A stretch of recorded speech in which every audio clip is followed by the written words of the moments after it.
keeps control for Thompson. Pass for Stevens, wide open underneath in the basket. Great pass. Backs down, now kicks out, up top to the left side, Caden Dahl. Dahl hesitates, then takes the three and knocks it home good. Dahl to get the turn. Carr trying to keep those legs underneath, then Cassette gets him down, and there's the pin. Rebounded by Kendra Severson. Severson, here comes Bevins back the other way. Bevins, little contact, roll it in, good for Elena Bevins, and we're tied. Through and Zeller with an excuse me bump, and here goes Semp for takeoff. Halsted Telephone Company and R&J Broadcasting Incorporated is proud to present to you this broadcast on yourliveevent.com. And a pleasant good Thursday morning inside the Fargo. This is the 2024 North Dakota State Wrestling Tournament here on yourliveevent.com. The broadcast of this tournament game has been authorized by special arrangement with the Board of Directors of the North Dakota High School Activities Association. I'm Chase Miller alongside Dan Weber, and welcome to our pregame show brought to you in part by Irie Insurance. They cover it all. Go to IrieInsurance.com to get a free quote started today. Dan, as we come into this, a little bit different this year, not 12 mats. There's 8 mats into this particular tournament. We're going to see 3 on the A side, 3 on the B side, 2 that's going to be going on the girls' side here today. Always a lot of fun once you get to the opening day of state, and also, as we've alluded to the last couple of years, for some traditionalists, they've been used to individual and duels being on this day, but again, it's going to be individuals today. Semifinals and championship will get kind of going on a little bit later on as this day continues with the semis later tonight, championship tomorrow, but duels on Saturday. But what are you most looking forward to, as you kind of get to this time of the year when it comes to high school wrestling, Dan? Well, state tournament is the goal for everybody, and it's fun to see all the parents, grandparents, relatives. It's an exciting time for everybody. It's a nerve-wracking time for everybody because it all comes down to this tournament. And so it's the wrestlers have some nerves going on, boys and girls obviously, and even the moms and dads and grandpas have some nerves going on. So it's an exciting atmosphere for everybody, and the Fargo Dome's a great facility to hold it, and it's got the room for it. And I like the going down to 8 mats because you can focus on things a lot better. And something a little different too this season, as we alluded to earlier on our state wrestling preview show with both Central Cass and Lisbon wrestlers, is on the Central Cass side. On the boys side, you're seeing some red on this side of the dome instead of normally on the east side of the dome because they're in the EDC. They did qualify for the team duels. They'll go up against Bismarck a little bit later on Saturday morning. But from the EDC perspective here, Dan, I know you're well entrenched with the Central Cass Wrestling program. Kind of what was the thought a little bit going into Class A? And we've seen a lot of good wrestlers perform. And talking with some of the kids, they said, it's maybe different this year, maybe fun not to wrestle a Chase and Dan that you've known each other for so many times, and you wrestle 8-9 times throughout the year, where now you got a Joe that you never wrestled before. Now you're trying to learn them a little bit. So what have you heard from some of the wrestlers and everything from the Central Cass program that's maybe new this year on the boys' side? It's all been positive. I haven't heard any negative, and the wrestlers really took it in stride as far as they like wrestling somebody that they haven't wrestled 12 times or 9 times or whatever. And so they took a really good attitude going into it. And Central Cass is just growing so much, Class A is inevitable. And so getting into it and taking the bull by the horns, I think in the long run, it's going to be the best for everybody. We're going to take a quick break. We'll also let you know what's coming up today in terms of our mat schedule, our schedule coming up here throughout today, tomorrow, and Saturday. Remind you what's going on in the duels. That and more is still to come before we get to our individual wrestling tournament here that's going to start at the top of the hour at 10 o'clock. This is our Irie Insurance pregame show on yourliveevent.com. This is Chris from RDK Enterprises, your local precision planting dealer. Manage what you can to overcome what you cannot. Farming is all about preparing your operation to be successful when given an opportunity. Invest a few minutes and bring in your seed meters to be reconditioned and calibrated. We have some room, so give us a call and we can help you overcome those simple obstacles. RDK Enterprises, 636-2119 or planterdoc.com. You finally found the perfect car in racing blue. You even got them to throw in the LED fog lights for free. Auto Owners insures your car because some people never learn to parallel park. That's simple human sense. River's Edge Insurance Agency Halsted. 218 456 2172. Keep going. More. As the color guard's going to make its way onto the wrestling mats here, let's take a look at what our schedule provides here today on your live event. Again, it's all quarterfinals into individual tournaments and then wrestlebacks as well, all through this morning into early afternoon session. Later tonight, it'll be the semifinals starting at 5 o'clock with the Class A, Class B, and the girls semifinals. Then tomorrow we get to more wrestlebacks and eventually the placing and the championship matches. Those first place matches are slated to be a 5 o'clock start tomorrow evening. Then from there on Saturday, it'll be the quarterfinals of the duels. You'll have the Class A duels begin at 10 o'clock with the Class B duels. We will follow Lisbon and Central Cass in those boys duels quarterfinals. Then we get to 11:30 where the girls will start. We will follow the Central Cass girls as well on the dual side. And then we'll get into a little bit more of the placing and also loser out consolation semifinals. Again, that is the state wrestling tournament. This is our IRE Insurance pregame show. Get the insurance protection and the customer service you want at IRE Insurance. They cover it all from home, auto, crop, commercial, and benefits insurance. Go to IREinsurance.com to get a free quote started today. Back after this with some wrestling coming up around the corner here from the Forgado. Full Service Foods in Hillsboro provides contract packaging and private label foods for your local and regional retail stores. Full Service Foods is a leader in the upper Midwest for less than truckload quantities for contract manufactured sauces and dressings. They are a privately held company with a reputation for quality and customer service. Full Service Foods is proud to be in Hillsboro and bringing employment opportunities to the area. Find out more at FullServiceFoods.com. Full Service Foods of Hillsboro, proud to support this community event.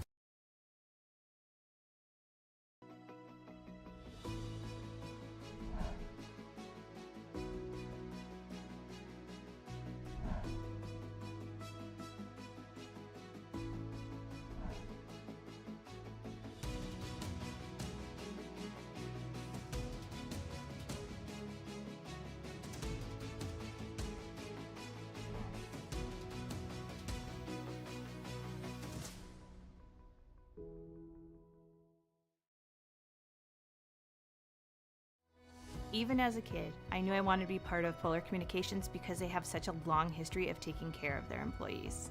I'm grateful that we get to work with great people every day, and I get to go home at the end of the day knowing that what we did for the day matters. It's a great place to be part of a team and feel like you're achieving so much more than just answering a phone call. Polar is more than that. Polar is family.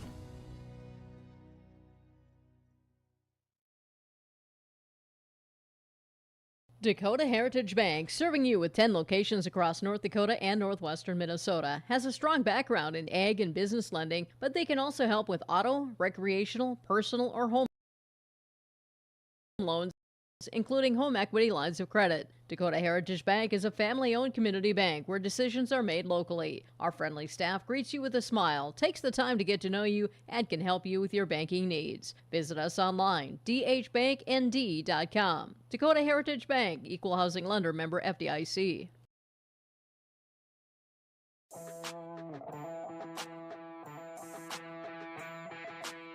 The Lisbon Bronco Athletic Boosters is a group of parents, coaches, and community members whose mission is to enrich the Lisbon High School athletic community by providing financial support for Lisbon High School athletic programs and events. If you are interested in getting involved, they invite you to join the Bronco Athletic Booster Group on Facebook to learn more.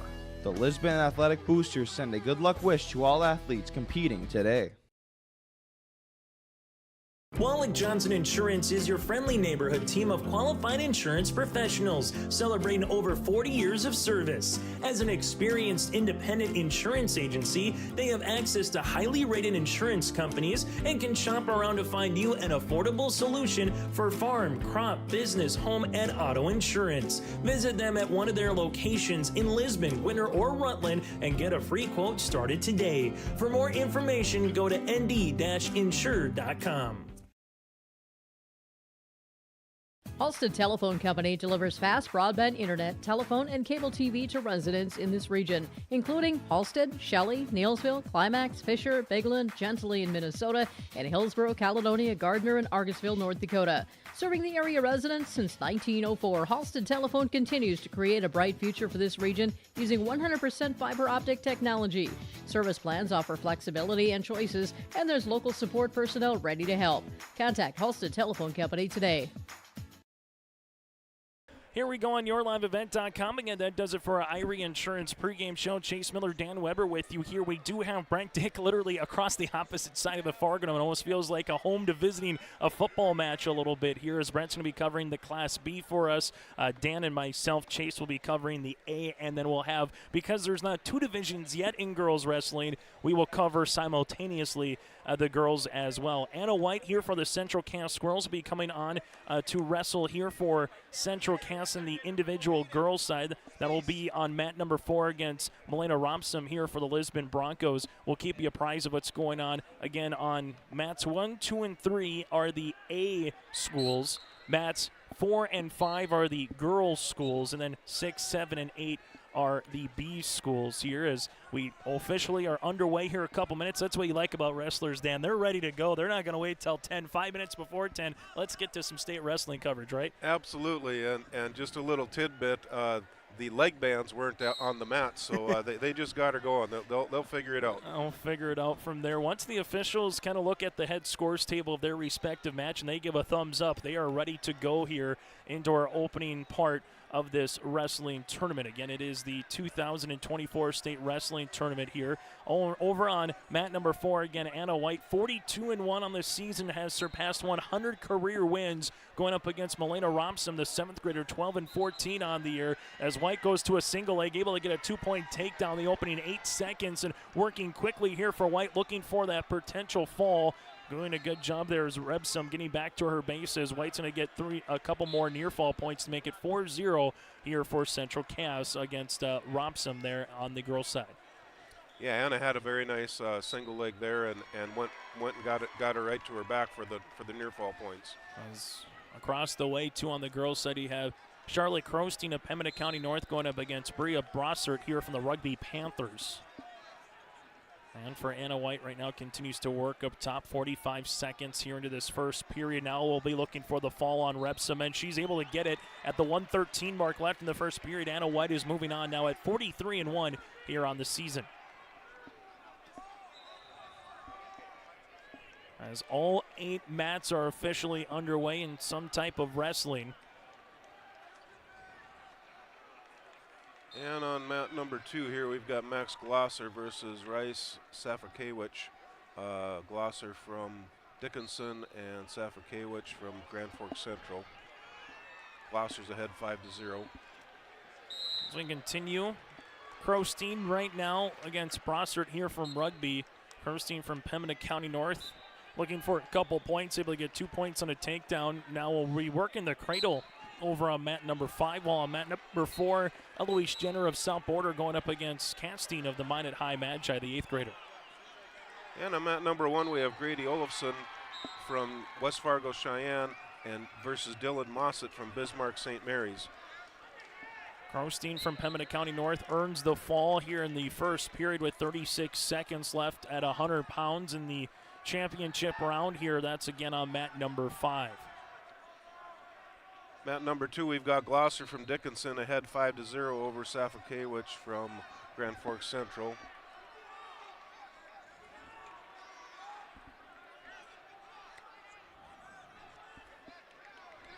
Mat number 4 right now, you have Castine from Minot, a really good wrestling program. They already have 40 girls wrestlers out, and it's going to be curious to see with Minot and Minot North how maybe add another program here in a few years in girls wrestling, going up against Jenner again of South Border. That again is on mat number 4 right now. 2-1 Castine over South Border. Then back on mat number 5 from Mayport CG. Callie Mueller from the Patriots going up against Monica here from Minot High, the sophomore here from Minot. On mat number 1, we've got Olofsson versus Mossett. Mossett from Bismarck St. Mary's is ahead 2-0. with just 4 seconds left in the first. In West Fargo Cheyenne, Dan, a lot of people are talking about they might be the team to knock off Bismarck High in Class A this season. In the Metro Duels a month ago, they were able to defeat Bismarck High, and I think that had a lot of eyebrows raised across the state a little bit, Dan, just because of how perennial Bismarck High is when it comes to wrestling. Yeah, and Cheyenne's a brand new program that started from scratch here a few years ago. So the Lundy boys being the coaches, they were originally Packers in high school, so they've watched that program from literally day one. It's been fun to see the growth of different sports, and also just in the eastern side of the metro with now Horace High School having a full-fledged varsity programs. They have their first senior class this year, so how will that kind of matriculate into wrestling as well? And Bismarck Legacy, we'll hear some sabers from the Bismarck side here, Dan, so a lot of fun across the state of North Dakota. Absolutely, and the girls wrestling on top of that is really coming around with a lot of different schools getting a lot more participation from these young ladies. Again, this is our state wrestling coverage. Chase Miller, Dan Weber with you here from the Fargo Dome. We'll be here all day today, tomorrow, and alongside on Saturday. Brent Dick has the Class B side with intermixing of girls wrestling as well over across the way on mats 7, 8, and on mat number 6. Mat number 4 right now, you have Castaigne here from Monet High with a 4-1 advantage against Jenner from the South Border Mustangs. And then on mat number 5, you have Monica from Monet High going up against Mueller here from Mayport CG. It's 4-1 as we enter some blood time as they're back on the mat here for the Patriots with Mueller.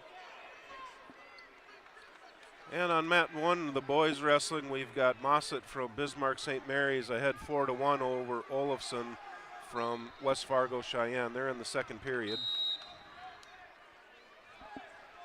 And these are just consistently going, not really a lot of hard times until we get to that next part of our afternoon session, roughly at 5 o'clock with the semis. And the semis year in and year out, that there's a lot of semi matches that could potentially be a finals match just because we have that many good wrestlers in certain weight classes. And so the semifinals are a really good round with extremely good competition. On the boys' side right now, you got 107 pounds going. On the girls' side, you at the 100-pound weight class right now. Looking for a shot there across on mat number 4 was from Minot High. Monica here. Good job by Mueller to kind of fend it off right now. Mueller goes for a single leg, trying to get the 2-point takedown. Still flying around on top here is Monica from Minot High with a 2-0 advantage with 30 seconds left in the second period. And on mat number 2, we've got Max Glosser from Dickinson High School ahead 11-1 over Safatowicz from Grand Forks Central. And a chance for some tech fall points here. That's just as big as getting a fall once you get to that individual tournament, Dan, right? As long as you can find a way to advance anyway, and if you can do it early, you can save yourself an extra couple minutes of wrestling. Yep, and those tech falls and major decisions, those really help in the team points when you're going for trophies. All of a sudden, here on mat number 2, Grand Forks Central's wrestler here, Dan, just got to throw the rope-a-dope. Yep, now he switched to a headlock, ran out of time. Got a 3-point near fall there. Arias here from Grand Forks Central, just an 8th grader, almost came across on Glosser there and nearly finished him off late in the third period. And those things do happen at the state tournament every single year, that's for sure. Mat number 5, we do have a fall. Monica from Monet High able to earn the fall here with 36 seconds left in the second period. She'll advance against Callie Mueller from the Mayport CG Patriots. Over on mat number 4, Eloise Jenner looking for a 2-point takedown with 5 seconds left in the second period, but working on that headlock now is Castaigne is trying to finish it off, and that's how we'll go to period number 3. 4-3 with the advantage, Castaigne over Jenner. At number 3, boys, we have Samuelson from Devils Lake ahead 5-2 over Maggi from West Fargo Cheyenne. They're in the second period. And on mat number 2 now, you have Derek from Central Cass underway here. Dan on mat number 2 against Egberg here from Bismarck High. Yeah, Jorison from Central Cass is a freshman with a record of 26-18 coming into the tournament. And he's wrestling Eggeberg from Bismarck High. Getting a fall across the way for Bismarck Century on mat number 5 is Cindy Huber, the 7th grader, going up against Reagan Stark. Reagan from Dickinson, so Huber from Bismarck Century advances via the fall on mat number 5 at 100 pounds. Egberg on mat number 2 got a takedown against Jorison from Central Cass. He's trying to work the power half right now. Got him down on the mat.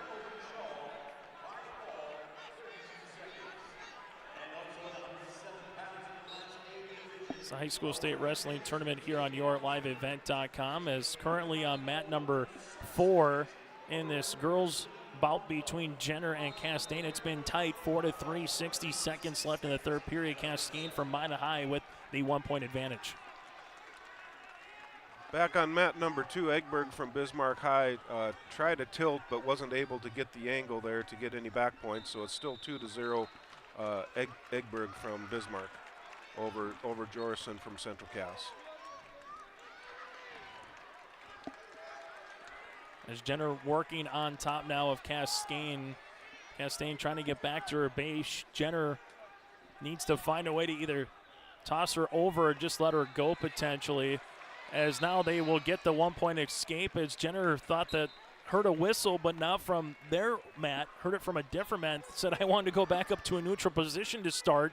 So all of a sudden that's a 1-point escape here for Castaigne, who has a 2-point advantage, and now Castaigne looking for the 2-point takedown to try to finish off that particular period, able to get her down to the mat, working her to the side, and that's how it'll finish here. Castaigne from Minot High, the 8th grader, will advance 5-3 over Jenner from South Border at 100 pounds.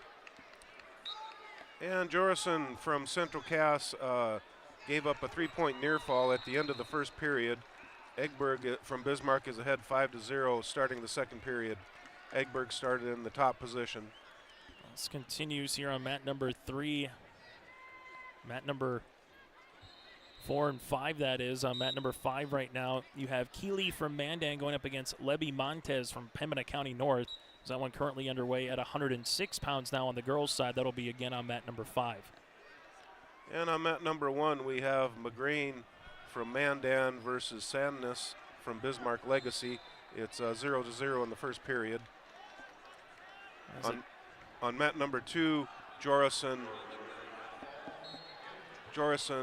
did a good job of not going to his back and giving up any back points. It's still 5-0. Egberg from Bismarck's ahead of Jorison from Central Cass. Bismarck High, just a perennial power when it comes to wrestling. When you think of wrestling in North Dakota, a few years ago they had twins that went to Michigan. And I remember seeing them wrestle then. I'm like, you guys are scary good. You know, I would now want to see you in the back alley. Is that old type of saying? Yep. They've had a dynasty for decades, that's for sure. On mat number 3 right now, Nicholas from Bismarck Legacy working the cradle against Landon Geiger here from West Fargo, able to get 3 near fall points now to add to a 8-0 advantage here early here for Nicholas from Bismarck Legacy on mat number 3. Now looking for the fall across the way, trying to finish it off. Near fall points are coming. And Jorison from Central Cass got a 1-point escape. We have 25 seconds left in the second period. He's worked really hard this second period trying to score some points. And he's got the ankle pick up, trying to pick that single leg up. He had a nice ankle pick there, but they're kind of tied up right now. Mat number 5, across the way from Mandan, you have Keeley Kanoe able to earn the fall with 29 seconds left at 106 pounds advancing. That again is on mat number 5. And on mat number 1, McGreen from Mandan is ahead 4-0 over Sandness from Bismarck Legacy. On mat number 2, Egberg from Bismarck High is ahead of Jorison from Central Cass 5-1, just starting the third period at 107 pounds. Let's continue here on mat number 2, Dan, with some play-by-play action. Again, it's a good one, 4-point advantage right now. What does Jorison have to do? Currently locked up with Egberg right now from Bismarck High. Egberg kind of goes for that single shot. Now trying to get Jorison across the mat. There's a 2-point takedown. Yeah. What would have been nice is if he could have got in on a shot and went for his takedown. But Egberg was quick on his double leg shot and got a takedown there. Egberg's ahead 7-1 here in the third period. And currently, right now, Egberg looking for that fall as well as Jorison comes across the way. See our official kind of sprawling across, seeing if there's any daylight there between those shoulder blades to call the pin. There's 60 seconds left, and here Eggberg right now looking for those extra team points, as Danny alluded to earlier. If he can get that fall instead of just a decision win, that'll go a long way for Bismarck High throughout the majority of this day, and there it is, the fall with 51 seconds left in the third period. Yeah, for the team points, the extra points you get for the major decisions and the tech falls, and also the placings in the, getting an 8th place or a 7th place, that all helps with the points for the team. As we'll continue here on mat number 2 as we have another Central Cass wrestler. This one coming at 107 pounds across the way. John Call from Central Cass, the sophomore, going up against Cade Nusma from Bismarck High. So another Squirrel Demon matchup here. This will be at 107 pounds on mat number 2. What are you seeing so far between these two wrestlers early on, Dan, in the opening, 30 seconds? Yeah, they're just feeling each other out here, trying to get the hand control. Nusma was in on a shot, but Call did a nice job of sprawling hard and not letting him get in on that leg. Over on mat number 5, also another Central Cass wrestler going on with Mallory DeVries here with Addison Yates from Harvey Wells County on the girls' side. That's at 106 pounds. Currently scoreless 30 seconds in. And on mat number 4, you have Kimber Friddle from Stanley going up against Emily Yabodi from Bismarck Legacy. Yabodi 2-1 over Friddle over on mat number 4.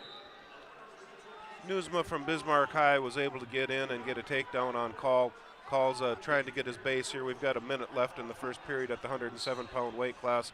Call from Central Cass versus Nusma from Bismarck High. Back to DeVries and Yates. DeVries, the junior, 14-5 on the season against Yates, who's 20-13. Yates at 106 pounds now, working back up top on Mallory DeVries as DeVries getting to the side of the near side of the mat, working back to her base, trying to get back up, as currently with that one leg was Yates, but they're say out of play off the mat, and we'll center it up in the center part of the mat. And Call from Central Cass did a nice job of fighting off that half Nelson from Nusma from Bismarck. It's still 2-0 with 30 seconds left in the first period at this 107-pound weight class. As we're going to get a stalling warning on mat number 4 between Yabodi and Friddle. Yabodi and Friddle tied at 2 apiece with 70 seconds left in this second period. Back to DeVries and Yates. They're currently scoreless here with 20 seconds left in the first period at 106 pounds on the girls' bracket. Nusma from Bismarck does a nice job with getting that half in, but Call from Central Cass is doing a great job of defending that and not letting him turn him to his back. We're just ending the first period here.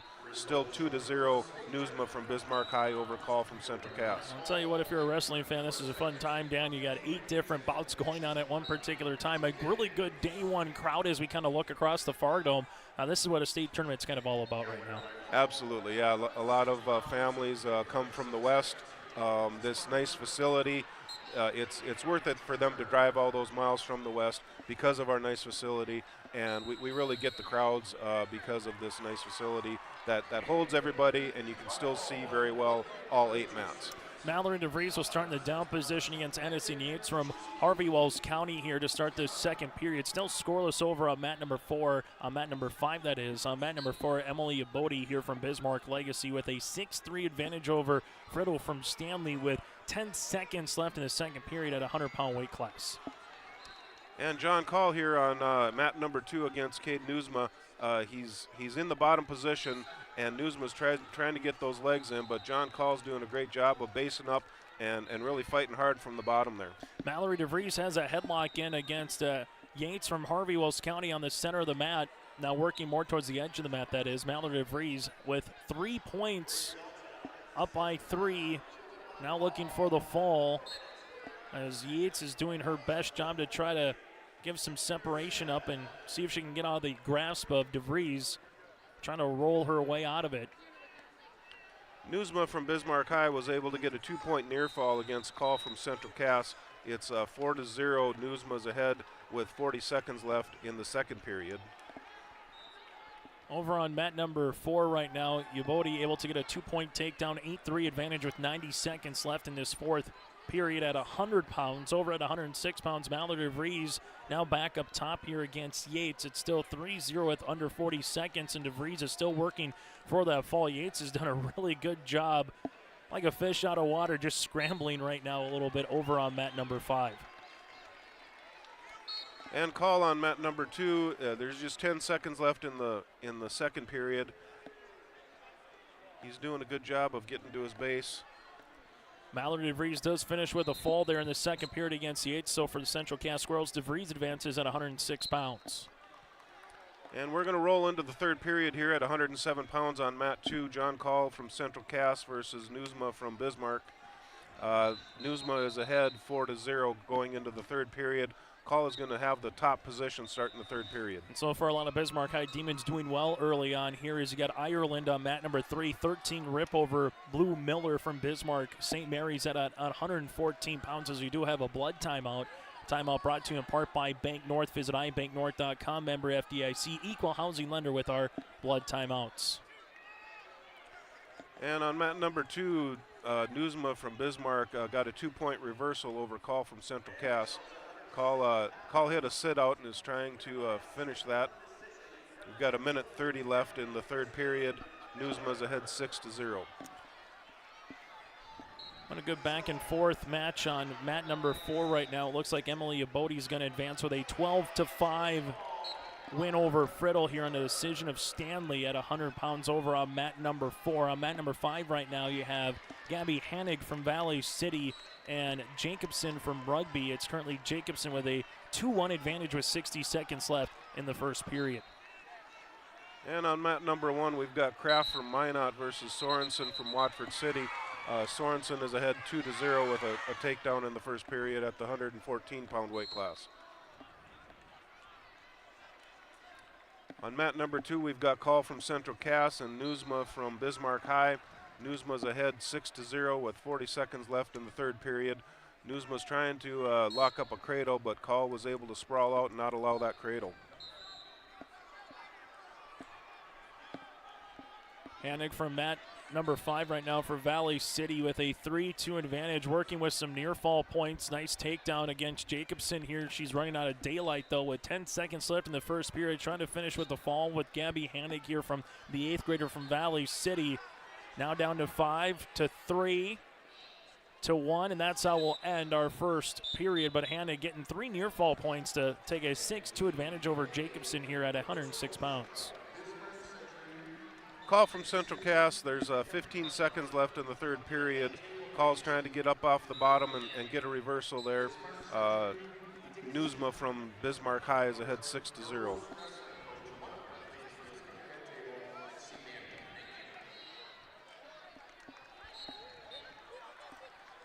And on mat number 3, a couple of Eastern flavors. On the boys' side, you have Jack Mathern here from West Fargo Cheyenne, the freshman, against Mitchell Gerhardt here from Devils Lake, also a freshman. Cheyenne, the team that a lot of people have pegged potentially to knock down Bismarck High as this day continues into tomorrow once we get to the duels on Saturday.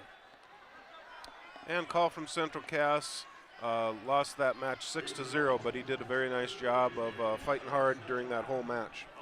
Hanig able to move on via the fall here over Jacobson of Rugby, and something you don't see too often. Those two give each other a hug afterwards. Dan, I don't know if we'd see that on the boys' side, but on the girls' side, a nice little hug there to finish things off as Hanig, the 8th grader, advances on the girls' bracket at 106 pounds. Yeah, one thing about boys versus girls, girls usually come off smiling, and most of the time the guys don't, and there's not much hugging after a match with boys.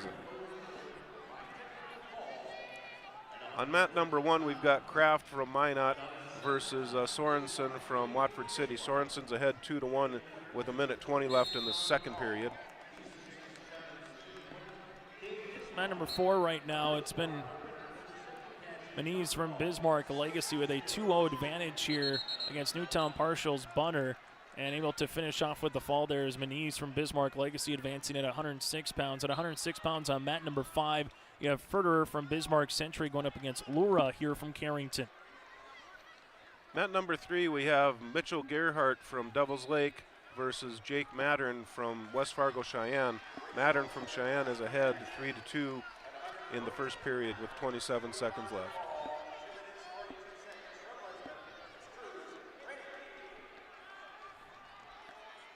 Lura and currently Ferderer here from Bismarck Century scoreless. 60 seconds in to mat number 5 at 106 pounds on the girls' side. Also getting underway now on mat number 4 at 106 pounds. Here will be Taryn Raisler from Kindred, 11-5 on the season for the freshman, going up against Bocher here from Dickinson, the 8th grader. Mat number 2, we've got Brody Ray from Red River, Grand Forks Red River, and versus Talon Tusher from Fargo Davies. Tusher is ahead 2-0 in the first period with 20 seconds left. Tusher's got him on his back and looking for those near fall points. Taryn Raisler able to get a single leg and a 2-point takedown over on mat number 4. Now Raisler working up top there against Harper from Dickinson. 50 seconds into 106 pounds. And then also on mat number 5 right now, it's a 2-0 advantage here for Bailey Furterer from Bismarck Century going up against Laura here from Carrington. Laura is the sophomore. Bailey is, Taya is the senior. Bailey is the sophomore. On mat number 1, we've got a close one here. We've got Sorensen from Watford City versus Kraft from Minot. Sorensen's ahead 5-1. Just started the third period. Taryn Raisler continuing to work that chicken wing a little bit against Harper here. 30 seconds left, working potentially for a fall now as she's got Harper into the headlock, and that's going to do it. Taryn Raisler able to advance. 28 seconds left via the fall at 106 pounds from the Kinder Vikings girls wrestling program. Mat number 3, we've got Mattern from West Fargo Cheyenne ahead 5-2 over Gerhardt from Devil's Lake. They're in the second period with a minute left. Mat number 5, a good one going back and forth between these two at 106 pounds. Laura here from Carrington against Furterer here from Bismarck Century. Still 2-0 with the advantage from Century is Bailey. Mat number 1, we have Sorensen from Watford City ahead 5-1 over Kraft from Minot. And we're in the third period with a minute left. Kraft just got warned for stalling.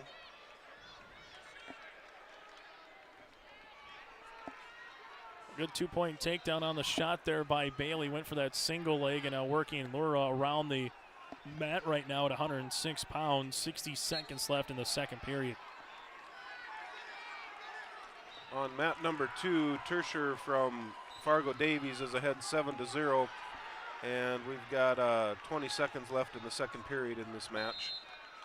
And this is the state A, and alongside girls wrestling coverage, the B boys and girls wrestling coverage across the way with Brent Dick. We'll continue with that here as finishing off the pin there is Bailey Furterer here from Bismarck Century advancing into the next round here at 106 pounds. We're going to take a quick break. We'll continue after this. This is our state coverage of the state wrestling tournament here on YourLiveEvent.com. Goose River Bank is here for the communities we serve, building relationships that last a lifetime. Serving the strong Red River Valley and beyond, we are your neighbors, friends, and family, committed to providing everything from everyday personal banking to loans for your farm or business. Visit one of our locations in Mayville, Hillsboro, or Hatton, or reach out and we'll happily come to you, because it's the neighborly thing to do. Goose River Bank. Strong bank, strong communities. Hillsboro Drug and Gift is your area full-service pharmacy with prescription and over-the-counter medications, cough, cold, and flu medications, health and beauty items, and more. They offer mail-out service and free delivery in Hillsboro and Halstead. And remember, you can now text Hillsboro Drug anytime for your prescription refills at 701-636-5231. There's always something new with a great selection of seasonal items, gifts, and cards for all occasions at Hillsboro Drug and Gift. They're always happy to help you, and they thank you for your business at Hillsboro Drug and Gift. Farming today doesn't always feel the same way it used to. Then again, some of it feels all the same. Maybe it isn't so much the jobs that changed, but how they get done. Now that's a different story. Everything got bigger and smaller at the same time. Insurance, accounting, and taxes can get complicated. So you need someone who's looking to keep every dollar possible in your pocket. Ag Country. Chase Miller, Dan Weber with you here on YourLiveEvent.com as we will get to some of the team scores as we get a little bit deeper into the day. early on here in this one. It is the state wrestling tournament on yourliveevent.com. As currently right now on mat number 5, we do have a South Border versus a Lisbon Bronco, and that's on the girls' side here. Rammerman from Lisbon down against Litzy of South Border 2-0 early with a 2-point takedown. Then she does get a 1-point escape from Rammerman here. That again at 106 pounds on mat number 5. On mat number 1, we have Jake Schauer from Jamestown versus Gabe Flores from Grand Forks Central. Schauer's ahead 7-0 right now. He's got Flores on his back on the edge of the mat here, trying to finish that pin with a cradle.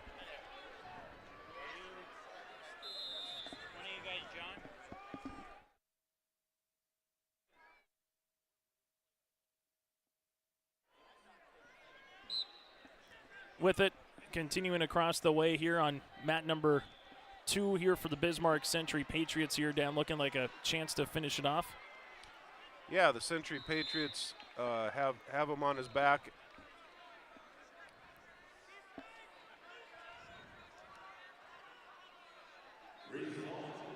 Just trying to get that pin.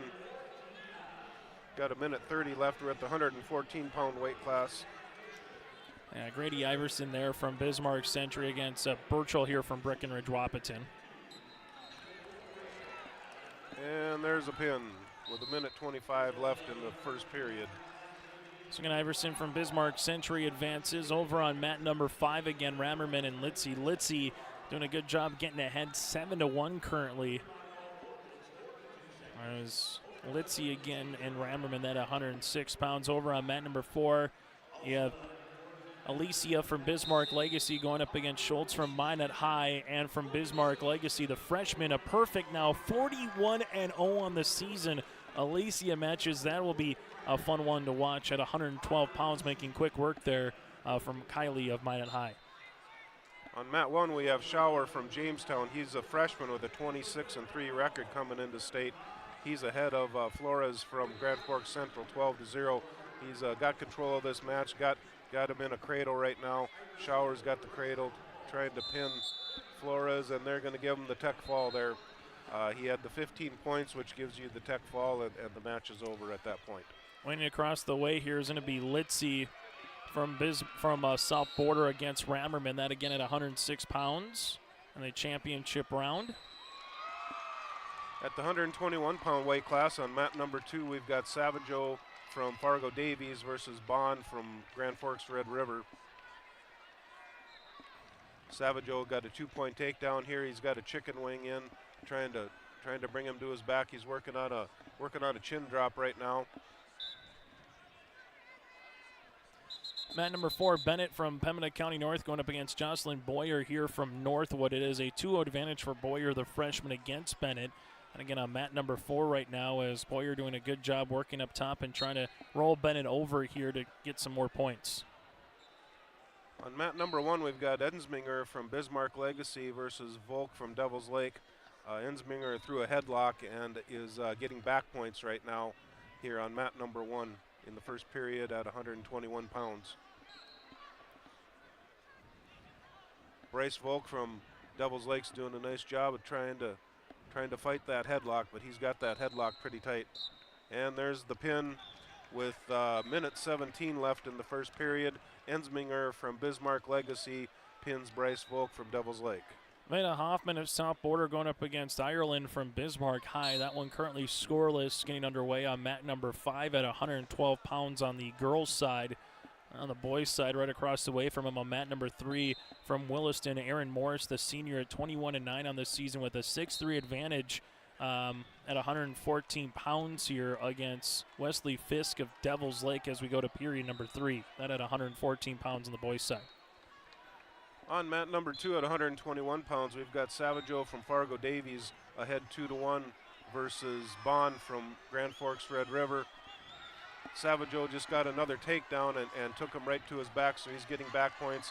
Down to 10 seconds left in the first period. He's trying to finish that off with the pin, but Bond's doing a nice job of bridging and not allowing the pin there in the first period. Back on mat number 3, Aaron Morris gets a 3 points for a near fall takedown. Now 11-3 advantage over Fisk there on mat number 3. Mat number 1, we've got Lindstrom from Devil's Lake versus Hamley from Turtle Mountain. Lindstrom's ahead 4-0 in the first period with about 1:10 left. He's got the crossface in and trying to go for that crossface cradle right now with a minute left in the first period at the 121-pound weight class. Lindstrom from Devil's Lake has got that cradle locked up right now, trying to roll him to his back. Hamley's doing a nice job of fighting, trying to not go to his back, obviously. Danica Bennett right now from Pembina County North working up top here of Boyer. Boyer from Northwood working with her base and might get called for a stalling here midway through the second, but trying to get back up top now to a couple legs as Bennett continues to throw her back down to the center of the mat. On mat 2, Savageau from Fargo Davies is ahead of Bond from Grand Forks Red River 8-1. We're in the second period with 1:10 left. The girls' weight class already up now to 112 pounds, starting again at 100 to 106 to now 112 over on mat number 5. Veda Hoffman from South Border down by 2 against Deja Ireland from Bismarck High, but you have Hoffman working up top against Ireland in this second period and trying to see if she can get her to come across for a 2-point takedown. And on mat number 1, Owen Lindstrom from Devil's Lake was able to get the fall with just 9 seconds left in the first period at the 120-pound weight class. On mat number 2, Savageau from Fargo Davies was able to get the pin over Bond from Grand Forks Red River in the second period. And Morris from Williston able to advance over at mat number 3 via 11-3 over Fisk. So Aaron Morris for the Williston Coyotes at 114 pounds able to advance with a 11-3 win over Fisk from Devil's Lake. On mat number 1 at the 121-pound weight class, we have Vincent Martinez from Minot versus Vernon Copenhaver from Williston. Just starting in the first period, and they're both looking for their takedown. Copenhaver got a shot in, but Martinez did a nice job of sprawling, so Copenhaver wasn't able to get a leg on that one. Mat number 5, Ireland from Bismarck High with a 3-0 advantage against Hoffman here, but Hoffman continues to work up top, but not giving up any points so far as Ireland. While on mat number 4, it's 3-0. Now make it 3-2 Boyer against Bennett from Pembina County North, but Bennett does a good job getting a 2-point takedown and continues to work on the top of Boyer here as Boyer kind of gets back to a 4-point base. On mat number 2, Wyatt Turner from Dickinson High versus Ethan Grosser from Grand Forks Central. Turner was able to get the takedown in the first period, so it's 2-0 Turner from Dickinson High. Turner's got the power half in, and he just turned Grosser to his back. He's getting the back points on the edge of the mat with 50 seconds left. Technically, Grosser is off the mat, but because Turner's feet are inside the circle, he's still getting back points.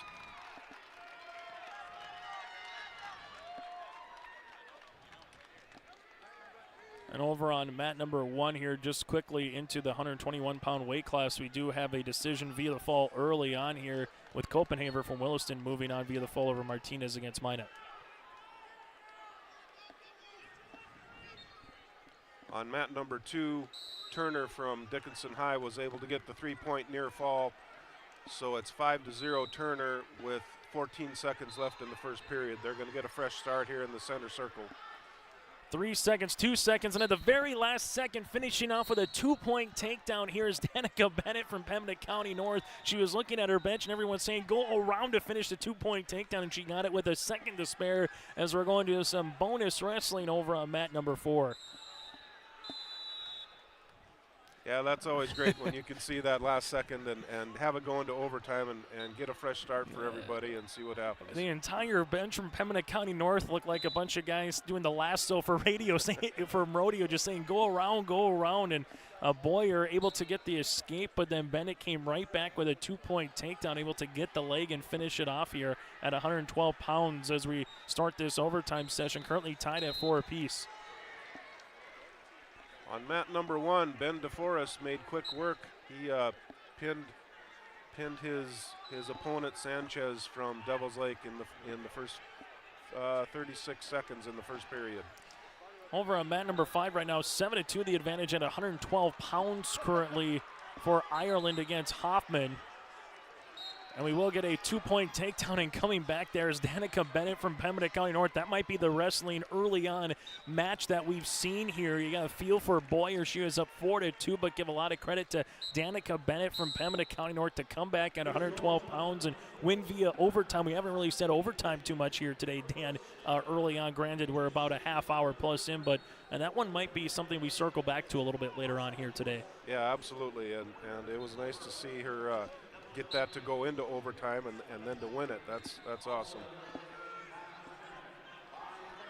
Here on mat number 2, we've got Turner from Dickinson High ahead 11-0 over Grosser from Grand Forks Central. Mat number 5, you have Adeline Hansen from Lisbon, the 8th grader, 36-5, going up against Natalie Carlson from West Fargo United at 17-9. That at 112 pounds over on mat number 5. And now on mat number 4, Hillsborough Central Valley's Crystal Magnuson going up against Elisa Nitschke from South Border. On mat number 2, Turner was able to turn Grosser to his back. He's getting back points right now. There's 50 seconds left in the second period. He's trying to finish it off and get that pin. Mat number 1, we have Olson from Bismarck Legacy versus Thorenson from West Fargo. Just started out. Thorenson got a 2-point takedown off a single leg. Olson's right up to his feet right away, but Thorenson was able to get him back down to the mat. On mat number 2, Dickinson Wyatt Turner was able to get the pin at 121-pound weight class. Mat number 5 right now, we continue here with Adeline Hansen from Lisbon and Natalie Carlson from West Fargo. Just 2 Rams locked up, 60 seconds, still scoreless here between those two at 112 pounds. And at 112 pounds, Alicia Nitschke here from Hillsborough Central Valley, and alongside with her, he had a 2-point takedown with Nitschke, and then Nitschke able to eventually finish it off here at 112 pounds. On mat number 1 at 127 pounds, we have Thorenson from West Fargo. He's ahead 2-1. Olson from Bismarck Legacy was able to get an escape here in the first period. We've got 30 seconds left in the first period.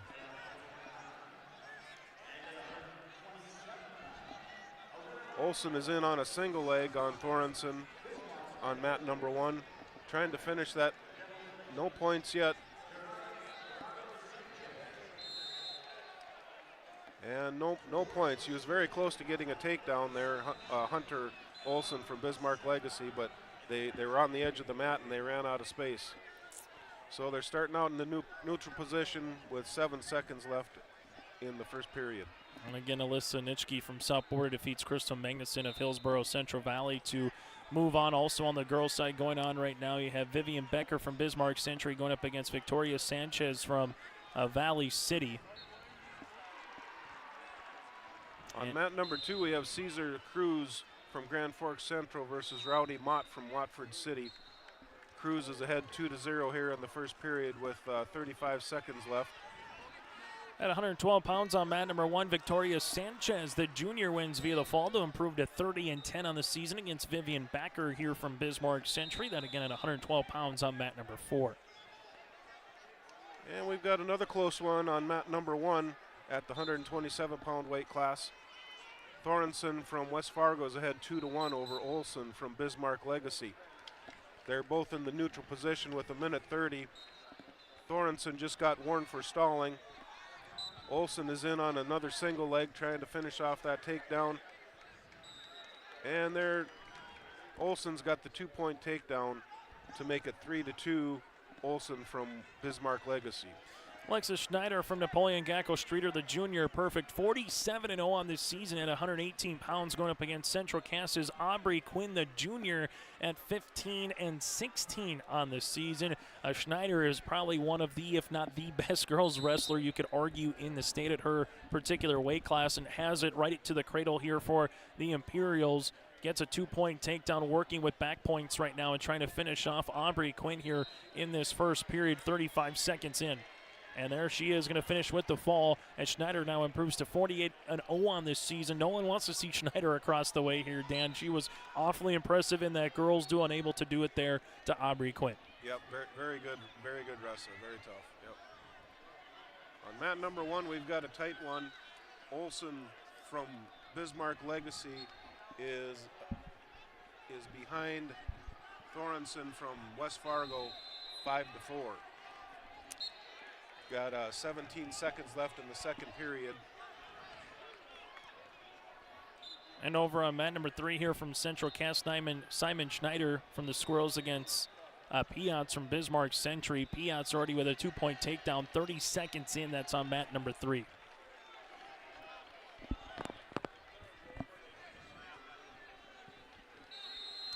Yeah, Schneider from Central Cass is trying to base up.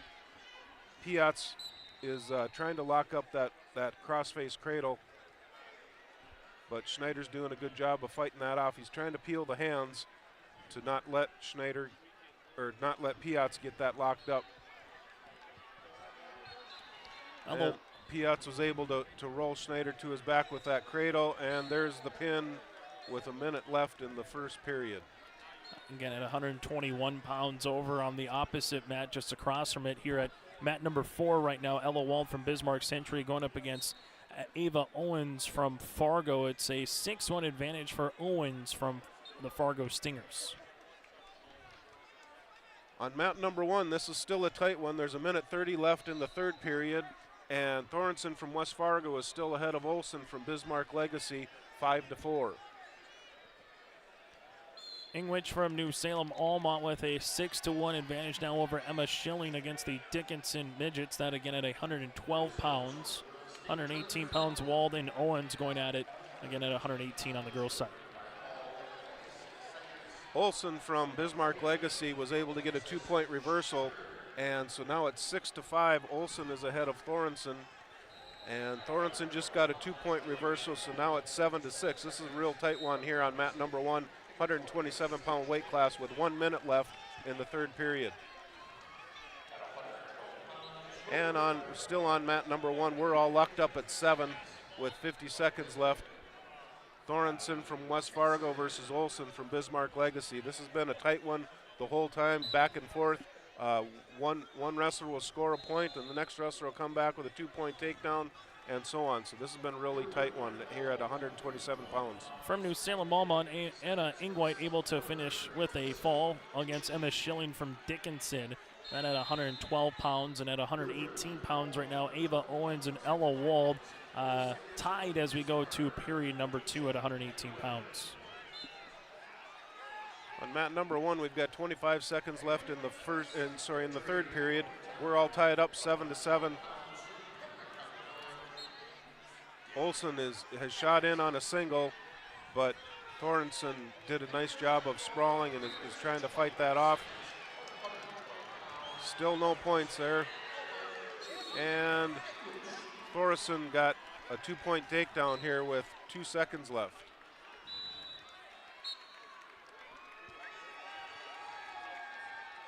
On mat number 5 across the way at 112 pounds on the girls' side. Advancing is Cadence Golding from Jamestown via the fall over Madeline Golfin from Minot High.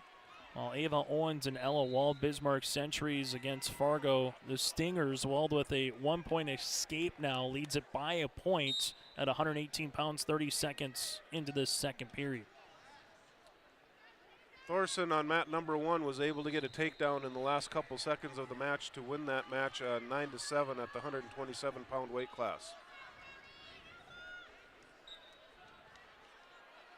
Mat number 2, we've got Cruz from Grand Forks Central ahead 6-1 over Rowdy Mott from Watford City. We're 30 seconds left in the third period.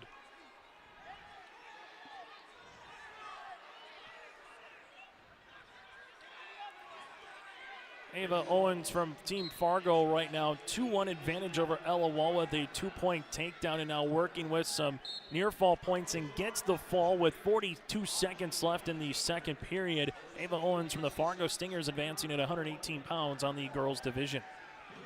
On mat number 1, we've got Brady Peterson from Central Cass versus Jesse Olson from Fargo South at the 127-pound weight class. Peterson has a 41-9 record going into state. He's a senior this year. He's got the 2-point takedown there on the edge of the mat, and Peterson's trying to work the 2-on-1 there. Got a nice cross. Peterson has a nice crossface in. Looks like he's looking for that crossface cradle, trying to get that locked up here on the edge of the mat of mat number 1. And he's got that cradle locked up and got him rolled over to his back. He's getting back points right now. We've still got a minute left in the first period at the 127-pound weight class. Peterson's trying to he's got that knee in the side, trying to get the pressure on to get those shoulder blades down to the mat here in the first period. The biggest thing with Peterson, too, sometimes you can see some of the coaches come across that grasping, right? You got to make sure you don't come across and get that lock some particular times then when you're going for that cradle. Yep, got to have it. It's better to have that arm in there, gets it tighter. And as you see, he's putting the knee in there to get that separation and get that pressure on those shoulders. Olson's doing a nice job of bridging out of that, but he's got to be getting tired here. He's been fighting off his back for over 30 seconds. And Olson was able to break the clasp of Peterson and get out of that cradle.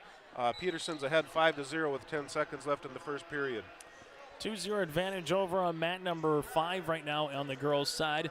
Tomac from New Salem Olmont, you have Yabodi with a 2-0 lead for Bismarck Legacy against Torres from Jamestown.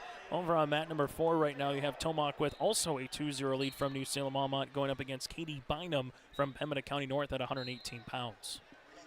And on mat number 1, Brady Peterson from Central Cass. They're going to start the second period here at 127 pounds. Peterson from Central Cass is ahead 5-0 versus Jesse Olson from Fargo South.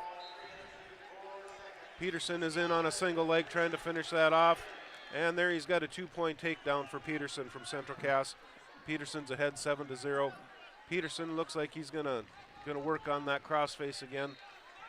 Probably try and lock up that cradle again. That worked pretty well for him in the first period. Peterson's ahead 7-0 right now. And for Brady heading to MSUM to wrestle locally too, Dan, always kind of fun to see some particulars able to come out there and move on for collegiate wrestling when you have that opportunity.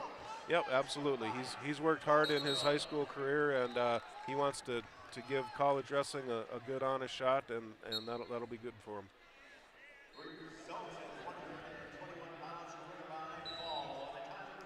Able to win across the way here. You have, looks like Bynum able to move on against Tomac here from New Salem Almont. Elizabeth Yabodi with a 4-0 advantage over Mia Torres from Jamestown. That with 45 seconds into period number 2 at 118 pounds. Also at 118 pounds now on mat number 4, we have Hallie Nash from Minot High going up against Haley Wees from Harvey Wells County. On mat number 1, Brady Peterson from Central Cass was able to get another near fall with 30 seconds left in the second period. Peterson's ahead 10-0 over Olson from Fargo South. Brady's done a nice job of taking total control of this match. He's got a chicken wing in right now, trying to get that far wrist so that he can walk that around the head here with just 15 seconds left in the second period. Finishing via the fall over on mat number 3 from Dickinson. You have Dumas here from Dickinson over Cannon Fillion from Minot via the fall. That coming in the second period. On mat number 2, Dickinson's Kitski got the pin. Mat number 1, we're going to start the third period. Brady Peterson from Central Cass is ahead 10-0 over Olson from Fargo South. Peterson's in on a single leg, trying to finish that single leg off for a 2-point takedown. No points yet. Brady's got him elevated and has the leg. He just needs to come around the waist to get that 2-point takedown. Olson from Fargo South is hanging on tight to Brady's waist. Brady's just trying to get a little space in there to get that arm out of there and get control. Elizabeth Yabodi with a 4-0 advantage over Mia Torres from Jamestown. We do have a little bit of a blood timeout. This blood timeout brought to you in part by Bank North. That's with 14 seconds left in the second period. On mat number 1, Brady Peterson's in on a single leg again. They just warned Olson from Fargo South for stalling. Brady's in on that single leg. We're down to a minute left in the third period. Brady's trying to finish that that single leg off here. Colin Griebel from Valley City earns a fall to go to 40-4 in this season in the first period at 133 pounds over on mat number 3.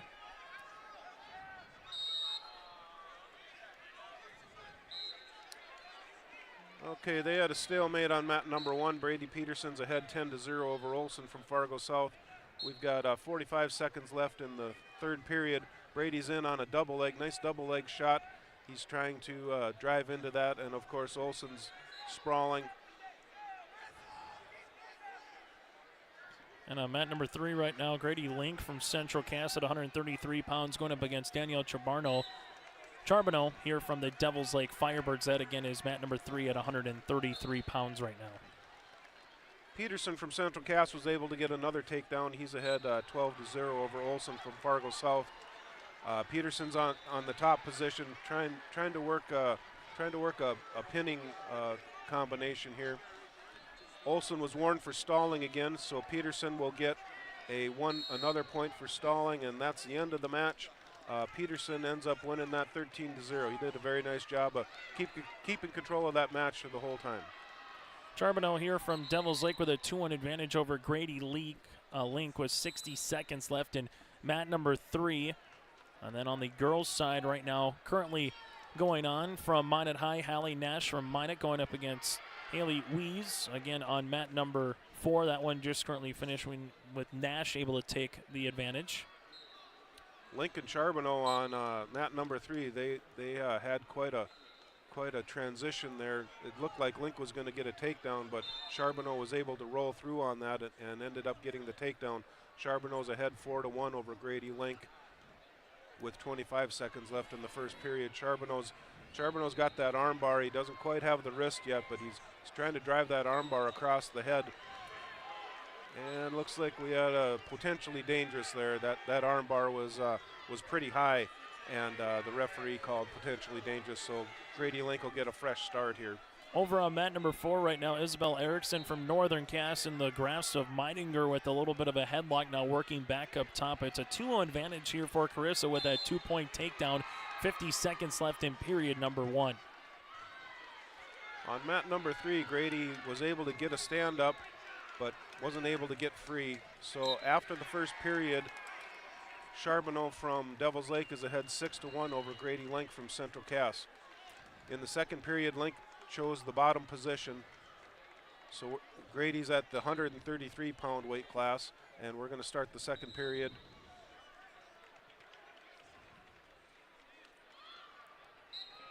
Erickson right now going up against Meidinger. Meidinger trying to earn the fall here. Does get 3 more points and then eventually does finish via the fall. Meidinger defeats Erickson from Northern Cass at 118 pounds on the girls' side, while Yabodi here from Bismarck Legacy does fend off Mia Torres here from Jamestown at 118 pounds as well. On mat number 3, Charbonneau from Devils Lake is doing a nice job with those arm bars. Grady Link from Central Cass is trying to get based up and get in a position where he can hit his next move. But Charbonneau's doing a good job of putting a lot of downward pressure, a lot of downward forward pressure with those arm bars and trying to grab at those wrists. Grady is pretty lanky, so it's hard for anybody to grab the wrist on that far side because of his length. Mat number 2, you have Halverson here on the boys' side from Bismarck High, already with 5 points against Barth of Breckenridge Wahpeton, and trying to finish off with a couple more added to it here. 8 points early for Halverson from Bismarck High. On mat number 1, we've got Schlupitz from Jamestown versus Nelson from Grand Forks Central. We're in the first period, and it's still 0-0.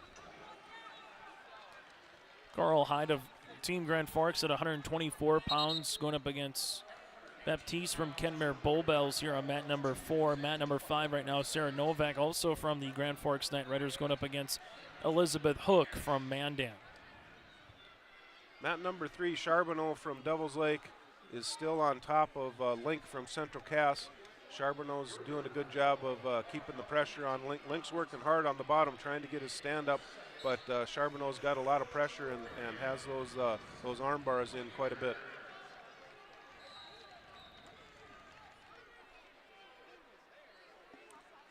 Mat number 2, we've got Halverson from Bismarck High versus Barth from Wahpeton Breckenridge. Halverson is ahead 8-0 in the first period.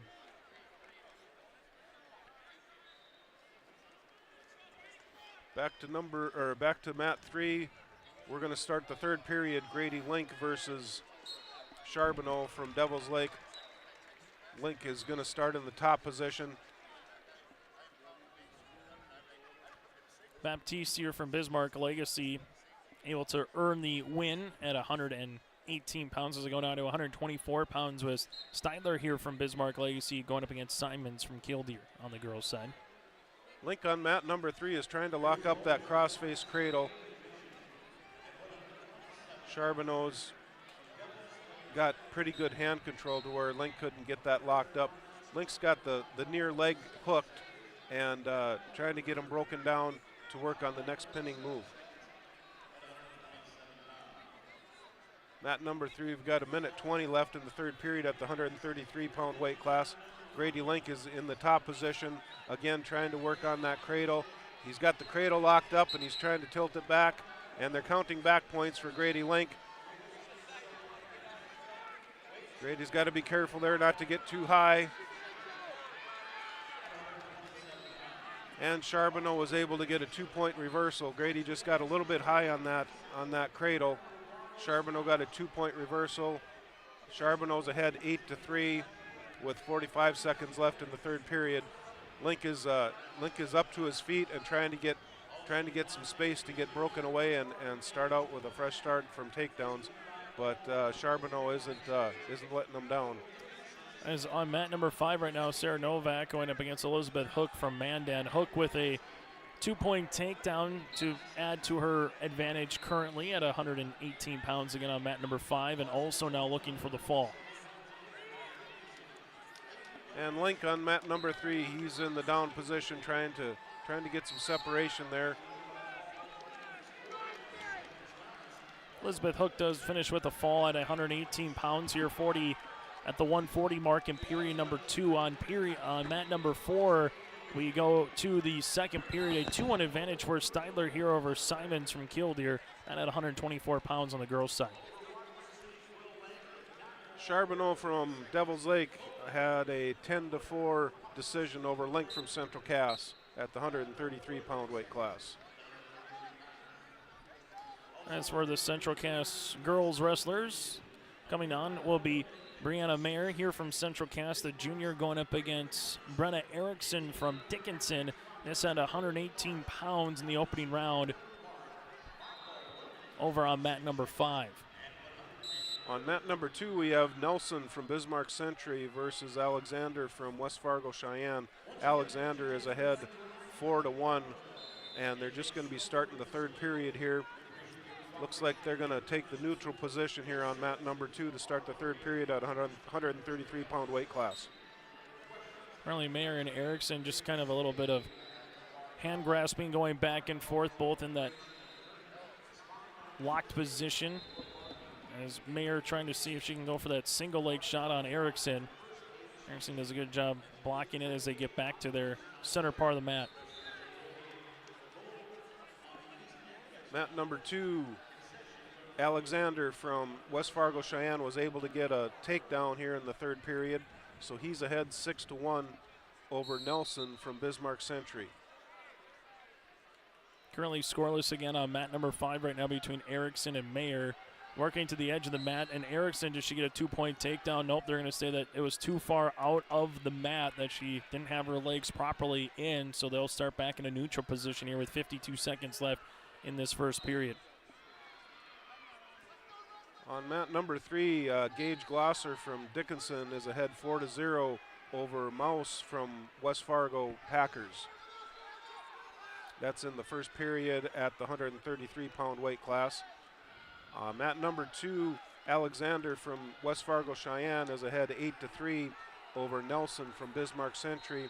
There's 40 seconds left in the second period here on mat number 2. They'll go back off to the edge of the mat as well between Erickson and Mayer that time. Mayer was trying to get the 2 points, but Erickson was too far off the mat as they will go back to a neutral position here, and Mayer comes out and sees Erickson with a complete bull rush, taking her right to the edge of the mat. As this will be the third time already in the first period that we will go back to a neutral position to start here in the middle of the mat.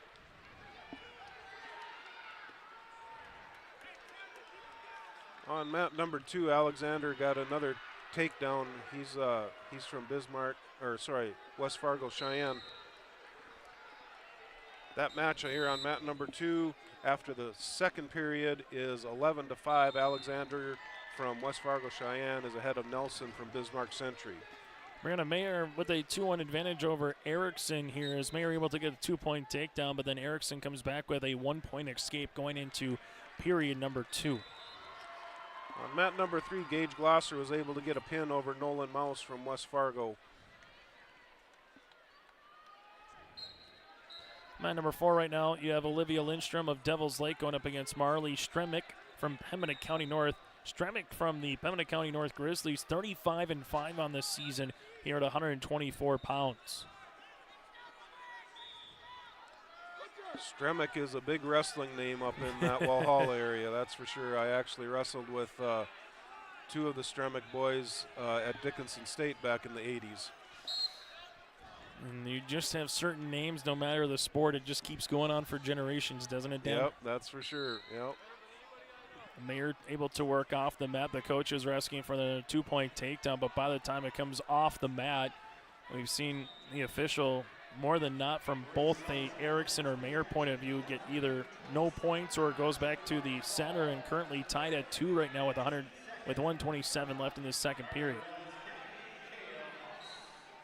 We got a tight one here on mat number 1. We've got Schleppitz from Jamestown is ahead 5-1 over Nelson from Grand Forks Central. So we got a 2-point takedown, also an escape for Erickson, not once but twice. Now Erickson trying to get a 2-point takedown here with Mayer. This one will come across the way, and there's going to be 2 points that will eventually be awarded to here for Central Cass's Mayer. Mayer now working the headlock of Erickson, and now working more of that right arm, trying to finish off the move with 45 seconds left here in this second period. On mat number 2, we've got Alexander from West Fargo Cheyenne ahead 13-5 over Nelson from Bismarck Century. And that match just got over with Alexander winning that match. Brianna Mayer right now continues to work up top. Erickson trying to get the 2-point reversal here and come around. On mat number 3, we've got Levitt from Devil's Lake versus Zach Richter from Bismarck St. Mary's. They're at the 139-pound weight class on mat number 3. Down to 2 seconds, down to 1, and we'll go to the third period on mat number 5. Brianna Mayer with a 6-4 advantage over Brenna Erickson, that again at 118 pounds. As we go to our final period, as we do have some blood time on mat number 5. This blood timeout brought to you in part by Bank North. Visit ibanknorth.com, member FDIC, equal housing lender, helping their customers achieve their financial goals while supporting and improving the great rural communities that they serve. On mat number 2, we've got Ray Trottier from Turtle Mountain versus Nathan Morkin from Fargo North. This is at the 139-pound weight class. Trottier from Turtle Mountain got a 2-point takedown. So it's 2-0 Trottier at the 139-pound weight class here on mat number 2. Lacey Olson from Henniger Scranton, 23-6 on the season for the 8th grader. going up against Madison Racine from Minot at 35-9 at 124 pounds. Back on mat number 5 at 118 pounds after the blood time. We get back to wrestling here into this third period. The start of it, Mayer and Erickson working in the neutral position to start. Erickson working to the edge of the mat here with Mayers. They're both in that grasping of the lock of the heads, and neither are giving up a little bit of room. On mat number 2, Fargo North got a reversal at the end of the first period and was able to turn Trottier to his back and got the pin in the first period. So Nathan Morgan of Fargo North over Trottier with a pin. Yeah, Mayer with a 2-point takedown against Erickson right now as Erickson's back to her stomach. Mayer's trying to turn her back over and try to finish it off as she's working that arm on the inside. Some points are coming as she did get her turned off. They were counting to see if some near fall points would be awarded as Erickson trying to get back to her base, as Mayer just going to put her weight right on top of her, and there will be 2 additional near fall points coming here for Mayer to make it a 10-4 advantage with 45 seconds left in the third period. Over on mat number 3, we've got Zach Richter starting the second period. He's ahead 2-0 over Levitt from Devil's Lake. Richter's in the top position trying to work on getting a cradle, but looks like Levitt just got a 2-point reversal on Richter to tie it up. More points up coming here for Mayer. She gets the takedown now looking for the fall. There's 18 seconds left here in the third period. Mayer trying to see if she can earn some more team points in the overall score. There's now 10 seconds. Mayer continue to work on Erickson. Erickson trying to stay up and alive as much as she can and turn over here with 3 seconds down to 2. And Mayer is going to end up picking up the victory, and she's going to get 3 more points awarded. So it'll finish 13-4 at 118 pounds as Brianna Mayer able to pick up the victory. On mat number 2, Colton King got a quick pin versus Jace Verano from Fargo North. So Colton King picks up the pin at the 139-pound weight class. This is a good time for us to get to our Ryan Opdahl. Update some of the team numbers here on the girls' side as we take a look, as these are just very early on again with some of the team numbers. Bismarck High with 16 team points, followed by Legacy also at 16. Pembina County North at 10, and Bismarck Century 8 with a plethora of other teams early on. And then on the boys' side, on the Class A, again from a team point perspective, Bismarck Century with 16, tied with Dickinson early on. Davies with 15, Bismarck at 13.5, and rounding off the top 5 is Devil's Lake at 12. So that again is on the Class A boys and also the Class A or B, I guess, not a particular class when it comes to girls wrestling. That again is our update for you here from the team side, brought to you in part by Ryan Opdahl with Farmers Union Insurance. Home, auto, business, life, farm, and more. Visit their agency downtown Hillsborough at 701-436-5775. We're going to take a quick break after we get done with this next mat that's going on mat number 2 right now, as we have another Central Cass Squirrel Wrestler on mat number 2. Yes, on mat number 2 we have Peyton Lamar from Central Cass versus Carson Lardy from Bismarck High. Lardy just got a 2-point takedown. We're down to 50 seconds left in the first period. We're at the 139-pound weight class. Lardy's on top right now. Peyton's on the bottom trying to get his base up. Lardy's trying to work on that arm bar and get that far wrist. Peyton's doing a good job of basing up right now and trying to get that stand up. Lamar's up to his feet, but Lardy did a nice job of getting him down right away. We've got 20 seconds left in the first period. Lardy from Bismarck High is ahead 2-0 over Lamar. They're on the edge of the mat, and they're going to get a fresh start here with 15 seconds left in the first period. Yasmin Ybarra from Carrington going up against Cassidy Monroe from Bismarck. That at 124 pounds on mat number 5. On mat number 4 right now, Christensen from Napoleon Gacko Streeter going up against Delabar from West Fargo United. Delabar has a 2-point takedown and leads it early here in the opening 30 seconds. Lamar started in the bottom position with just 15 seconds left, and he's got his base up, but he's running out of time here in the first period. We're going to end the first period with Lardy from Bismarck High ahead 2-0 over Peyton Lamar. Peyton Lamar is a senior this year, and he's coming into the state tournament with a 20-8 win-loss record. starting the second period, Lamar will have the down position again, trying to get that reversal or escape right off the whistle. Marquise Richter here for Mandan looking for the fall against Marcus Klein from Team Davies at 133 pounds. Mandan again from Klein with a Richter, that is, with a 12-1 advantage. Lardy from Bismarck's trying to work a tilt on Lamar. They did get a 2-point near fall. Lardy got a 2-point near fall on that one. Just tilted him enough to get that 2-point near fall. So Peyton's got a base up again here. Lardy's trying the cross face. Got a minute 20 left in the first period. Lardy from Bismarck High is ahead 4-0. Peyton Lamar's in the bottom position trying to base up and work on an escape or a reversal here. Shayla Dillabar with another 2-point takedown to take a 4-0 advantage going into period number 2 against Christensen at 124 pounds on the girls' side, also at 124 pounds. Currently scoreless between Monroe and Yasmin Ybarra here from Carrington. That going on mat number 5. And on mat number 2, we've got a minute left in the second period. Peyton Lamar from Central Cass at the 139-pound weight class is trying his switch right now, trying to get control. They're on the edge of the mat. So Peyton will get a start in the center circle. He'll be in the down position. Lardy from Bismarck High is ahead 4-0 over Lamar. Peyton did a nice job of hitting that switch on the edge of the mat there. Just couldn't get the corner turned. Peyton's up to his feet again. He's doing a nice job getting those stand-ups. Just can't quite. Lardy's got that arm bar tight, and Peyton just can't get any space in there to get free. There's a stalemate. So there's 29 seconds left. Peyton's doing a good job. The first move off the whistle.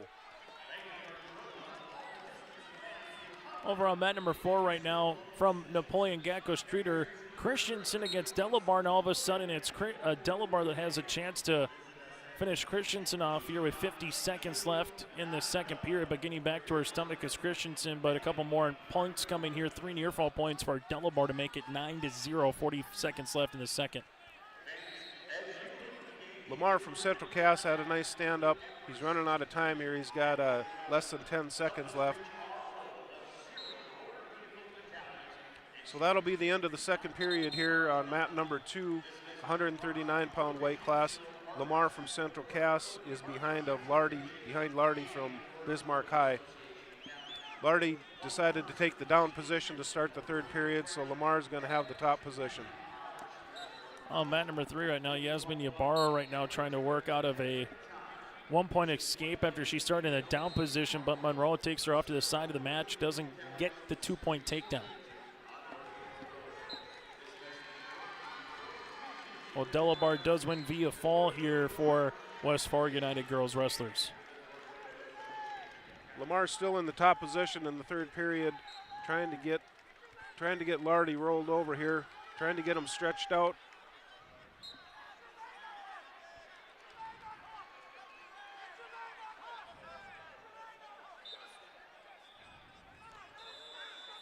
Looks like Lamar's working on that hand control.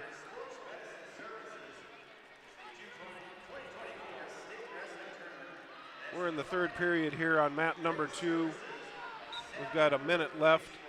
Peyton Lamar is on the top position versus Lardy from Bismarck High. Peyton's trying a near side cradle here. He lost control of that. Lardy got a 1-point escape.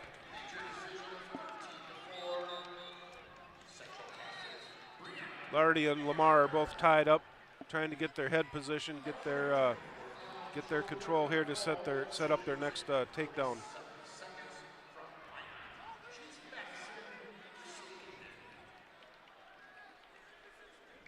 Down to 30 seconds left in the third period on mat number 2. Lardy from Bismarck is ahead of Lamar 5-0. Lardy's in on a single leg.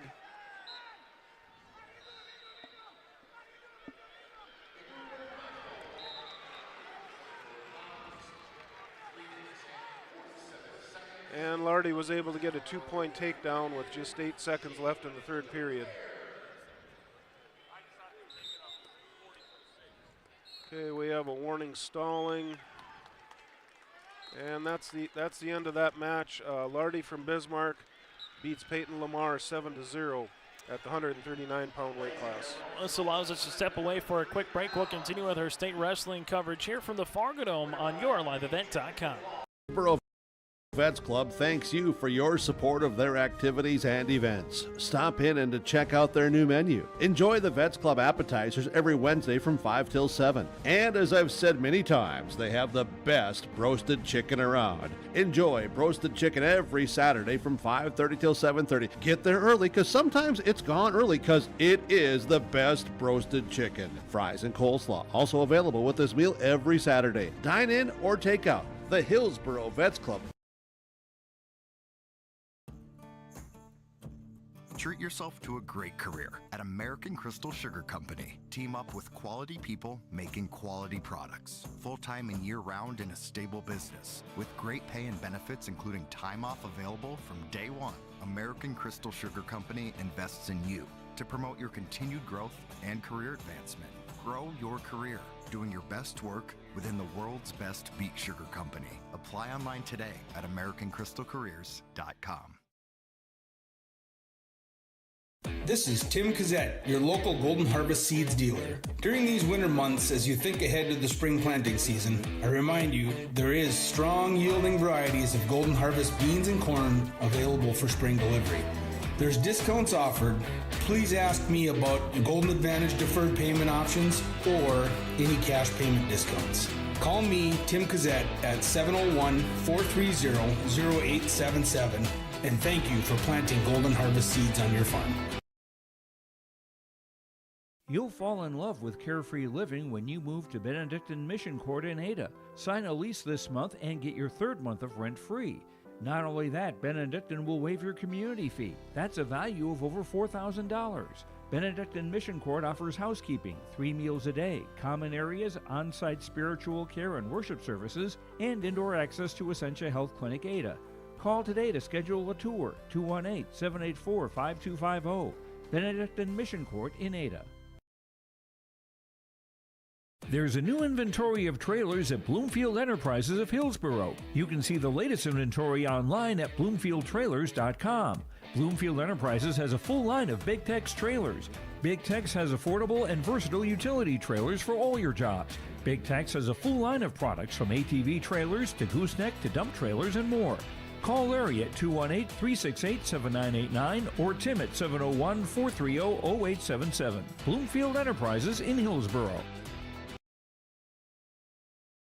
You can buy the quarter, half or whole beef from Mueller Angus, USDA inspected beef. Fill the freezer. Call Dave Mueller at 701-799-3032. 701-799-3032 to purchase beef by the quarter, half or the whole from Mueller Angus, Hillsboro. You can buy beef by the quarter, half or whole beef from Mueller Angus, USDA inspected beef. Fill the freezer. Call Dave Mueller at 701-799-3032. 701-799-3032 to purchase beef by the quarter, half or the whole from Mueller Angus, Hillsboro.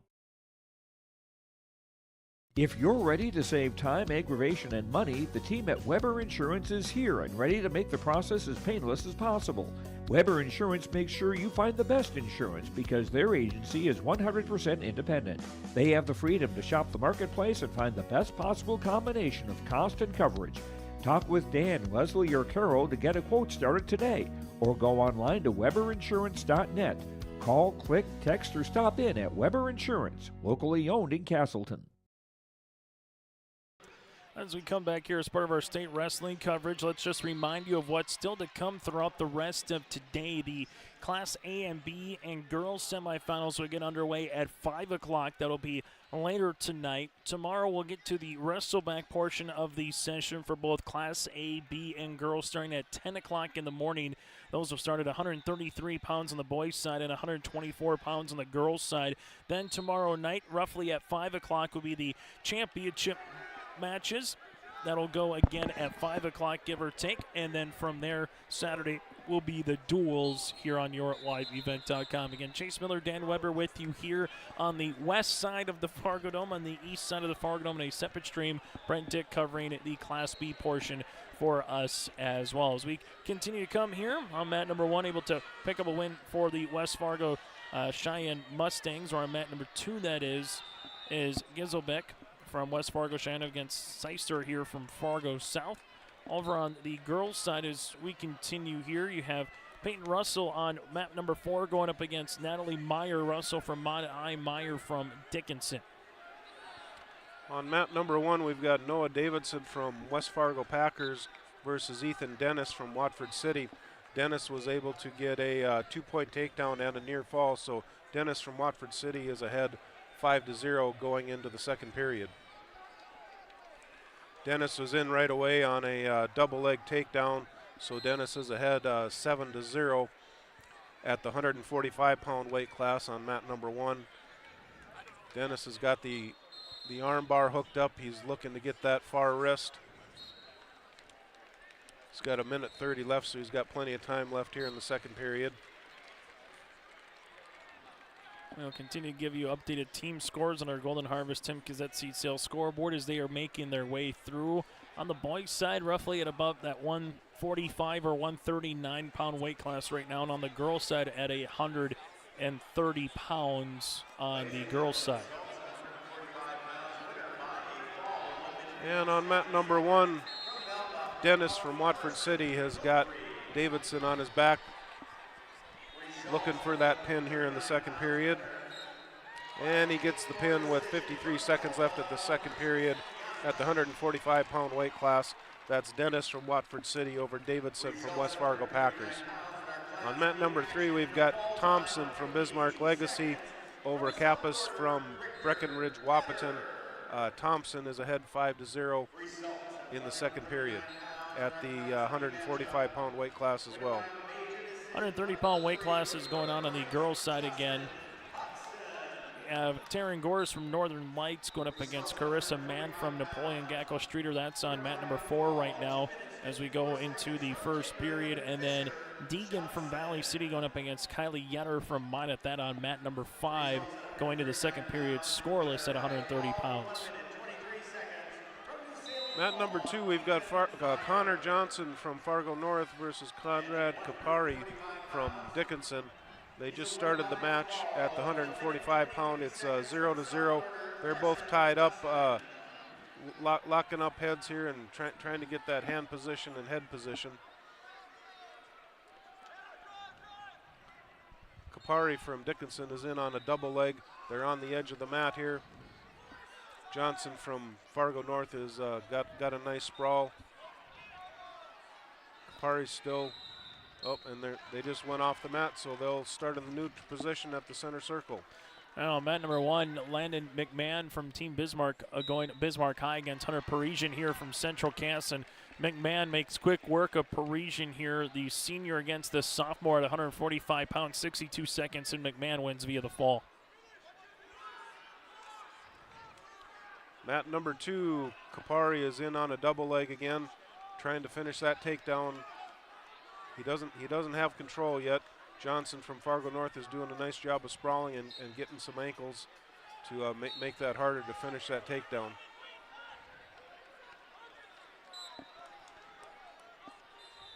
Taryn Gores from Northern Lights going up against Carissa Mann from Napoleon Gacko Streeter. Mann with a 2-point takedown to end period number 1 with a 2-0 advantage. And then Deegan from Valley City still with a 1-0 edge over Kylie Yetter from Minot. That with 35 seconds left here in period number 2. Kapari from Dickinson High was able to get that takedown in the last few seconds of the first period. So Kapari's ahead 2-0 going into the second period over Johnson from Fargo North at the 145-pound weight class on mat number 2. These are all opening round weight classes, and then on the championship side, we'll get to the quarters, and later tonight will be semis and a lot of wrestlebacks. And sometimes, Dan, you get through that wrestleback. If you can finish third, it almost feels just as good as a champion sometimes to get through all those particular matches and finish third place here at state. Absolutely, and you know, in the wrestlebacks, if you lose in this first round here, it can be a long way back to third place, but you can do it. And it gets to be a lot of matches, but yeah, racks up a lot of team points, and third place, there's nothing to be ashamed about with third place.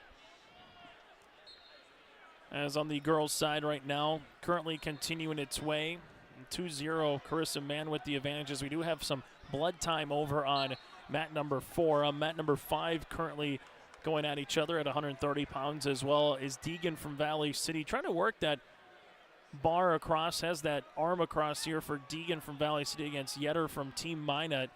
And then Yetter continue to work to her base as Deegan trying to work that arm across and see if she can get her back onto her back instead of her stomach, but Yetter does a good job getting back to her base here on the mat.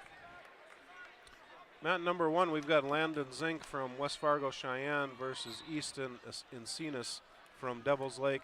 Zink is ahead 5-0 here in the first period with 25 seconds left. Zink has a single leg picked up, trying to get him back down to the mat to keep control there. Mat number 2, we've got Connor Johnson from Fargo North versus Kapari from Dickinson High. Kapari from Dickinson High is ahead 2-1 with 25 seconds left in the second period at the 145-pound weight class. They're going to get a fresh start here on mat number 2 with Kapari versus Johnson. Ended the first period, and Zink is still ahead 5-0 over Encinas from Devils Lake. Mat number 3, we've got Caleb Minton from Williston versus Maddox Slatter from Mandan. Minton from Williston is ahead 2-0, just starting the second period.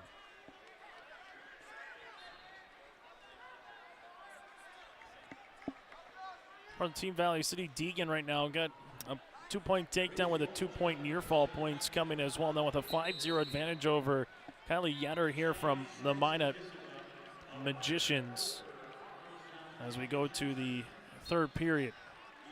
And actually that will end the third period, excuse me. So Deegan with a 5-0 advantage at 130 pounds will advance to the quarterfinals. We've got a close one here on mat number 2. We've got Kapari from Dickinson High ahead of Johnson 2-1. We have 1:30 left in the first period. A tight one here at 145 pounds, 2-1 with Kapari from Dickinson being ahead. Now going to 130 pounds on mat number 5, Emerson Schwab from Lisbon, the sophomore, at 21-9 on the season against Anna Karski from Dickinson, the freshman, at 18-16 on the year as they continue to work on the blood time on mat number 4 between Taryn Gorse of Northern Lights and Carissa Mann of Napoleon Gackel Streeter. Making sure that's all good to go right now over on mat number 4. On mat number 2, Johnson from Fargo North is in the top position with a minute left in the third. He's doing a good job of trying to get a pinning combination put together, but Kapari from Dickinson is fighting hard on the bottom. Kapari from Dickinson is ahead 2-1 with 45 seconds left in the third period.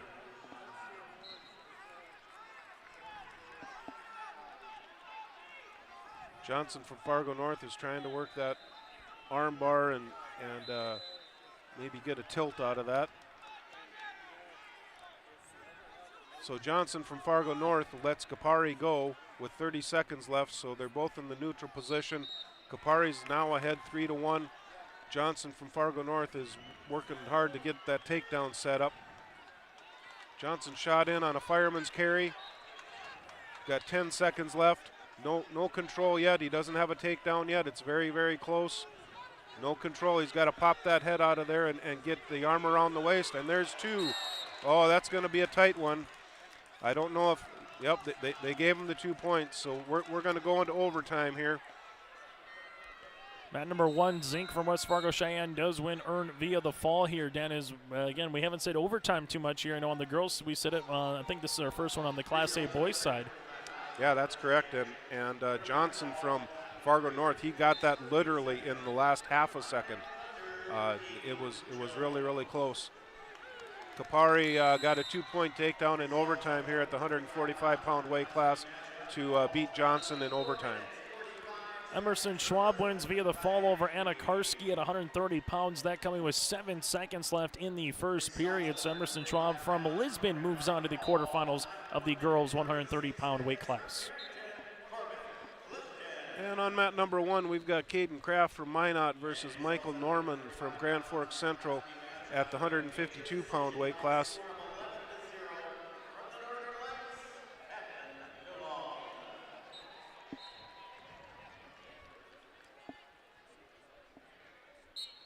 As Carissa Mann right now and also Taryn Gores, it's a 3-0 advantage for Carissa Mann with 30 seconds left in the second period. Now going on mat number 5, Bryn Larson from Team Grand Forks against Morgan Schneider from Bismarck Legacy. Larson, the junior, at 20-9 on the season against Schneider, who's 30-13.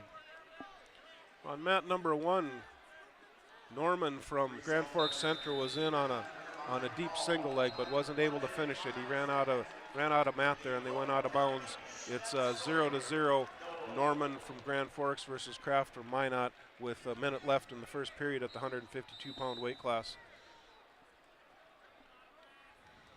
Mat number 2, we've got Jordan Richter from Bismarck St. Mary's versus Evan Berg from Minot. Richter got a 2-point takedown and a 2-point near fall at the 145-pound weight class.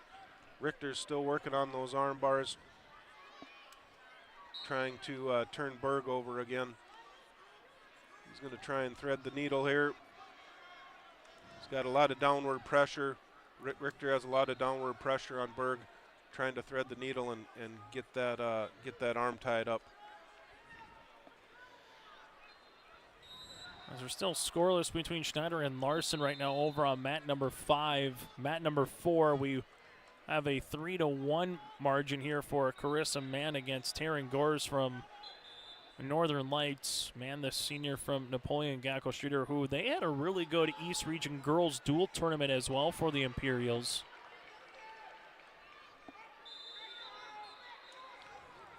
On mat number 1, Caden Kraft from Minot versus Michael Norman from Grand Forks Central. It is Kraft ahead 2-1 going into the second period. So they got a tight one going on here on mat number 1 at 152 pounds. Also at 152 pounds, we've got Berg from Minot, who's behind Richter. Richter from Bismarck St. Mary's is ahead 4-0. They're starting the second period at 152 pounds. On mat number 4, it's a 4-1 advantage for Carissa Mann right now, but Taryn Gores is trying to work the single leg against Mann, able to come and get her down, and they will call it a 2-point takedown, so Gores is able to finish off the move. Now down by 1 with 30 seconds left in that third period here. Taryn Gores trying to do something we've seen a couple of wrestlers do, come back late and possibly either win or force overtime, while Carissa Mann's going to have to be careful that she doesn't get stalled for a warning. Now Mann looking for the 2-point reversal here to come across with 10 seconds, and there it is, a 2-point reversal. So Mann able to get that 2 points, gives the 1 point, the escape to Gores, and Carissa Mann right now trying to hang on as she gets to that sprawling attempt here with 2-1, and she's going to move on. Carissa Mann at 130 pounds for Napoleon Gackel Streeter will move into the quarterfinals. At number 3, we've got Aiden Thummel from Central Cass versus Devin Halverson from Bismarck High. We're in the first period here with 1:20 left.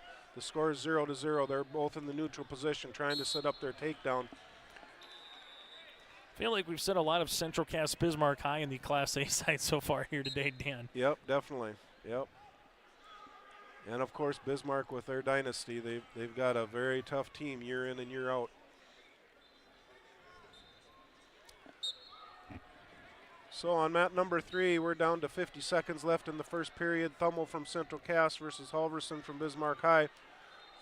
Halverson's in on a single leg, and he's also got the head. No points. Thummel's doing a good job of fighting that off, trying to get that leg down. And Halverson was able to get a 2-point takedown over Thummel from Central Cass, so it's 2-0 with just 30 seconds left in the first period at the 160-pound weight class. Over on mat number 5, Morgan Schneider leads it by a point here from Bismarck Legacy over Bryn Larson from Grand Forks. That's what it's going to be going into the third period. Well, Bristol Fike from Harvey Wells County with a 2-point takedown against Leanna Allred here from Bismarck. That also at 130 pounds with 1:30 left in the first period. Both are in the championship round. Both will advance to the quarters with whoever wins that particular match. On mat number 3, Halverson from Bismarck High was trying to turn Thummel to his back, but Thummel did a nice job of fighting that off and not going past that 90 degrees, so there were no back points. We're going to go into the second period. Halverson is ahead 2-0 over Thummel from Central Cass. Thummel's going to start in the top position to start the second period and try and set up a move to get him turned to his back. He's got the leg in right now and trying to get him broken down. Halverson is trying that stand up. Thummel's doing a good job of keeping him to the ground. He's got the leg in and got a lot of pressure on that far arm. Mat number 5, Bryn Larson wins via the fall over Morgan Schneider with 27 seconds, 1:27 left in the third period. So Bryn Larson advancing from Grand Forks over Morgan Schneider from Bismarck Legacy. We had a stalemate on mat number 3, so Thummel will start in the top position again over Halverson from Bismarck High. Thummel's trying to keep the pressure down to not let Thummel get that escape. Thummel's trying to stand up to get an escape. Thummel's got the leg in. He's got to get those hips up and gain control again.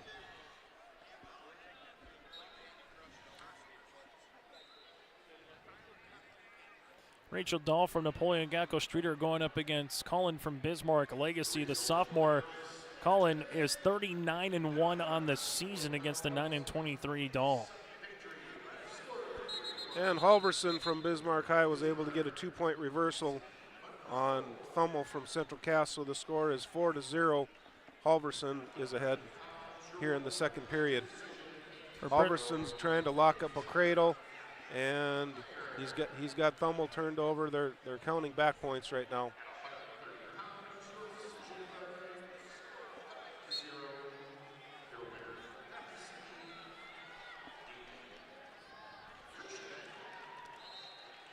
Bristol Fike from Harvey Wells County against Allred here from Bismarck. It's a 6-2 advantage for Fike with 60 seconds left in the second period. That again is going to be at 130 pounds on mat number 4. Thummel from Central Cass was able to break that lock of that cradle and get out of that position to get pinned here late in the second period. So starting the third period, Halverson will be ahead 7-0 over Thummel from Central Cass at the 160-pound weight class. Colin does earn the fall for Bismarck Legacy against Rachel Dahl of Napoleon Gacko Streeter at a mat number 5 at 136 pounds, as we will continue at 136 pounds on mat number 5 here shortly on the girls division. Thummel from Central Cass starting the third period, and they're both in the neutral position trying to set up their takedowns. Doing a little head tapping, doing a little head locking, trying to get something set up. Thummel's doing a nice job of changing his levels. We're down to 1:30 left in the third period. Thummel's behind 7-0 versus Halverson from Bismarck High. William Glein from Ellendale Edgeley Column at 136 pounds going up against Lucy Kranowski here from the Fargo Stingers. On mat number 5 right now, over on mat number 4. Currently Bristol Fike from Harvey Wells County with the 6-3 advantage at 130 pounds. That going on mat number 4.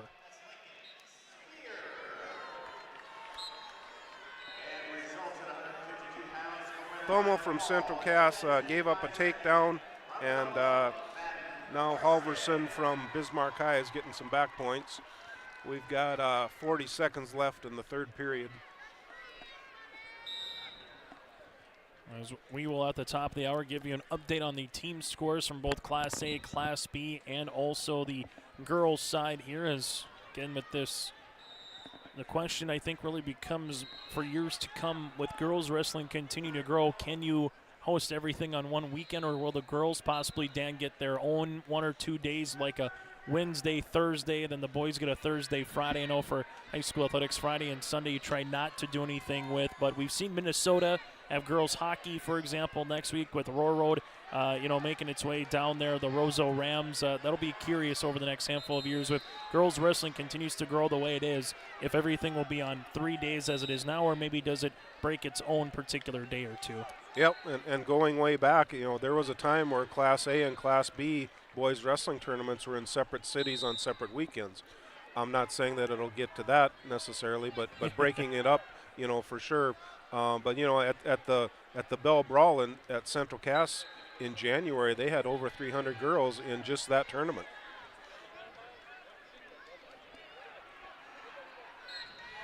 Thomo from Central Cass ended up losing that match. All in right now from Team Bismarck against Bristol Fike. It's 9-6. Lena with the advantage, but Fike working up top right now, trying to get Lena trying to see if she can get her sprawled across and earn a couple of points as she's trailing by 3. Now all of a sudden Fike working up top here and trying to get the headlock going and see if she can spin Lena across. Trying to maybe come back in this one and earn the fall. Mat number 2, we've got Hegney from Mandan versus Haugen from Williston. Hegney from Mandan is ahead 4-0, just starting the second period at the 152-pound weight class.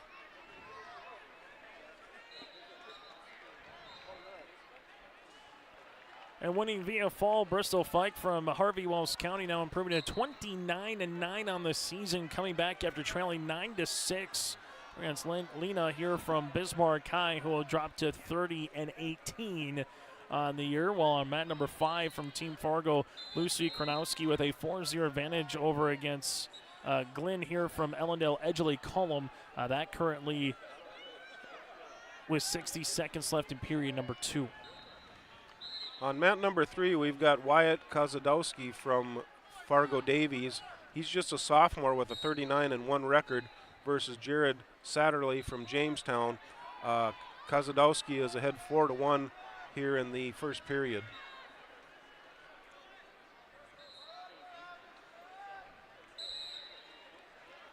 Kozadowski's got an armbar in and rolled Satterley to his back. They're counting back points. Short time, wasn't able to get the pin, but we'll start out the second period with Kozadowski ahead 9-1 at the 160-pound weight class. Kendra Garcia from Carrington, the sophomore, 39-5 on the season, going up against Edwardson of Devils Lake at 16-15. Garcia leads at 2-1 right now, 2-point takedown, and then just able to get Edwardson out with the escape. On mat number 5 right now, Kronarski from Fargo looking to take a 4-3 advantage over Glenn from EEK, as Glenn able to get a 2-point takedown right before period number 2 came to a close. Mat number 1 at 160 pounds, we've got Eli Leppo from Watford City versus Owen Magnell from West Fargo Packers. It's in the first period, and it's still 0-0 with 30 seconds left in the first period at that 160-pound weight class.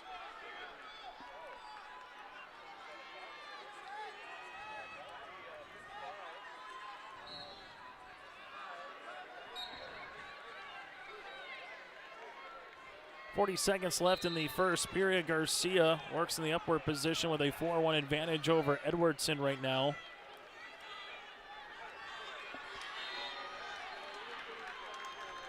Garcia trying to come across the top here, while Edwardson is trying to get back to her base with 20 seconds left in that first period. While on mat number 5, it's a 6-3 advantage. Kronowski with a 2-point takedown here against Glenn of EEK. Mat number 2, we've got Hegney from Mandan ahead 12-0 over Haugen from Williston.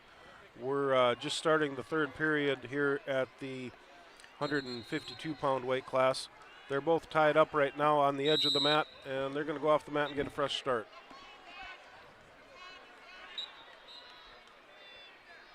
We're starting in the down position in this second period from Carrington. We Kendra Garcia, an awfully good girls wrestler here, trying to get the escape early on Edwardson, and does 5 seconds into the second period to now take a 5-1 advantage.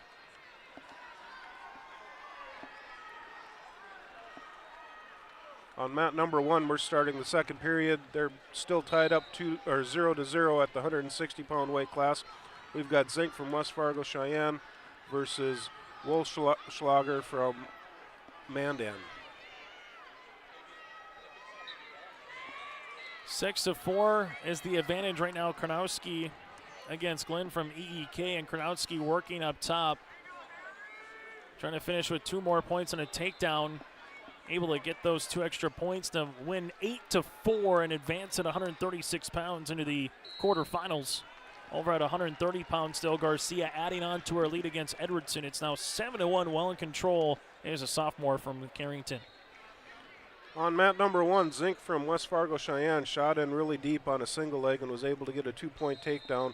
We've got 45 seconds left in the first period. Zink is on the top position here in the first period at 160 pounds.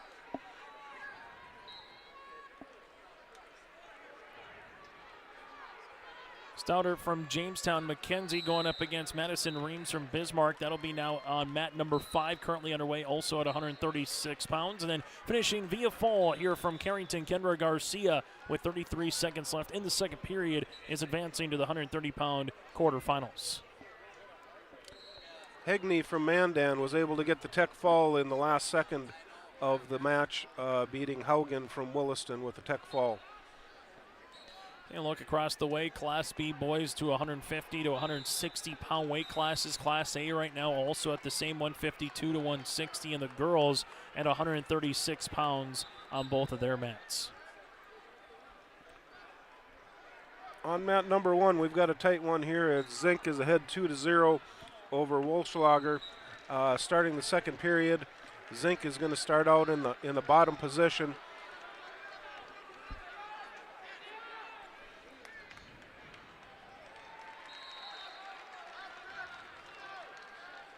Madison Reams from Bismarck going up against McKenzie from Jamestown.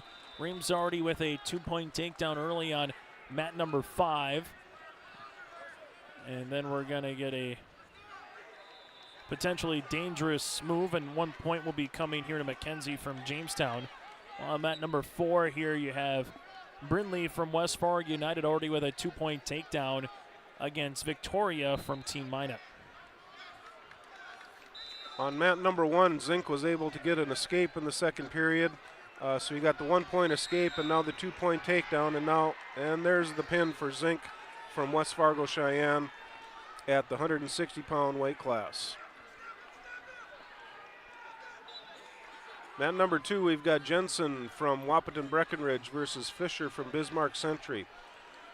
Jensen is ahead 2-1 with 42 seconds left in the first period, and that's at the 160-pound weight class. They're both tied up here on mat number 2 at the 160-pound weight class.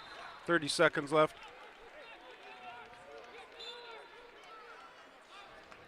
Jensen got in on a nice fireman's carry and got another 2-point takedown, so Jensen's ahead 4-1 with 20 seconds left in the first period at the 160-pound weight class.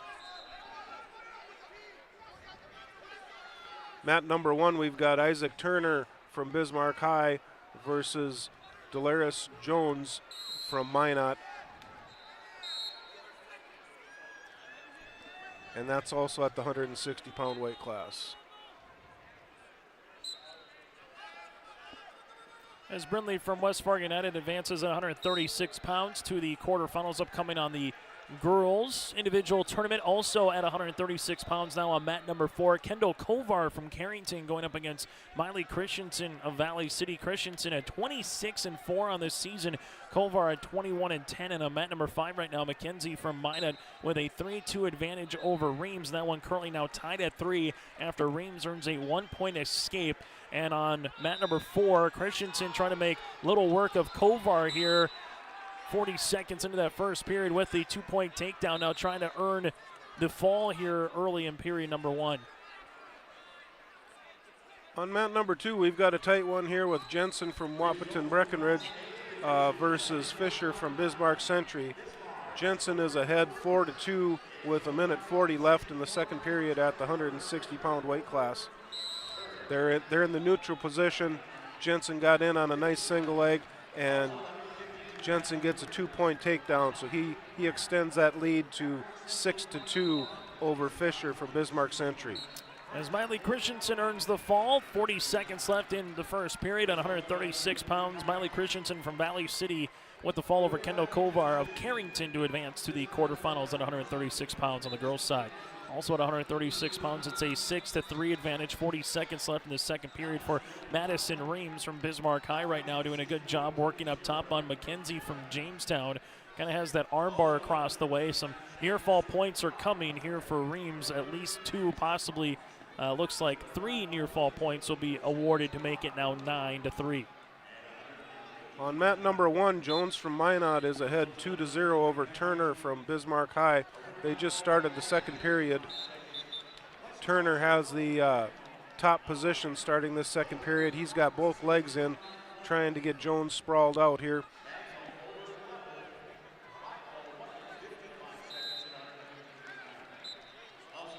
Going into the third period, it's going to be a 9-4 advantage for Madison Reams from Bismarck High over McKenzie from Jamestown with 2 minutes left in that third. While on mat number 4 right now from Team Grand Forks, Lexi Ray going to get a pin with Ellie Rosendahl. Ellie Rosendahl from Henniger Scranton earns the pin early in the opening 23 seconds of that one at 136 pounds, also advancing into the 136-pound quarterfinals. Mat number 2, we've got Jensen from Breckenridge Wahpeton ahead of Fisher from Bismarck Century, 6-2. Just ended the first period at the 160-pound weight class. Looks like they're going to start the neutral position for the third period. They're both trying to get hand control there. We're on mat number 2.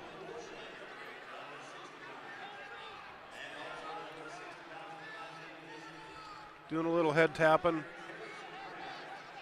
Trying to get that takedown set up. Mat number 1, we've got Jones from Minot ahead 3-0 over Turner from Bismarck High. Jones is in the top position right now with 35 seconds left in the second period, and he's ahead 5-0.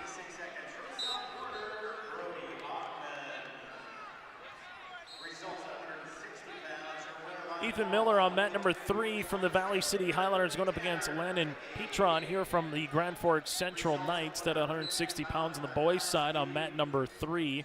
Also currently underway again, Aubrey Overson from Bismarck High against Bailey Tharp from Minot. That's a 2-0 advantage early on for Overson on mat number 4, and on mat number 5 still going at each other. Madison Reams with a 13-4 advantage over McKenzie from Jamestown at 136 pounds with 18 seconds left in that particular bout. Still working her way from Bismarck High with Madison Reams on the edge of the mat right now with a 9-point advantage. On mat number 2, Jensen from Breckenridge Wahpeton was able to get another takedown, so his score is 8 versus Fisher from Bismarck Century 2. There's 35 seconds left in the third period. And as of right now, Jensen's in control of this match at the 160-pound weight class. On mat number 1, we've got Jones from Minot still ahead of Turner, 5-0. And we are in the third period with 1:30 left at the 160-pound weight class. They're going to get a fresh start at the center here. They're both going to start in the neutral position. Jones versus Turner. Jones has a nice single leg and was able to get a 2-point takedown. So now Jones's lead is 7-0 with 1:20 left in the third period. Looks like Jones is going to let him get an escape. So he got one escape, and Jones is in on a double leg, and they're off the mat. Over on mat number 5 from Central Cass, Grace Lamar at 34-4 on the season, going up against Phoebe Wade of Team Bismarck, a sophomore at 12-15 on the year from the Bismarck High Demons.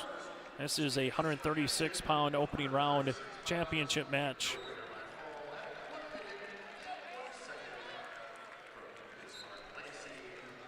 On mat number 1, we have Jones from Minot ahead 7-1 versus Turner from Bismarck High. And Grace Lamar over on mat number 5 was able to hit a headlock, and she's got the 2-point takedown and she's getting near fall, and she gets the pin. With a minute 24 left in the first period, Grace Lamar gets the pin in that match.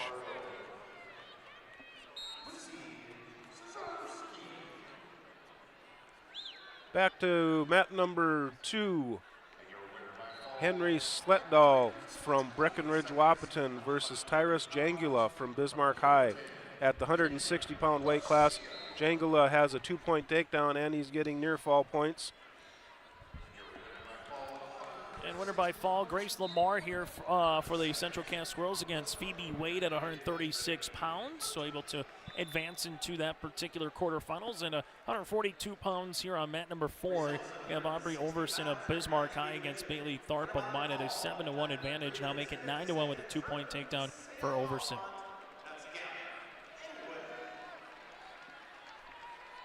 Jangula from Bismarck High is ahead of Sletdahl from Breckenridge Wahpeton 10-0 with 42 seconds left in the first period. Looks like we've got an injury timeout here. Let's get to then. It's a perfect time here, Dan, to get to our Ryan Opdahl. Just team numbers so far of where we're at on both the boys classes and the girls classes here as well.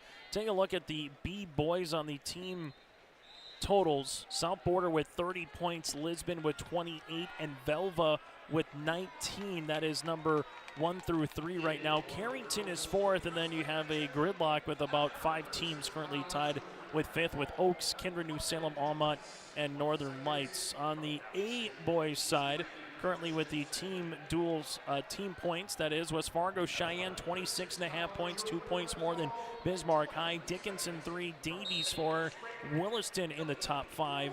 And then on the girls side of things, on the team numbers, you have Bismarck Legacy with 20, Bismarck High 19, Central Cass 15, Valley City 14, and Minot at 12. That is, again, a Ryan Opdahl, Farmers Union Insurance update here. Ryan Opdahl in Hillsboro. Give them a call at 701-436-5777. That, again, is 701-436-5777.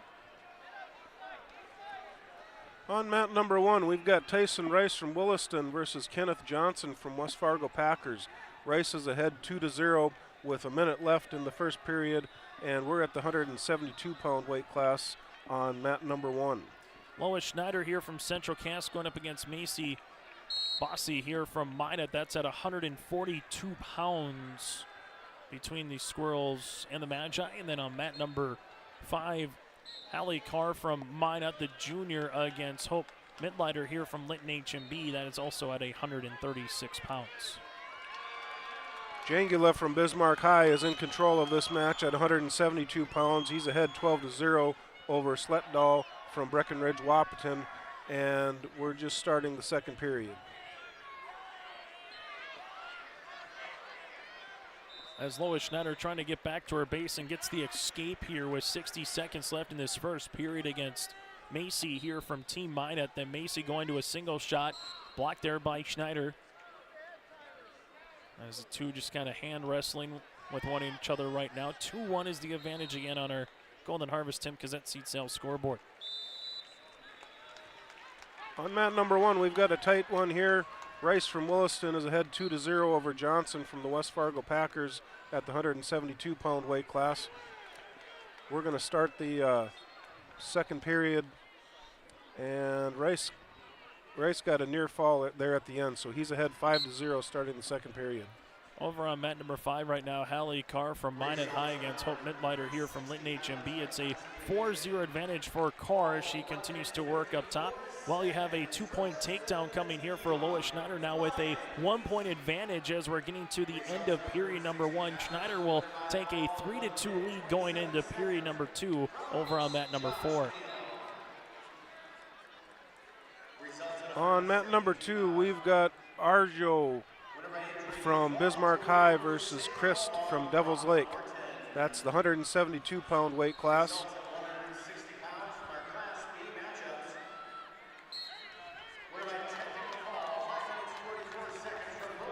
Christ is behind 4-2 right now, and Arjo got another takedown to make it 6-2 with a minute 15 left in the first period. Boise will start in the down position here in this second period. Lois Schneider trying to come across, but we've got a 2-point reversal here for Macy to make it a 4-3 advantage as now she works on top here of Lois Schneider. Those two going back and forth early in this match. Arjo from Bismarck High was able to get the pin over Chris from Devils Lake in the first period. They're going to get a stalling warning here on Lois Schneider. 30 seconds into this second period. Schneider trying to get that 1-point escape, trying to get back on top as she is able to finish with that escape. Now we're tied up at 4 here, as both will kind of be back in that neutral position, while across the way for Minot High, Hallie Carr with a 5 to make it a 4-1 advantage here with 1:47 left in the third period. On mat number 1, Rice from Williston was able to get a pin versus Johnson from West Fargo Packers. Mat number 3, we've got Logan Charbonneau from Devils Lake versus Braden Morris from Bismarck Century. Morris is ahead 5-0 with 1:20 left in the first period. Back to mat number 4 right now. Boise and alongside Schneider still tied at 4. Schneider went in for a single leg shot. Boise able to block it. Now she's trying to come across for that 2-point takedown and finish with a 2, able to do so. 6-4. She's got Schneider a little bit of a lock, but called for grasping. And 6-4, so we'll have a tech point, and the 1 point will be awarded here to Schneider to make it 6-5 with 10 seconds left in the second period.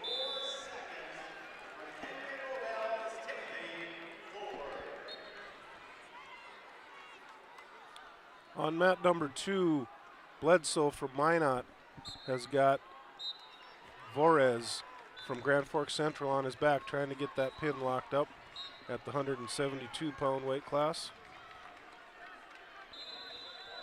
As we head to period number 3, tied at, make it now a 6-5 advantage. That is for Boise against Lois Schneider as we go to the final third period. While on mat number 5 right now, Hallie Carr continues to work on top here on Mittleider from Linton HMB with a 4-1 advantage and at 136 pounds on the girls' side. As Schneider will start in the down position here against the Squirrels, looking for another 1-point escape, while Boise trying her best to keep her down to the mat. We've seen Schneider a couple times here in this bout already earn a couple of points via the escape, able to do so there. Then trying to go for the single leg. Coming across, though, is Boise for the 2-point takedown. Then another 1-point escape here for Schneider to make it 8-7. With the advantage here from Minot is Boise. Going on that double leg there is Schneider. Schneider working on top, trying to get the 2-point takedown, able to do so. Now Schneider has a chance to earn the fall with 80 seconds left in the third period. Near fall points are coming here, and Schneider continues to work with that single leg cradle, and there it comes. Lois Schneider does a really good job coming back at that 142-pound. That was back and forth, back and forth. Schneider got a little window and took it as she advances to the quarterfinals at 142 pounds. Yeah, Schneider was in on that single and lost it, but then came right back, got the escape, came right back with that double leg takedown and took her to a back and got the pin. And speaking of another Central Cass wrestler now going up against Team Grand Forks is Jaden Jacobson, the freshman at 15-15 on the season against Kaylee Cruz from Team Grand Forks. This will be at 142 pounds. On mat number 1, we've got James Nagel from Bismarck High versus Mason Johnson from West Fargo Cheyenne. That's the 172-pound weight class, and it's 2-0. Johnson is ahead from West Fargo Cheyenne. Now on mat number 4, Reagan Ulmer from South Border against Kendall Bice from Minot. That at 142 pounds, just getting underway. Well, 2 points are going to be coming here for Kaylee Cruz from Grand Forks against Jaden Jacobson early with a 2-point takedown.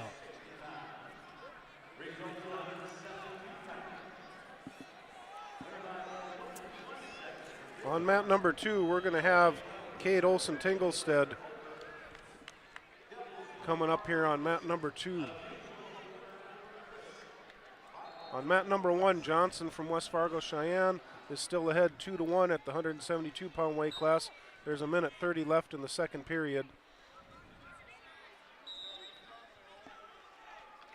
For Cruz here from Team Grand Forks earns the fall against Jacobson at 142 pounds. So Kaylee Cruz here from Grand Forks will improve to 29-7 on the season and advance to the quarterfinals. While at 142 pounds on mat number 4, South Border's Reagan Ulmer with a 2-0 advantage over Kendall Bice, as Bice is trying to get out of the grasp of Ulmer here and try to get a 1-point escape. On mat number 2, we've got Central Cascade Olson Tinglestead at the 172-pound weight class versus Charles Richter from Bismarck St. Mary's. We've got a minute 30 left, and they're all tied up at 0-0. They're in the neutral position trying to get that first takedown. Cade's in on a nice single leg, trying to get that single leg picked up. Richter's doing a nice job of sprawling. Cade keeps on driving. He's driving in on that single leg, trying to get that thing picked up.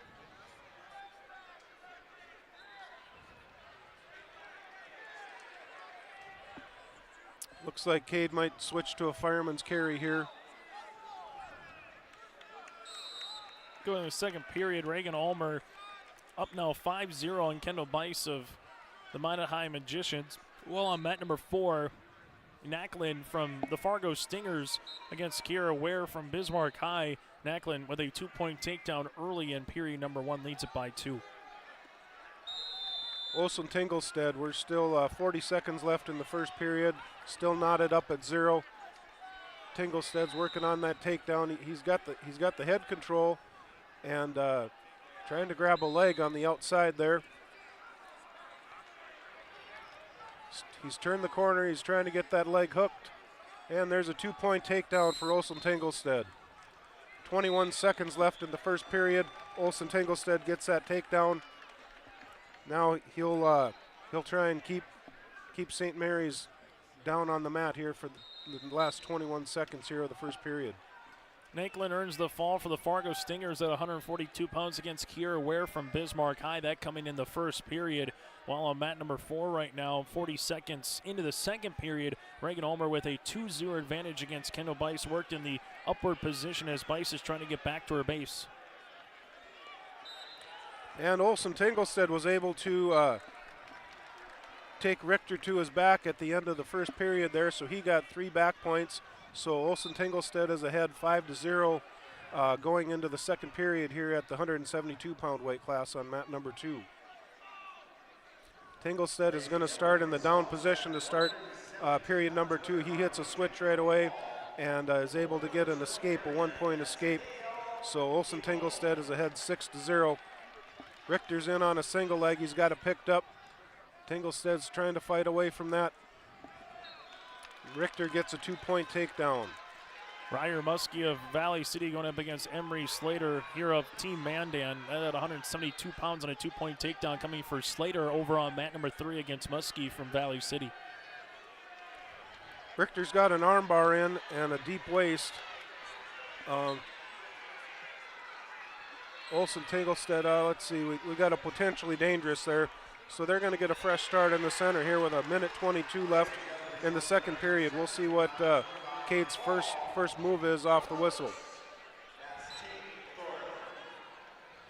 So Cade's going to try for a stand-up.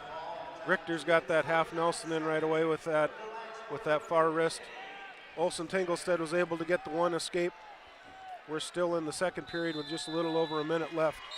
Reagan Ulmer from South Border over on mat number 4 advances via the fall at 142 pounds to go to the quarterfinals of the girls division. And Olson Tinglestead gets the pin with a minute left in the second period. Richter shot in on a single leg and Olson Tinglestead just hipped right into him, right to his back, and got the pin.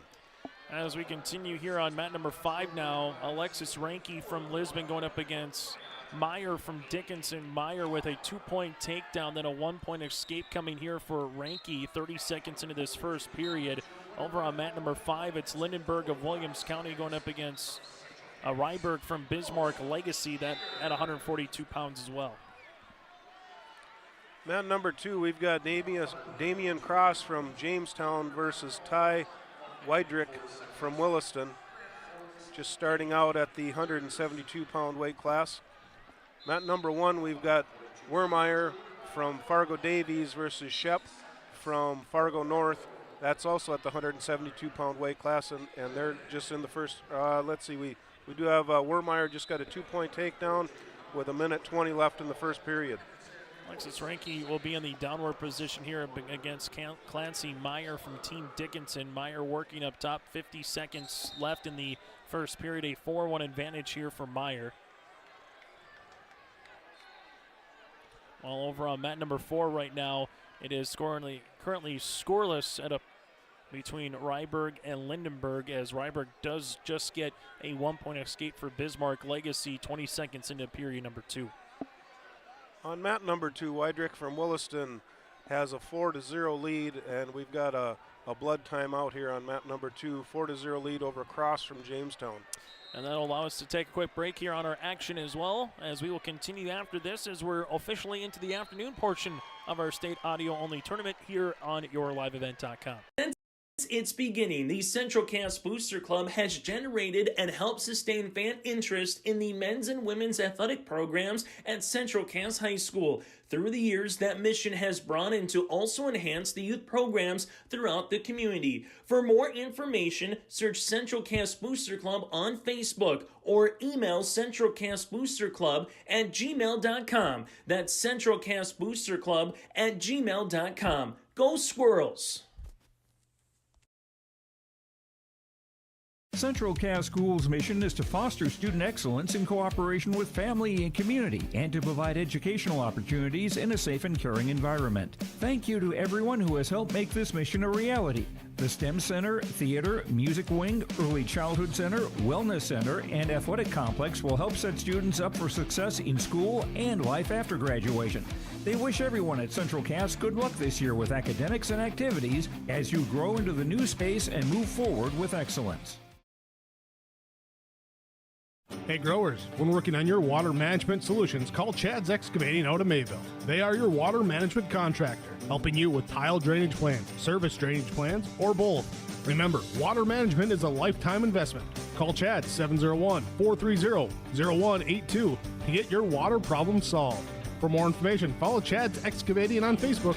For tile drainage and service plans, call 701-430-0182.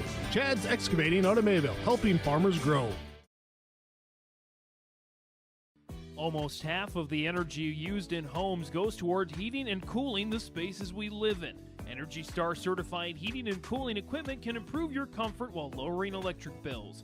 Through its Bright Energy Solutions program, City of Hillsborough offers rebates for a wide range of energy-efficient equipment like heat pumps and central air conditioners. You can also get a rebate for having your cooling system professionally tuned up. Call the City of Hillsborough to learn more about rebates or visit BrightEnergySolutions.com. Ziegler Ag Equipment, Highway 9 North Ada, coming soon. 7 used Fendt 1162 twin tracks, coming in time for spring work. Hours ranging from 430 to 875 hours. Call Chuck or Neil for more information on these Fendt twin tracks for spring field work. Ziegler Ag Equipment now providing farm delivery of genuine AGCO lubricants. Talk with Joey for more details of how you can mix and match lubricants. 218-784-2961. Ziegler Ag Equipment, Highway 9 North Ada.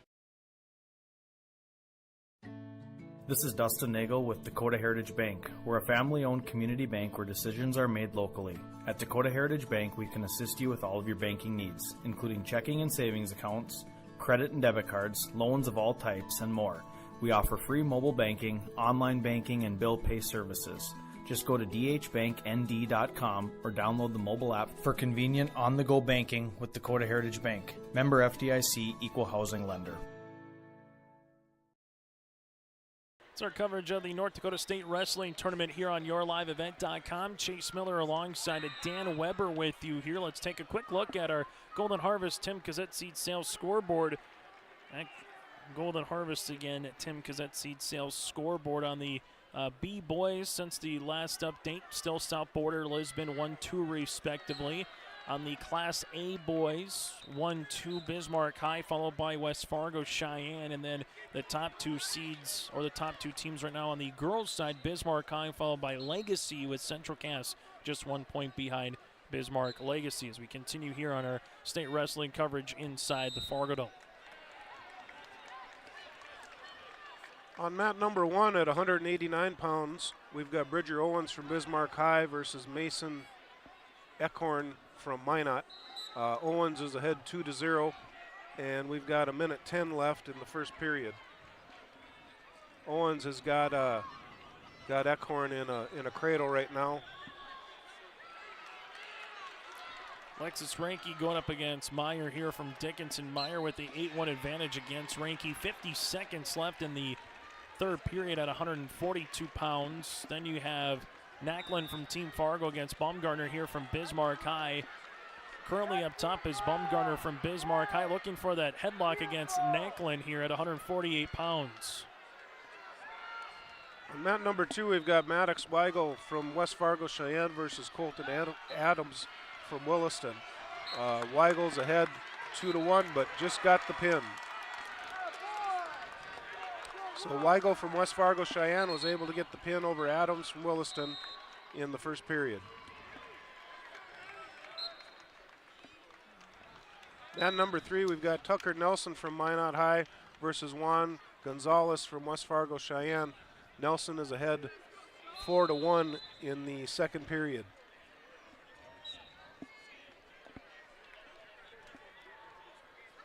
As Ranke right now is down on the mat, 8-1 after 3 periods from Dickinson. It looks like Meyer will advance, and she will at 142 pounds here inside the Fargo. Meyer will advance with a 8-1 win over Alexis Ranke. On mat number 1, we've got Hugh Meyer from Dickinson High versus Gage Brewer from Fargo Davies. Meyer is ahead right now 2-0 at the 189-pound weight class with a minute left in the first period. And on mat number 2, we've got Stone Thornton from Central Cass versus Harper Schultz from Fargo North. This is at the 215-pound weight class. Just starting the first period here. They're both on the edge of the mat, trying to get their head control.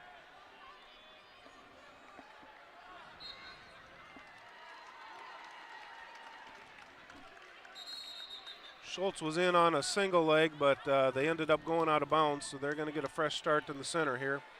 Jocelyn Weigel from Napoleon Gacko Streeter against Aaliyah Dakota from Northern Lights. That is at 142 pounds at mat number 4. Mat number 5 right now from Watford City Carlisle here going up against Megan Ebach from Minot. That one currently scoreless as well at 148 pounds in the girls' opening round. At 189 pounds at mat number 2, we've got Stone Thornton from Central Cass versus Harper Schultz from Fargo North. It's still 0-0 in the first. Stone was able to throw that whizzer in on the edge of the mat, and they ended up going off the mat. We're still locked up at zeros here with 38 seconds left in the first period. Stone had a shot in there, but wasn't able to get a good grasp of that leg, so he's still underneath Schultz from Fargo North, but doing a good job trying to drive and get that single leg picked up.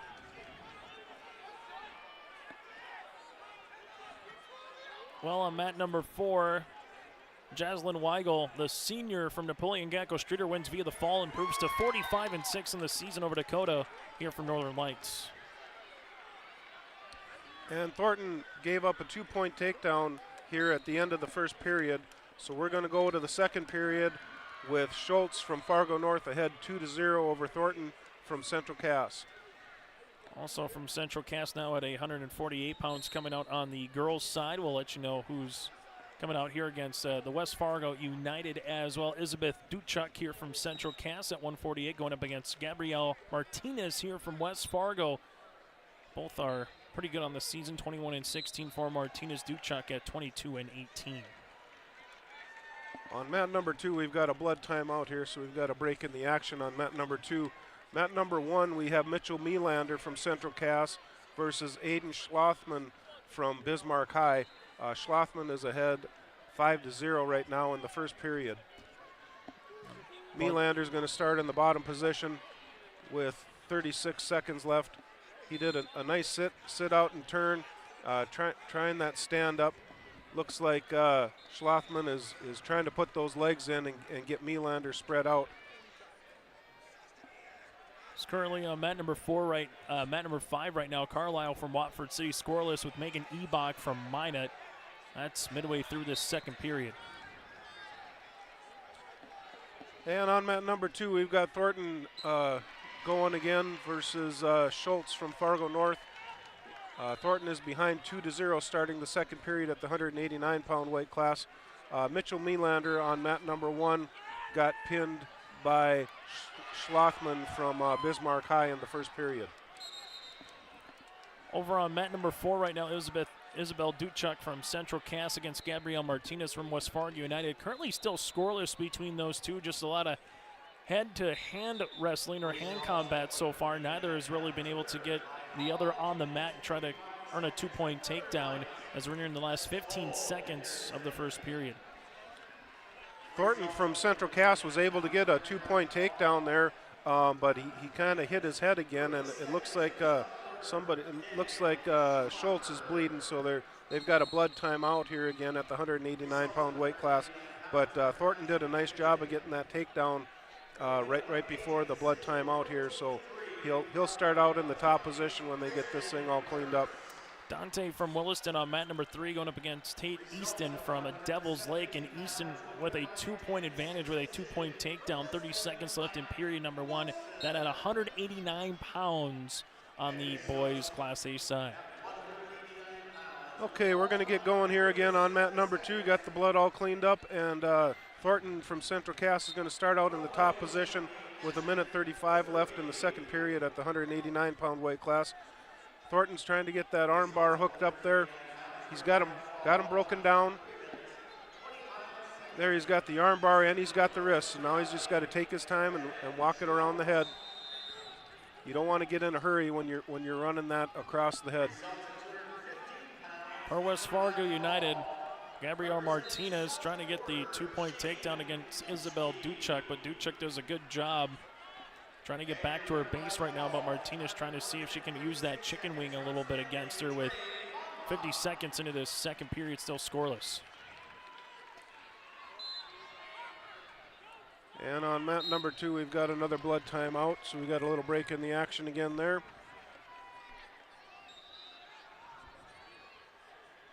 Mat number 1, Rance from Devil's Lake gets the pin over Walla from West Fargo Packers. That was at the 215-pound weight class. Getting late over on mat number 5, tied at 2 between Megan Ebach of Minot High and Carlisle from Watford City. This at 148 pounds, again tied at 2, as those two are still locked in a stalemate a little bit. While on mat number 4 right now, it's still scoreless between Duchuk and Martinez. And again at 148 pounds as well in the girls' opening round. Okay, and we're going again on mat number 2 with Thornton from Central Cass tied up with Schultz from Fargo North. Thornton's getting some back points on a tilt. He's still got the hold in, so they haven't awarded the points yet. He's got two near fall points for sure.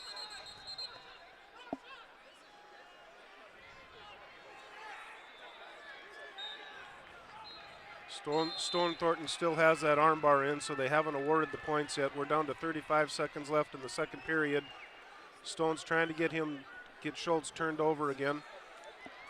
Over on mat number 3, Eastonson from Devil's Lake via the pin at 189 pounds over Dante from Williston will be moving on.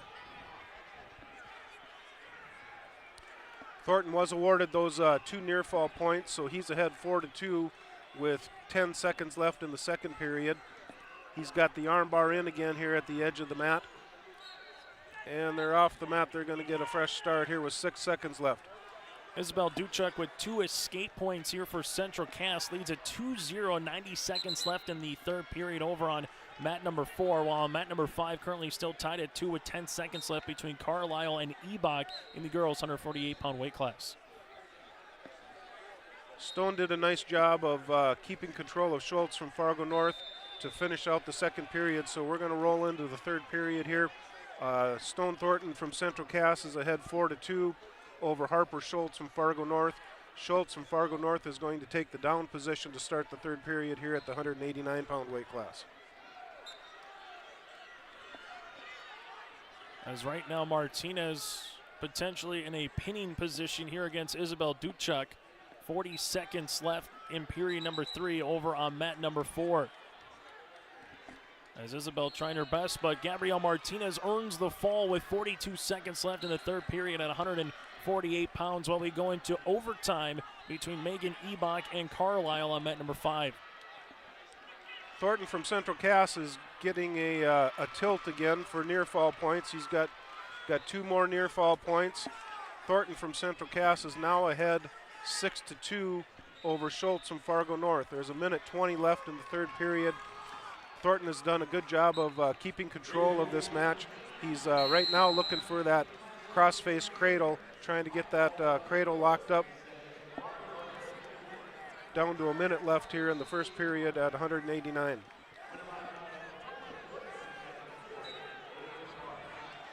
Carlisle able to earn a point with the escape in the first overtime with 20 seconds left over at 148 pounds. Now also at 148 pounds on mat number 4. Ava Carlblum here from Lisbon going up against Sophia Meyer from Bismarck Legacy. That just getting underway.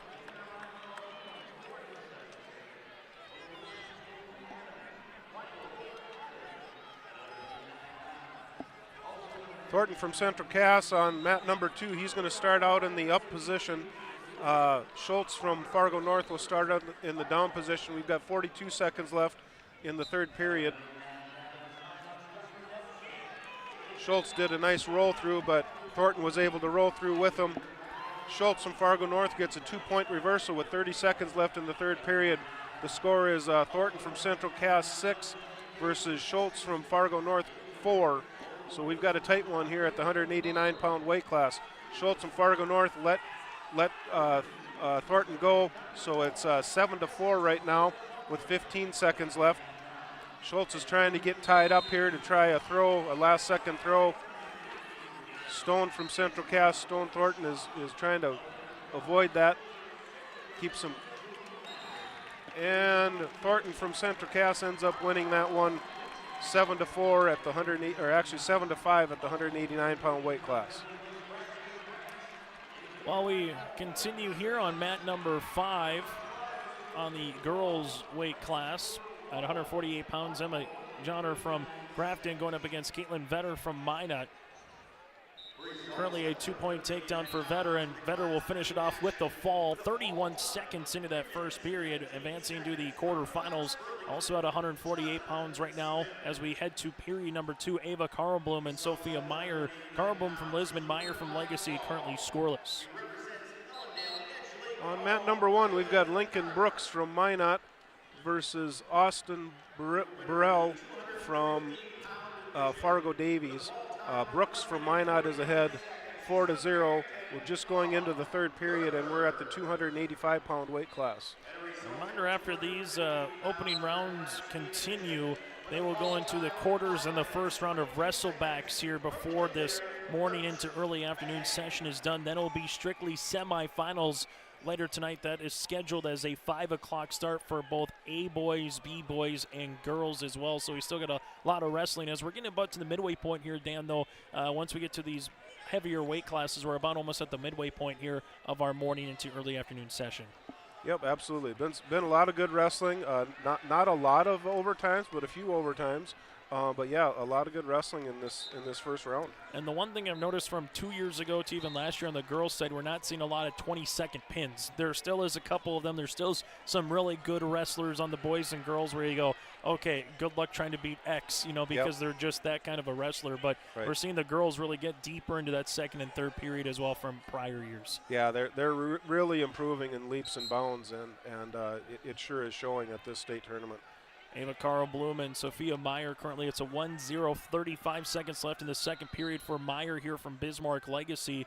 While on the mat number 5, you have Gabby Romans from Jamestown going up against Riley Dewald from Napoleon Gackel Streeter, and Romans from Jamestown with a 2-point takedown to open things up on mat number 5. Mat number 2 at the 215-pound weight class, we've got Carter Michelich from Bismarck St. Mary's versus Zach Lilly from Fargo Davies. They're both at 0-0. We've got a minute left. Michelich was in on a double leg. He's now switched to a single leg. but Lily's got his ankle and making it hard for him to get to his base and finish off that takedown. Sophia Meyer here from Bismarck Legacy, 1-0 advantage over Ava Carlblum. On the opposite side, Gabby Romans on mat number 5 trying to work the fall here on Riley Dewall, but runs out of time, but does get a couple more points for near fall. 3 near fall points coming to make it a 5-0 advantage for Romans as we go to period number 2.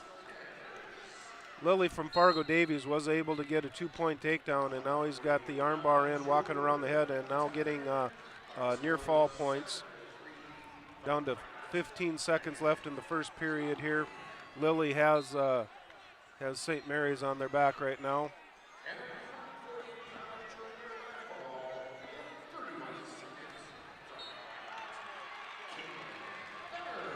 And that'll be the end of the first period here on mat number 2. Lily is ahead 5-0. Sophia Meyer still with a 1-0 advantage over Ava Carlblum here at 148 pounds. Sophia does a good job of keeping Carlblum down on the mat, as Ava just has yet to really get to her base and try to earn an escape. Right now, an escape point would tie things up at 1 apiece and potentially force some extra wrestling, but Sophia Meyer just doing a good job continuing to work, trying to see if she can get that arm bar across here from Bismarck Legacy. On mat number 2, Lily from Davies was able to get the 1-point escape, so he's ahead 6-0 over Michlich from Bismarck St. Mary's. Mat number 1, we've got Mansky from West Fargo Cheyenne versus Sam Inman from Watford City. They're at zeros at the 285-pound weight class here with a minute left in the first period. Gabby Romans from the Jamestown Blue Jays able to advance via the fall over on mat number 5 at 148 pounds, and here on mat number 4 at 148 pounds as well. Time is running out on Ava Carlblum. 2-point takedown for Sophia Meyer, and Meyer's going to advance with a 3-0 win over Carlblum at 148 pounds in a hard-fought wrestling match between those two. Ethan Halverson on mat number 3 got the pin over Wermeyer in the second period. As the Class A boys a little ahead of the girls right now, already to the heavyweights, and the same over on Class B. Dan, we're pretty much to the heavyweights on the majority of the Class B mats. As on the girls' side here, a couple fresh new wrestlers making their way on for both particular mats. Emily Novak from Grand Forks going up against Claire Lathorpe from Breckenridge Wahpeton, and Emerson Filady from Central Cass at 148 pounds going up against Dorman from Dickinson on mat number 4. On mat number 1, we've still got Mansky from West Fargo Cheyenne and Inman Watford City. They're still at 0-0, just starting the second period. Currently a 2-point takedown for Emily Novak. She's 31-1 on the season, and Novak able to make quick work of her opponent there in Claire Lathorpe with the pin here in the first period at 155 pounds. Emily Novak advances for the Grand Forks Knight Riders, and Filady and currently Dorman, just a lot of hand jostling between those two in the opening 35 seconds. Inman from Watford City started out in the top position in the second period versus Mansky from West Fargo Cheyenne. Mansky just got a 2-point reversal here with a minute 30 left in the second period, so Mansky is ahead 2-0 in that match over on mat number 1 at the 285-pound weight class. Currently continue to work. Filady trying to get into the headlock here of Krista Dormanen from Dickinson. Filady, 45 seconds, unable to finish that move as Dormanen was able to get out of the headlock for a moment. Still scoreless here with under 40 seconds in the first period. Man number 2, Zach Lilly from Fargo Davies, is in control of this match, 11-0 over Michlich from Bismarck St. Mary's.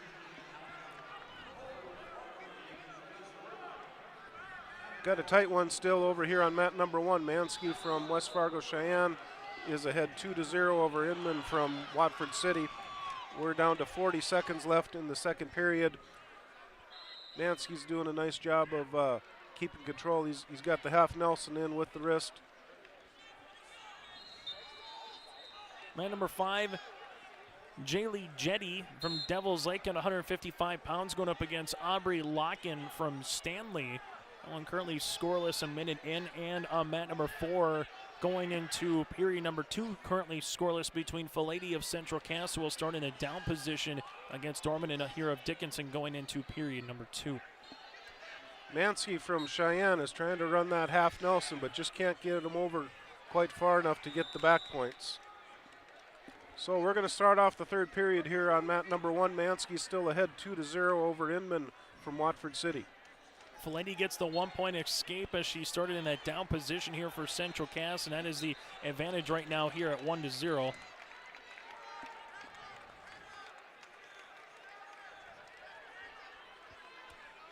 Lily from Fargo Davies gets the win over Michelich from Bismarck St. Mary's. Jetty and Locken, well, they'll be locked at 0 apiece going into period number 2. While Filady right now and Dormanen continue to work on top. We saw the headlock position here for Dormanen earlier. Dormanen trying to work a little bit with the right arm as Filady able to escape for a moment. As Filady goes right back at Dormanen here. Mat number 1, we've still got a tight one here. We're in the third period with 1:20 left. Mansky's ahead 2-0. He's on top right now, trying to get Inman turned over to his back. He's got that half Nelson in again, trying to drive it. He's driving it over, but Inman gets the roll through and gets the 2-point reversal. So we're tied up here on mat number 1 at the 285-pound weight class. We've got a minute left in the third period. 35 seconds left in period number 2. Filady and Dormanen wrestled off to the edge of the mat where Dormanen was trying to get a 2-point reversal, but by the time she finished the particular move, she was well off the mat. So they get back to a neutral position here with 20 seconds. Now there's going to be a stalling warning here on Filady with 15 seconds left here in this second period. And back on mat number 1, Mansky from West Fargo Cheyenne was able to get a reversal, so he's ahead 4-2. We've got 32 seconds left in the third period. 2-point takedown coming down here for Dormanen to end the second period against Filady, as they will have now a 2-point takedown with 2 near fall points as well added. So Dormanen with a 4-1 advantage over Filady here going into the final period on mat number 4. On mat number 5 right now from Devil's Lake, Jetty working up top with a 3-point advantage over Locken with 50 seconds left in period number 2. On mat number 2, we have Concha from Williston versus Stouter from Grand Forks Central. They're both, let's see here. Stouter is ahead 3-2 with just 5 seconds left in the first period, and that's at the heavyweight weight class. Jetty able to earn the pin over Locken here from Devil's Lake at 155 pounds. Over at 148 pounds right now, Dormanen working against Filady has a chance to earn the fall here with 90 seconds left in the third period. Able to get some points for a takedown at 7-1. And then able to earn 3 more near fall points added to make it now a 10-1 advantage as Dormanen continues to work a little bit on that leg and brings Filady back across on that cradle. Dormanen trying to finish it off with a fall here of Filady with 65 seconds left in this third period. Mansky was able to get the win over Inman from Watford City. Mansky from West Fargo Cheyenne won 6-2. On mat number 1, we have Anthony Nia from Williston versus Isaiah Quant from Bismarck Century at the 285-pound weight class. As Dormanen does earn the fall over Emerson Filady here at 148 pounds. As Dormanen from Dickinson will be again going to the quarterfinals on the girls tournament. And then over on mat number 5 right now, Clara Steffes from Lemoore Litchfield Marion going up against Klein from Beulah Hazen. That again is at 155 pounds, is on the Class A side as well. Dan, we're kind of getting back to those lighter weight classes and making our way through some of the wrestlebacks, and quarterfinals will be coming up as well here. Yep.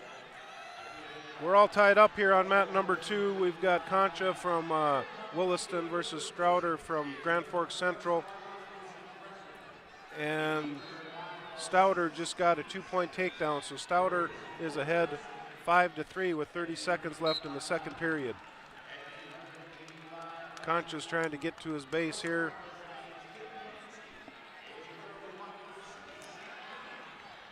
Stouter's doing a nice job grabbing that ankle and trying to keep the pressure down to keep him on the mat. Kanan Cook looking for a quick fall against Lima here from Grand Forks. They're working at the side of the mat. Currently a 2-2, but for Cook from Bismarck Century, she'll be awarded with 3 more points coming via near fall.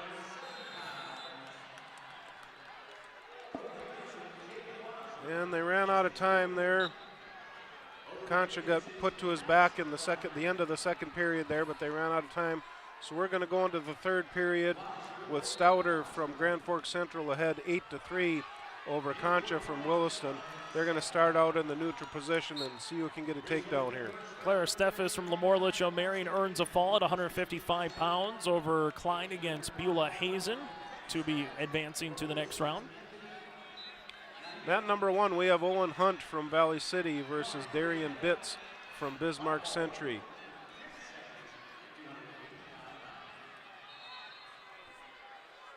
Veda Carlblum from Lisbon at 155 pounds going up against Lexley Beckler from Bismarck High. And then we do have a fall at 148 pounds on mat number 4. Cadence Cook from Bismarck Century over Lima from Grand Forks to advance into the next round in the quarterfinals. As the girls are just a hair behind the boys right now when it comes to the weight classes. As coming on will be Cheyenne Helen now from Central Cass at 31-8 on the season on mat number 4 against Ava Chemnitz from Pembina County, the junior, at 7-19. On mat number 1, Darian Bitts has a 5-0 lead over Hunt from Valley City. That's at the heavyweight weight class. Bitts is going to get some more back points here. He's trying to finish it off with a pin.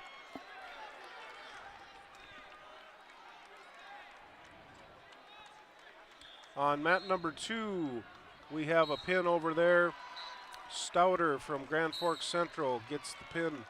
And speaking of pins, Cheyenne Helen makes quick work, 26 seconds to be precise, of Chemnitz from Pembina County North at 155 pounds. So Helen goes to the quarterfinals also at 155 pounds on mat number 5. Lexi Beckler nearly was able to get the fall against Veda Carlblum. Beckler, the senior, at 24-12 on the season from Bismarck High, did earn a 2-point takedown with 3 near fall points and works on top here of Carlblum as they resume wrestling here on mat number 5. And we're still at the 285-pound weight class. On mat number 2, we've got Carter Johnson from Bismarck Legacy versus Lennox Charlie from Fargo North.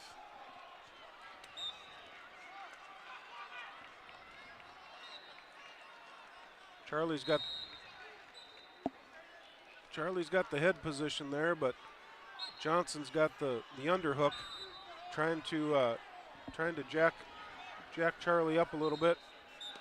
So we got a couple of quarterfinals going on as well down on the boys' side as Nicholas from Bismarck Legacy, Emsinger able to earn the fall over Corbin Swanson of Watford City on mat number 1, and then on mat number 3 it's a quarterfinal between Egberg of Bismarck High against Samuelson of Devils Lake. 4-1 right now, the advantage here for Egberg of Bismarck High.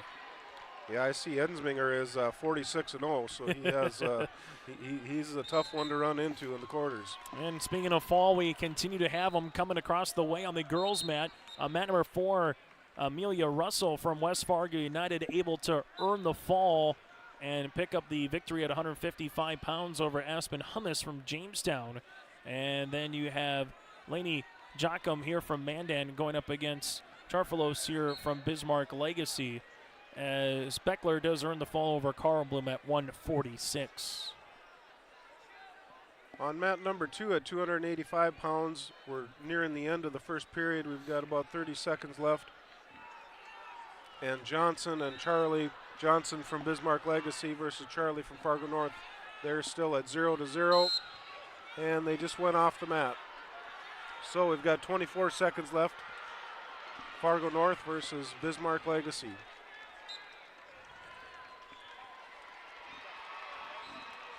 On the girls' side, on mat number 5 right now. Jokum, again, of Mandan going up against Kiara of Bismarck Legacy. Currently scoreless as on mat number 4. Looking for our next wrestlers at 170 pounds from Mandan. That's Alexis going up against Latexier from Pembina County North. On mat number 1 at the 121-pound weight class, we've got Jack Schauer from Jamestown versus Jake Mattern from West Fargo Cheyenne. Schauer with a 27-3 record this year is ahead 2-0.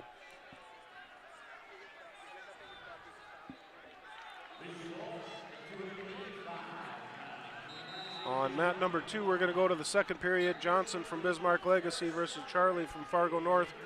Charlie's going to start out in the top position starting this second period. That's at the 285-pound weight class.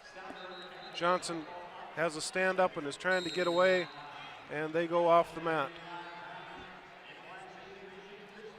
Over on mat number 1, we've got Schauer from Jamestown ahead 7-1, just ending the first period at the 121-pound weight class. Mandan and Bismarck Legacy going at each other on mat number 5 again. Kiara from Legacy trailing Laney Jokum from Mandan 4-0 as we head to period number 2. Well, in period number 1 at 170 pounds, it's Alexis Storsved from Mandan going up against Latexier from Pembina County North. That one just getting underway on mat number 4 on the girls' 170-pound opening round. On mat number 3 in the quarterfinals at the 107-pound weight class, we've got Caden Egberg from Bismarck High versus Ryan Samuelson from Devils Lake. Egberg is ahead 4-1 in the just won at 4-1. On mat number 2, we've got a minute left in the second period. We have Johnson from Bismarck Legacy ahead 1-0 over Charlie from Fargo North. They're both in the neutral position working on their takedown.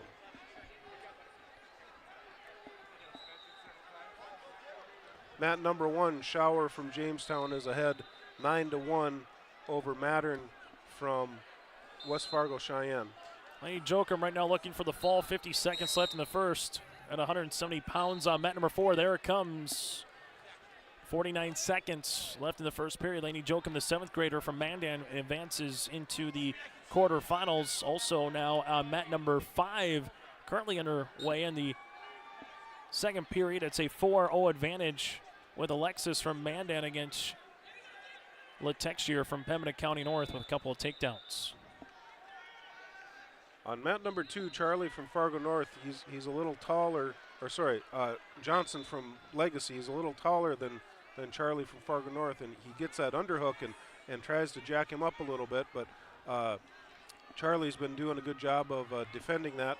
We're down to 5 seconds left here in the second period, so we're going to go into the third period with Johnson from Bismarck Legacy ahead 1-0. We've got a tight one here going on at the heavyweight.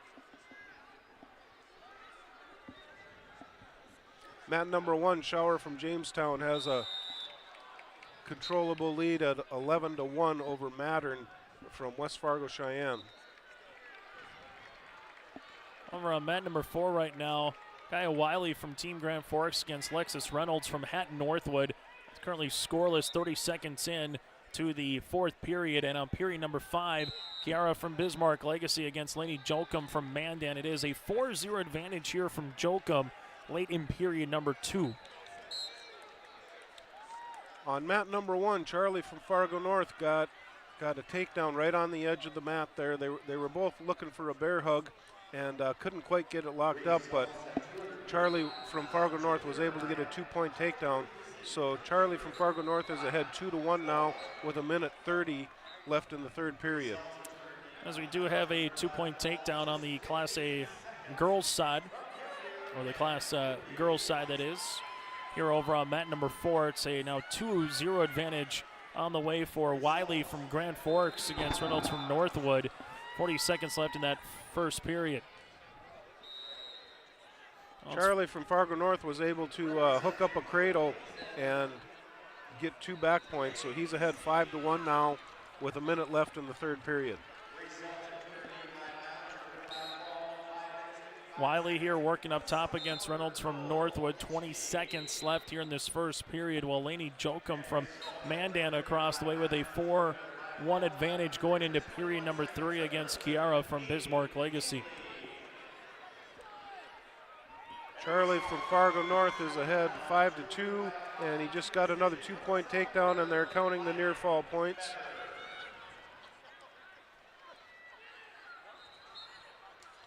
So there's another 3 near fall.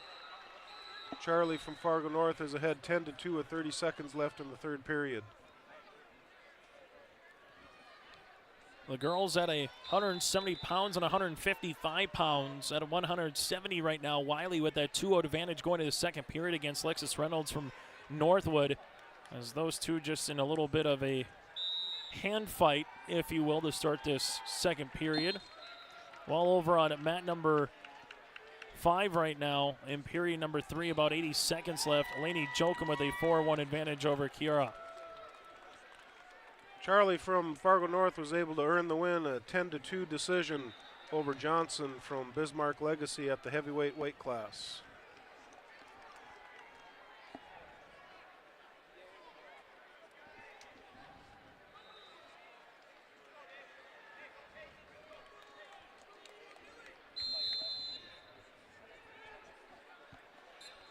On mat number 3, we've got Hunter McRain from Mandan versus Cade Nisima from Bismarck High.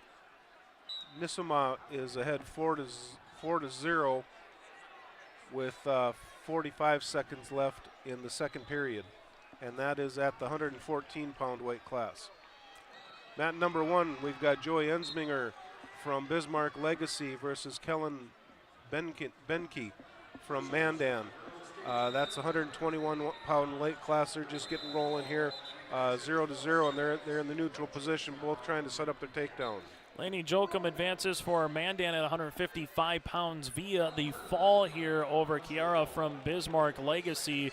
Kaya Wiley from Grand Forks with a 6-0 advantage over Alexis Reynolds here at 170 pounds on mat number 4. This will allow us to take a quick break here. It's the North Dakota State Wrestling Tournament here from the Fargo. We'll continue with more after this with our top of the hour update brought to you in part by Ryan Updahl of Farmers Union Insurance Agency in Hillsboro. That's coming up around the corner.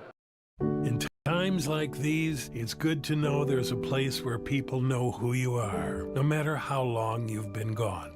A place where the smells of home cooking are still in the air, where a simple wave warms your heart, and sharing stories is just a way of life. It's good to be home.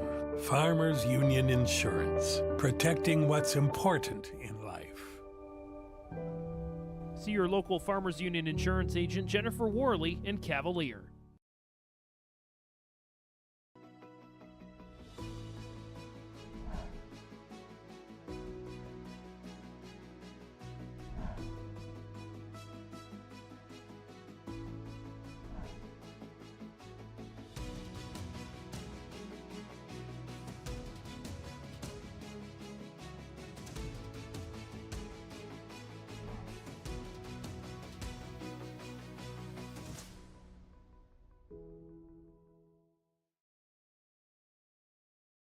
DRN Ready Tech would like to wish all wrestlers, coaches, and fans the best of luck this postseason. As a company who works together to keep their customers connected to the world, the DRN Ready Tech team of experts know the importance of teamwork. From gig internet service and security systems to Ready Tech's managed IT services, our team must pull together every day to keep their customers connected and secure. Trust your local team of technology solutions experts and visit drn.coop or readytech.com. A foundation forged in their grandfather's shop. Matt and Mike Martins know firsthand the value of quality machinery. At Martins Welding and Machine, they rely on 3 generations of knowledge and expertise in creating quality products for farmers, ranchers, residents, and businesses across North Dakota and beyond. To browse their full selection of bin caps, bale feeders, rock lifts, disc attachments, and more, visit martinswelding.com. Also ask about their garage doors. Martins Welding and Machine. Matt and Mike will make it right. You've got a lot more going for you in 2024 with Mayport Hardware, Trail County's Hardware Hank. No matter how many times your New Year's resolutions change, Mayport Hardware's tools and supplies will aid your goals and dreams. Let their staff help you turn those scratch paper scribblings into reality. Paint the bathroom, fix the deck, finally get that garden going. You may not be able to do it all this year, but you can check any of those off your list with the help of Mayport Hardware. Trail County's Hardware Hank on Main Street in Mayville.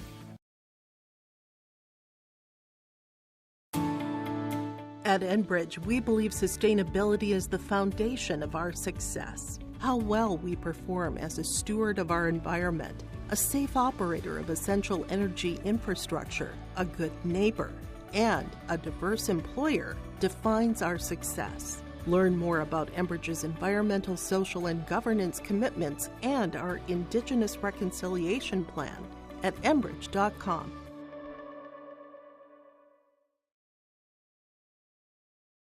Don't be fooled by that beat-up old cap. Its faded crown represents the tireless work of America's farmers and ranchers. Its sturdy brim, their dedication to providing our nation with a safe, affordable food source. So we'd like to tip our hat to them. Farmers Union Insurance, protecting those that protect America's food source. Contact Ryan Opdahl, your local Farmers Union insurance agent, at 701-436-5777 or use the QR code to connect with the agency. At Halstead Living Center and Heritage House in Halstead, they remain committed to their original mission of providing living environments for seniors that maximize health, independence, and quality of life. Residents can enjoy hobbies, socializing, programs, and more at Halstead Living Center and Heritage House communities. For more information on Halstead Living Center and Heritage House in Halstead, call 218-456-2105 or log on to halsteadlivingcenter.com. As we come back here, let's get to our top of the hour update, or close to the top of the hour update, brought to you in part by Farmers Union Insurance with Ryan Opdahl. They covered all from home, auto, crop, commercial, and benefits insurance. Go to ireinsurance.com to get a free quote started today. Taking a look at some of the team numbers early on. South Border 51, Lisbon 38, New Salem Alma 29 on the B boys. On the A boys right now, it is a team lead for Bismarck High with 45 points, Dickinson with 37, and Cheyenne at 36.5 round out the top three. And then on the girls side right now, it is number 1, 2, 3 of Bismarck, Legacy, Minot, and then Central Cass is currently fourth at 23. So that again is a look at your Ryan Opdahl team numbers here from all three classes. Chase Miller, Dan Weber with you inside the Fargo Dome as we continue our state audio only wrestling coverage. Brent Dick across the way with the B side here inside the Fargo Dome. On mat number 3, we've got Colton Ireland from Bismarck High versus Talon Tusher from Fargo Davies. Ireland is ahead 4-0, just ending the first period here. So they'll go into the second period, and there's a 1-point escape. So they're going to go into the second period 4-1 with Ireland having the lead there.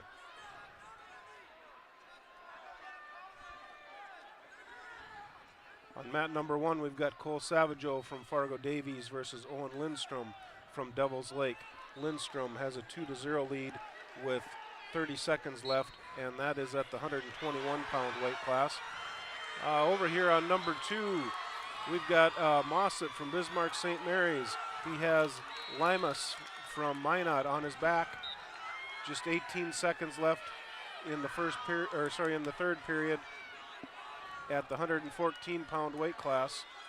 So they're all tied up at 6-6, and we've got potentially dangerous, illegal move. So it's going to be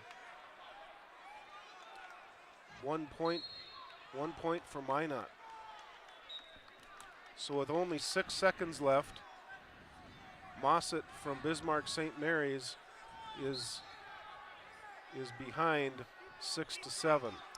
As all the ones on the boys' side right now are in the quarterfinals currently in terms of their coverage. On the girls' side, still in the opening round at 170 pounds on mat 4 and mat number 5. Mat number 4, Gracie Brashear from Jamestown going up against Carly Leisman from Carrington. Then Paige Spooner here from Bismarck Century going up against Sierra Watkins from Minot. Paige from Bismarck Century with a 6-0 advantage with 60 seconds left in the third period, and currently it's a 2-0 advantage for Gracie Brashear here from Jamestown against Leisman from Carrington as we near the end of period number 1. On mat number 1, we have Owen Lindstrom from Devils Lake. He's got a 4-0 lead over Savageau from Fargo Davies. We've got a minute 15 left in the second period here at the 121-pound weight class on mat number 1. Lindstrom has an arm bar in and has that far wrist. He's walking around the head there looking for some back points. They're counting the near fall points. Looks like Lindstrom lost his grip there, but he was able to get some back points there. They haven't awarded it yet, but they should. Yep, there's 2 back points, so Lindstrom's now ahead 6-0. Page from Bismarck Century picks up the fall against Sierra Watkins from Minot at 170 pounds. And she'll be advancing late in that third period, while on mat number 4 right now, it's Gracie Brashear from Jamestown against Carly Leisman for Carrington. It's a 2-0 advantage for Brashear, but they're talking over at the head table to maybe add some points coming here for Leisman. As we get to 170 pounds, continues over on mat number 5 with 2 new wrestlers. Ivy Griffin from Bismarck Legacy will tango with Myers from Bismarck Century at 170 pounds on the girls division. At number 2, we have Grady Iverson from Bismarck Century versus Aaron Morris from Williston. Iverson has a 4-0 lead at the 127-pound weight class with 50 seconds left in the first period. Over on mat number 1, Lindstrom from Devils Lake is ahead of Savageau from Davies, 8-1. Just going to start the third period here on mat number 1. Again, Lindstrom's ahead 8-1 over Savageau from Davies. Still scoreless on mat number 5. Ivy Griffin and Myers right now between Legacy and Bismarck Century. As the girls at the 170-pound weight class taking a look at the B boys at 114-121, and right now on the A boys it's the same at 114 and 121 in their quarterfinals. We're going to be tied at 2 apiece between Grace of Jamestown and Carly Leisman of Carrington as we get ready for the second period, as they did award the 2-point takedown here to Leisman, so now it'll be 2 apiece. And then they'll get the 1-point escape following that for Grace. So it'll be 3-2 entering the second period. At 127 pounds on mat number 2, Iverson from Bismarck Century is ahead 4-0 over Morris from Williston, just starting the second period at the 127-pound weight class. They went off the mat. They're going to have a neutral start again here on mat number 2. Mat number 1, Lindstrom from Devils Lake gets the pin over Savageau from Fargo Davies. Back to mat number 2 at the 127-pound weight class. Morris from Williston is in on a single leg, trying to pick that up, trying to finish that off. We've got plenty of time here, a minute 30 left in the second period. Morris from Williston is trying to turn that corner and get control for the 2-point takedown. He just can't. Oh, and they're gonna call the stalemate there, so they're gonna start again in the neutral position. As right now, Carly Leisman takes a 4-3 advantage with 50 seconds left in the second period right now against Gracie Brashear at 170 pounds. Also at 170 pounds right now, Ivy Griffin and Myers from Bismarck Century. Griffin from Legacy currently scoreless going into period number 2.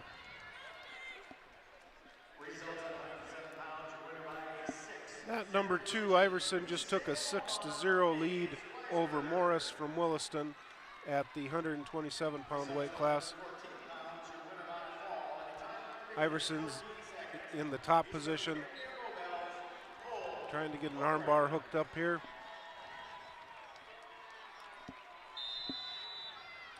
Morris does a stand-up and wasn't able to get away. Iverson takes him to his back. And now we've got Morris trying to roll through here. No control loss there. They're on the edge of the mat, and they're off the mat. Iverson gets 2 points near fall. The referees are going to discuss and no escape there. So Morris is going to start out in the down position again. We've got 17 seconds left in the second period. Iverson is ahead. Iverson is ahead 8-0, it looks like. The referee's at the table and they're trying to get the score. Yep. So yes, it is 8-0. Iverson is ahead over Morris from Williston. As we do have some blood time over on mat number 4 right now with Leisman and Brashear. Leisman with a 4-3 advantage going to period number 3. Iverson on mat number 2 is getting some near fall points again. And there's 3 near fall for Iverson. So we'll go into the third period with Iverson ahead 11-0 over Morris from Williston. Mat number 5 right now, you have Ivy Griffin of Bismarck Legacy and Myers here from Bismarck Century. Currently 2-0 with the advantage with 20 seconds left here for Myers against Griffin. And that's 20 seconds left in the second period at 170 pounds. Currently Leisman and Brashear here from Jamestown. Brashear with a 4-3 edge with 90 seconds left in the third period. That's going on mat number 4 right now.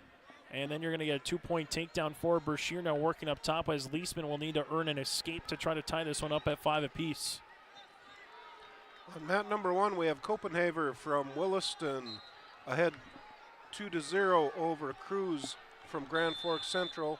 We have 1:30 left in the second period, and that's at the 127-pound weight class.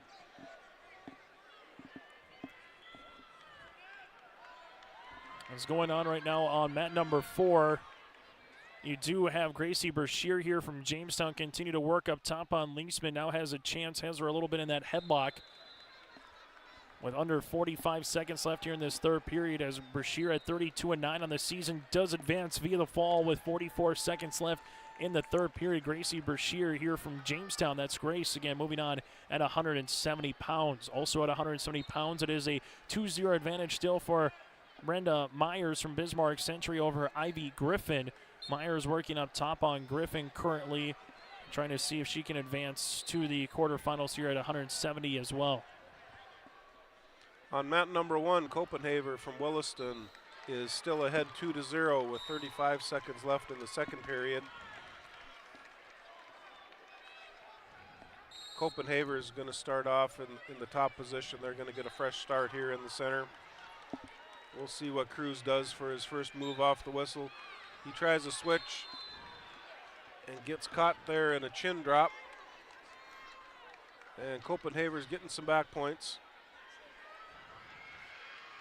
Nevaeh Buffett on 170 pounds now going up against Victoria Pastorez from Des Lacs Burlington. That's on mat number 4.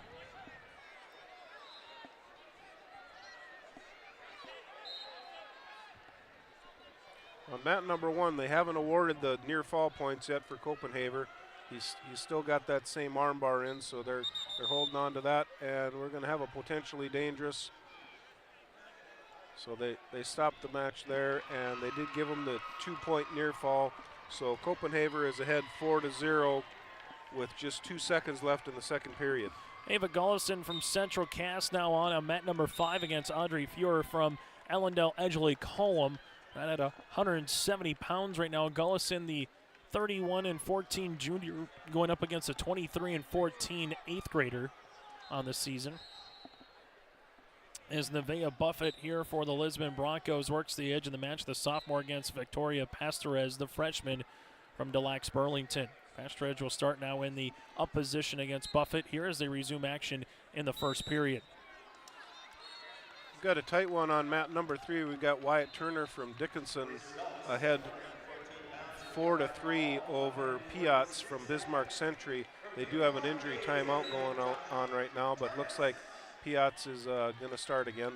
So they'll get going again here with 34 seconds left in the second period at the 127-pound weight class. Nevaeh Buffett will fall here against Pastorez from Des Lacs Burlington as Nevaeh Buffett will end up coming up short here via the pin for Pastorez from Des Lacs Burlington with 27 seconds left in the first period. On mat number 3, Piatz is in the bottom position and Turner from Dickinson is in the top position. Got a tight one going on here. Dickinson is ahead 4-3. Ava Gullison right now has her opponent in a headlock with Audrey already with a 2-point takedown. 15 seconds left here in this first period, trying to get the fall before time runs out, down to 10. Ayla Gollefson continue to working that headlock right now against Audrey from EEK. Down to 5 seconds. The official comes in looking for some daylight and separation, and that'll finish it off here in the first period. 3 near fall points coming for Gollefson now with a 5-0 advantage. Turner from Dickinson High has done a very nice job of keeping control of Piatz from the top position. We're down to 30 seconds left here in the second period. Turner is still ahead 4-3. Emma Gollefson continues to work here on Audrey from EEK. This will be in the center of the mat for Gollefson. Gollefson working in the top position, not allowing Audrey to stand up, but Audrey trying to get to her base now, grasping the right ankle here of Gollefson. As on mat number 4, we'll be awaiting Cambry Anderson and Anna Thorpe here from EEK as they continue to take a look. On mat number 3, we've still got a tight one here. Turner from Dickinson is ahead 4-3 over Piatz. We're going to start the third period at the 127-pound weight class. Looks like we've got a injury timeout again, so we've got a little break in the action. As we'll see, Brady Peterson coming up here shortly on mat number 1 for the Central Cass Squirrels. Also on mat number 5 right now, Aleph Gollefson continues with that 5-0 advantage under 60 seconds left here in period number 2 as Gollefson trying to get her opponent and Audrey in a headlock, but Audrey trying to come across for that 2-point escape and then eventually get the 2-point reversal, that is, on Gollefson. Gollefson continues to work back to her base, currently on her back on Audrey here with 35 seconds, so nice job by Gollefson coming back here against Audrey from EEK. On mat number 1, we've got Brady Peterson from Central Cass. He's got a 42-9 record, a senior versus Tucker Bennett from Devil's Lake.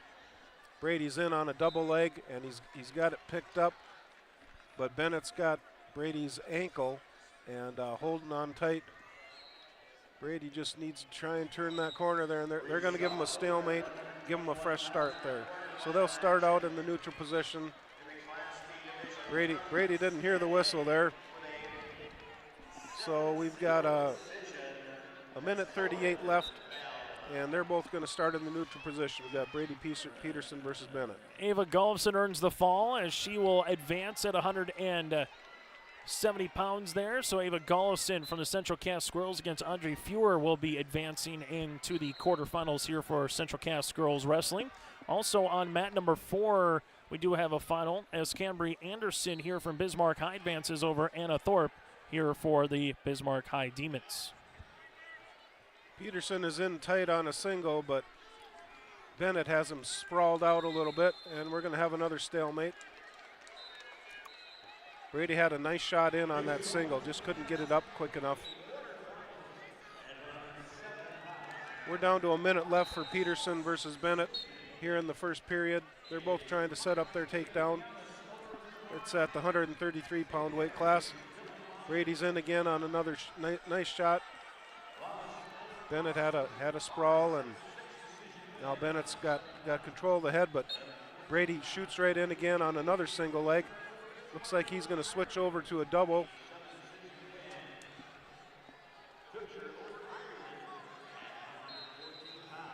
Over on mat number 4 right now, you have Kaden Schumann from Grand Forks against Sheena Locke. And Schumann is going to earn the fall here in the first period. 36 seconds in at 190 pounds to advance to the quarterfinals. Also on mat number 5 at 190 pounds, Sky Kopp of Grand Forks going against Charlie Leedahl of West Fargo United, currently scoreless 60 seconds in. Peterson from Central Cass, we're down to 10 seconds left in the first period here at the 133-pound weight class. Peterson's in again on a single leg. That's about his 4th single leg here, and hasn't been able to finish it off, but we're going to go into the second period at 0-0. Brady Peterson versus Tucker Bennett. Peterson's going to take the down position to start out the second period. Let's see what kind of first move Brady's going to put together here right off the whistle here starting the second period.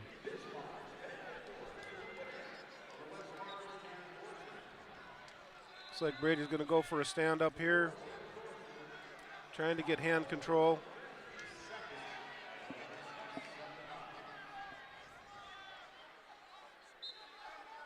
Brady's got a leg there. Bennett from Devils Lake still has the top control, but Brady's got that leg sucked up pretty good.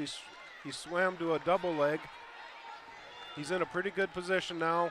And there Peterson gets the 2-point reversal, and he's got the half Nelson in and has him on his back, and we've got some near fall points coming. Brady's trying to get that pin here in the second period. He's getting chest to chest, trying to get the pressure on the chest, get that arm out of the way. He's got plenty of time here. He's got 1:10 left in the second period.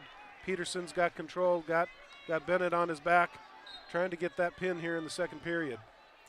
Over on 190 pounds now on mat number 4, you have Brooke Bundy from Valley City going up against Cora Oster from Lisbon. Also at 190 pounds too, Sky Koppa, Grand Forks with a 4-0 advantage over Charlie Liedall right now as we do have some blood time, but Sky Koppa with a 4-0 advantage here in period number 2. Peterson on mat number 1 has still got Bennett on his back, trying to finish him off with that pin, trying to get that pressure on the chest.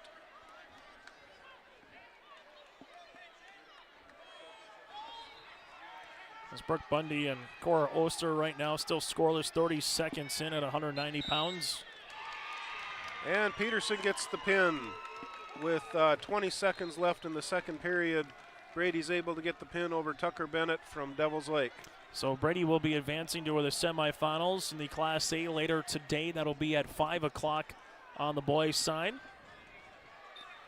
As also advancing on the girls' division, Brooke Bundy from Valley City with a pin of Cora Oster, that coming with 52 seconds into the first period. We're going to take a quick timeout. We come back after this. We'll continue with our state wrestling audio coverage here from the Fargo Dome.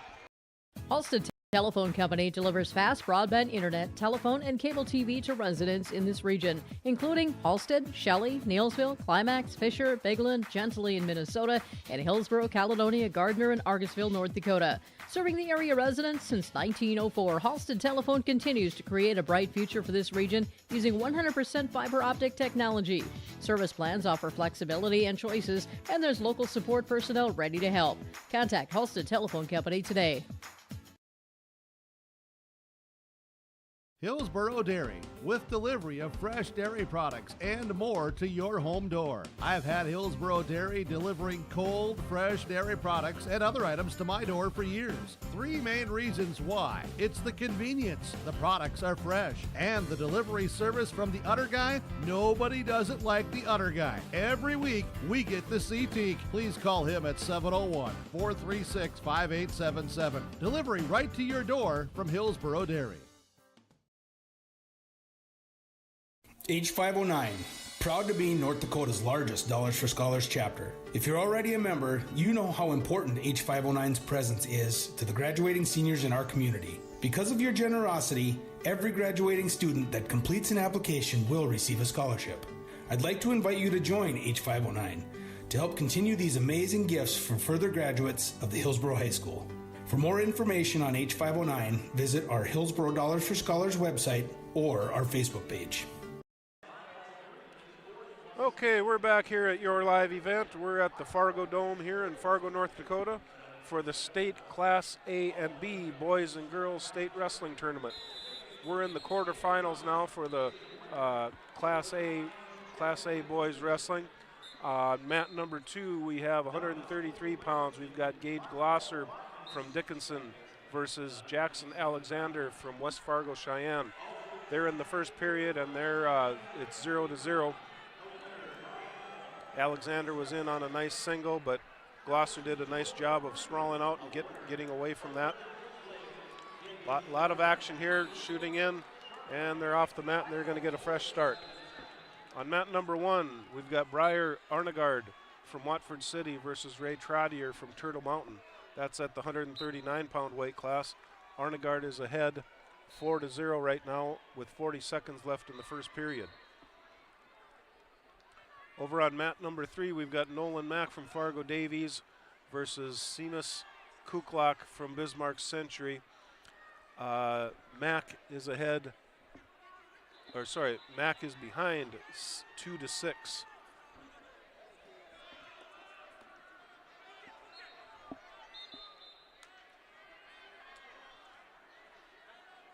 Okay, back here on number 2, map number 2, we've got Glosser from Dickinson and Alexander from West Fargo Cheyenne. Glosser from Dickinson is ahead 4-2 with 20 seconds left in the first period, and that's at the 133-pound weight class.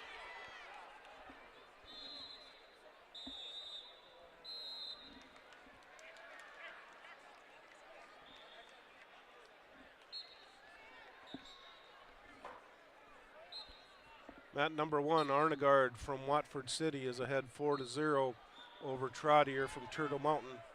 They're in the neutral position, both trying to work for their takedown there in the second period at the 139-pound weight class. Trottier is in on a single leg, trying to get turned around and get control. There, he's got the 2-point takedown.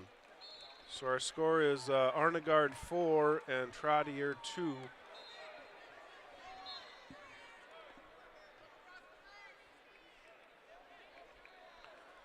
On mat number 2, we've got Glosser from Dickinson with a 5-2 lead over Alexander from West Fargo Cheyenne. Glosser from Dickinson has a 40-6 record going into the state tournament. And Glosser gets a 1-point escape and a 2-point takedown. And Alexander comes back right away with a 1-point escape. So it's 7-3. Glosser from Dickinson is ahead right now with 1:20 left in the second period. Over on mat number 1, Arnegard from Watford City is still ahead 4-2. They've got 30 seconds left in the second period at the 139-pound weight class. Arnegard gets a 2-point takedown, so he's ahead 6-2 with 20 seconds left in the second period.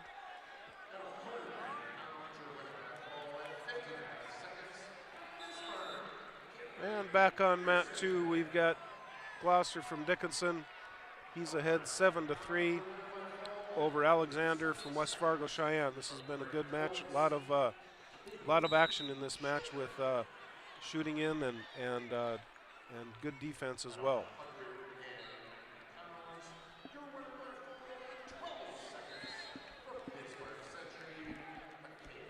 Over on mat number 1, Arnegard from Watford City is still ahead 6-2.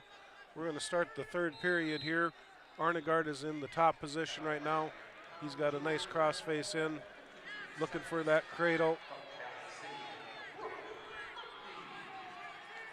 Trottier was able to jump across, but Arnegard still has control here.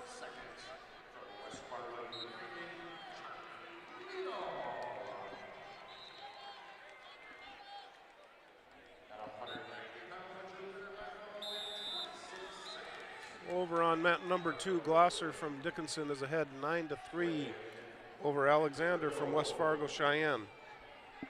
They're going to start the third period at the 133-pound weight class.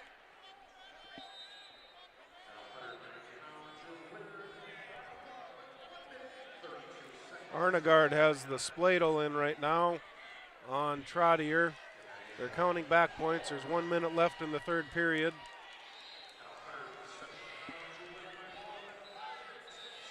And there's the pin for Arnegard. With 56 seconds left in the third period, Arnegard gets the pin over Trottier from Turtle Mountain.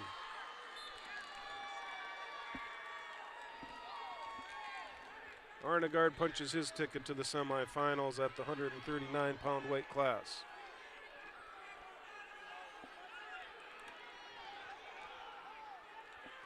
On mat number 3, we've got Lucas Schlepitz from Jamestown versus Braden Halverson from Bismarck High. Halverson is ahead 2-0 right now with 40 seconds left in the first period. On mat number 1, we've got Kellen Larson from Williston versus Hudson Egberg from Bismarck High. That's the 139-pound weight class on mat number 1. Mat number 2, Glosser from Dickinson is in control, 11-3 over Alexander from West Fargo Cheyenne. That's at the 133-pound weight class.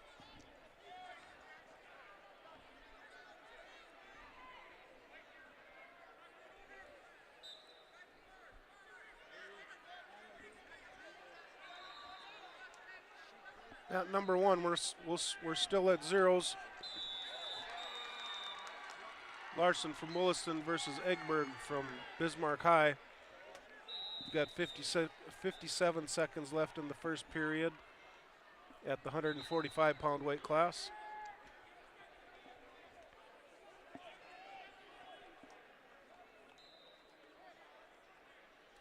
Got a tight one on mat number 3. Halverson from Williston is ahead 2-0 over Schlepitz from Jamestown. And he just got a 2-point takedown, so it's 4-0.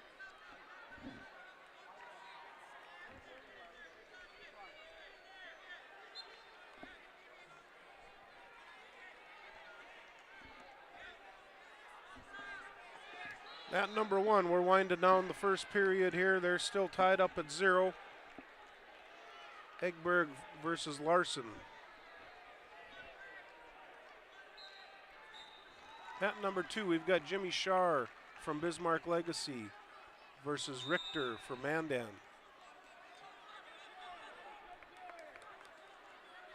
Richter has a 2-point takedown.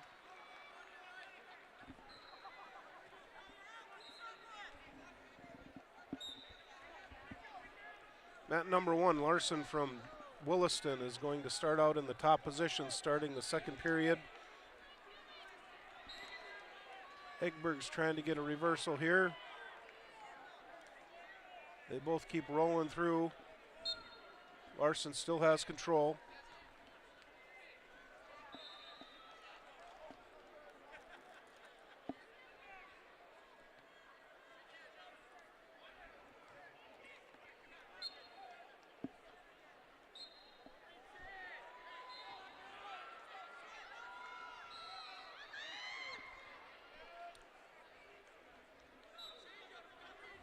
Mat number 1, Kellen Larson still has control from the top.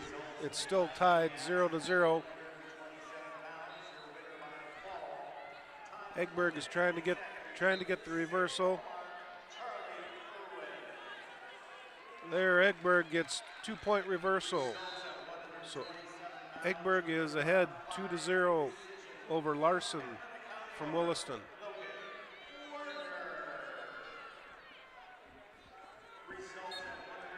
On mat number 1, Richter is ahead 4-0 over Shar from Bismarck Legacy. There's 17 seconds left on mat number 2 with Richter being ahead 4-0. 17 seconds left in the first period.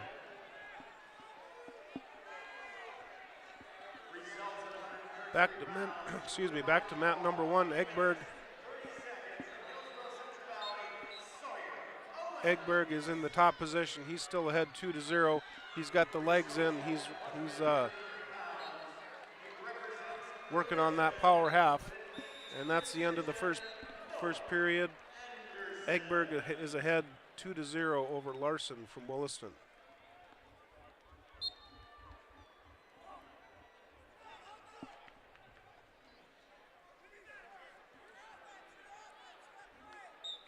On mat number 1, Richter is ahead 5-0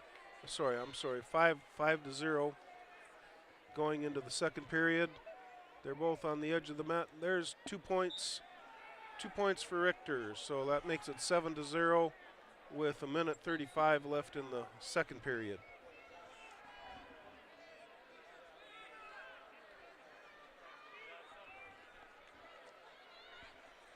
We've got a tight one here on mat number 1.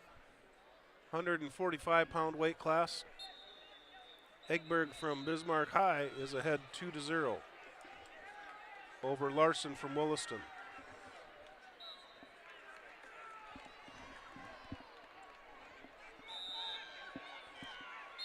We've got 1:10 left at this 145-pound weight class on mat number 1. Larson from Williston has the top position, but he is behind 2-0. Larson has the top position. He's trying to get Egberg turned over on his back for some back points. He's getting a little bit high here. Egberg's got his head and trying to, well, there Larson got back under control. Larson's got the legs in, and there's a stalemate. They'll get a fresh start in the center. 36 seconds left in the third period. Egberg from Bismarck is ahead 2-0. Larson from Williston is starting in the top position. He's going to try and get some back points here in the last 30 seconds.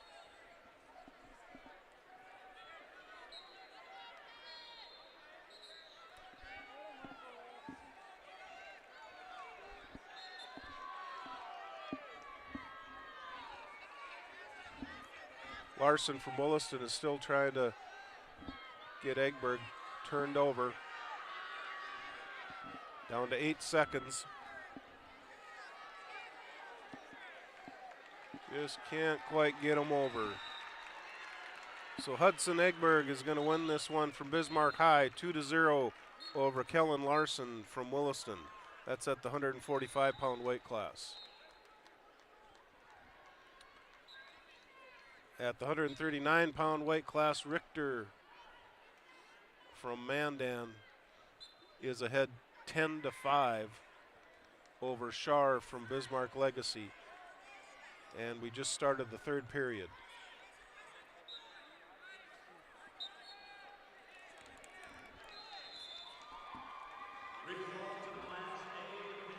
Richter and Shar are going to start off in the neutral position again.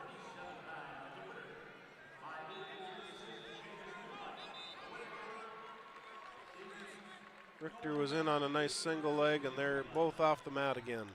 On mat number 1, we have Brendan Wynn Kelly from Grand Forks Central versus Conrad Kapari from Dickinson. That's at the 145-pound weight class on mat number 1.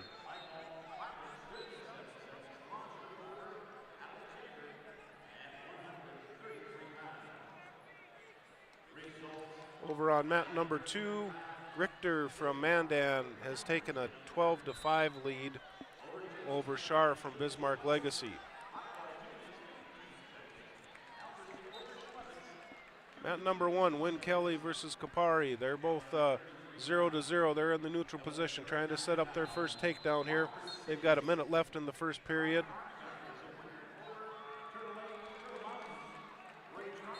Wynn Kelly gets a 2-point takedown. So he's ahead 2-0. He's trying to lock up an arm bar there.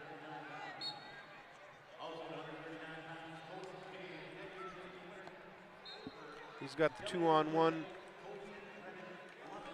And Kapari has a stand-up, but Wynn Kelly gets him right down to the mat right away.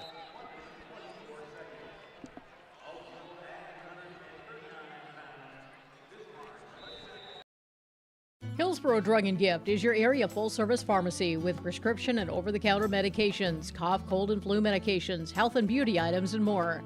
They offer mail-out service and free delivery in Hillsborough and Halstead. And remember, you can now text Hillsborough Drug anytime for your prescription refills at 701-636-5231. There's always something new with a great selection of seasonal items, gifts, and cards for all occasions at Hillsborough Drug and Gift.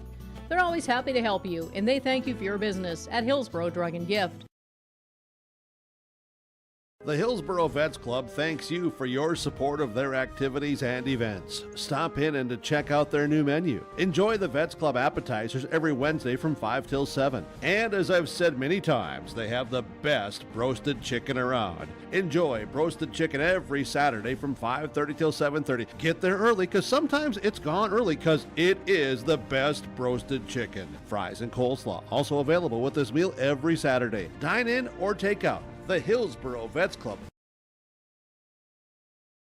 Lakes Community Co-op takes pride in providing complete customer satisfaction as they serve their local communities with the necessary products and services for farms, businesses, and individuals. Energy Solutions, Feed, Milk, C-Stores, Meat Market, Motel, Car Wash, HVAC, Natural Gas. Visit your neighborhood Lakes Community Co-op location for them to meet your needs or learn more at lakescommunitycoop.com.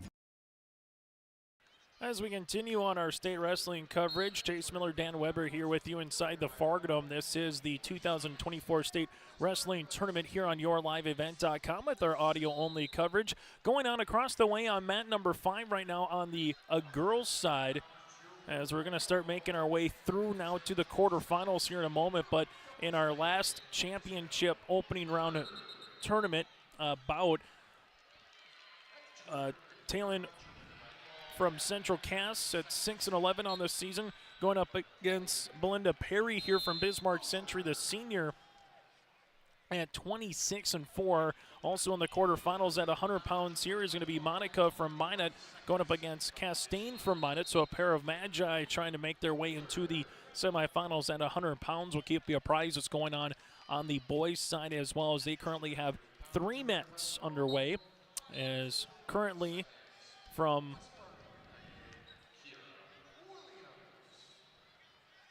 on the boys' side of things, on mat number 2 from West Fargo, Cheyenne Gisselbeck at 139 pounds going up against Carson Lardy here from Bismarck. Lardy 26-16 on the season going up against Gisselbeck, who's 39-5, as you have a 2-point takedown here for Gisselbeck with 60 seconds left in this second period. Trying to work the edge of the mat here against Lardy, as Lardy is able to get back to his base and more to a seat position here. Was across the way on the girls' side on mat number 5 right now. Belinda Perry does have a 2-point takedown against Talon here from Central Cass. Perry as well working a little bit of that arm, trying to work back up top. That 250 pounds is getting back to her base is Perry here, and we'll go to the second period while Belinda Perry has a 2-0 advantage.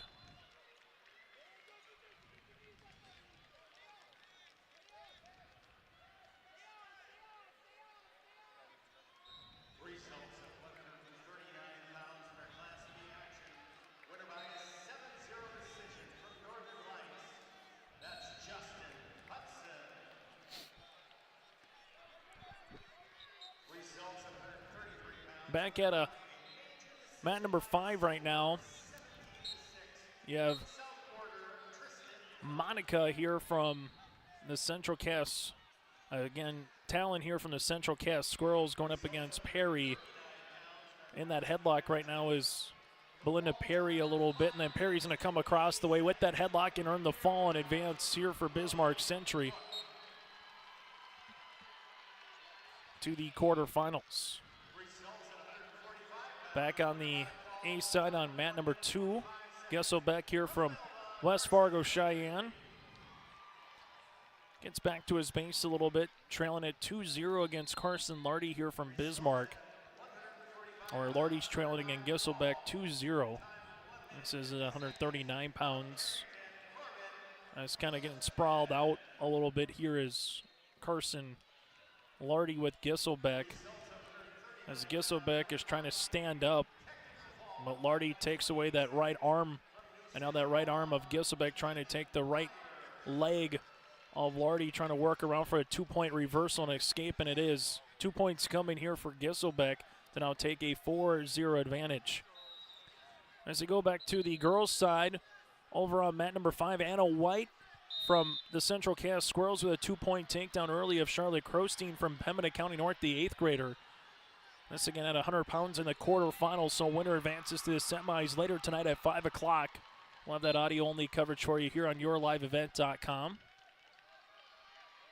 As the boys are working their way through these quarterfinals right now on the A and the boys side, and then we'll get to our first round of wrestlebacks after the quarters. As Anna White, when a 2-point takedown, continues to work up top on Crosteen here and just kind of spin her around. And now White has a potential pin position, and there it comes with 44 seconds left in the first period. Anna White improves to 44-1 on the season and goes to the semifinals later tonight here for the Central Cass Squirrels against Charlotte Crosteen from Pembina County North. Also at 100 pounds, Monica from Minot High going up against Castaigne from Minot. That is, again, on mat number 4 at 100 pounds right now.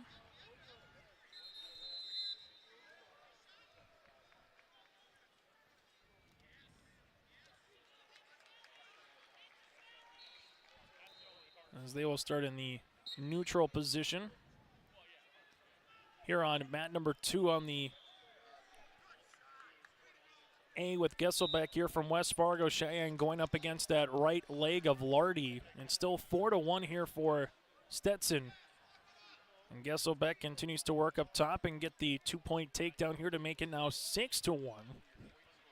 With under a minute left here in this third period.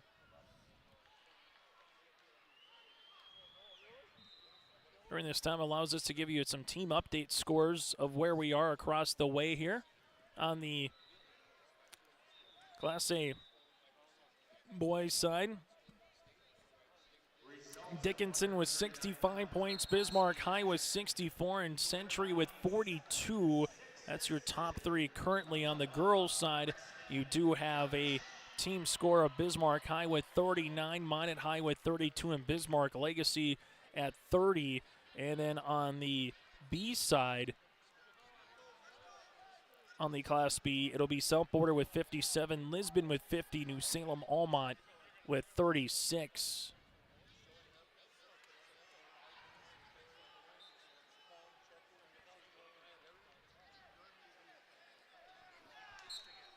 As on mat number 1, Landon McMahon from Bismarck High against Jordan Richter from Bismarck St. Mary's. It's 2-0 advantage for Landon McMahon, and now he gets a 3-point takedown. On mat number 3, Grady Anderson from Jamestown with a 15-2 advantage. Might be getting close, and potentially another 2-point takedown would be a tech fall here for Grady Anderson, the 36-1 senior on the season, going up against Higney here from Mandan.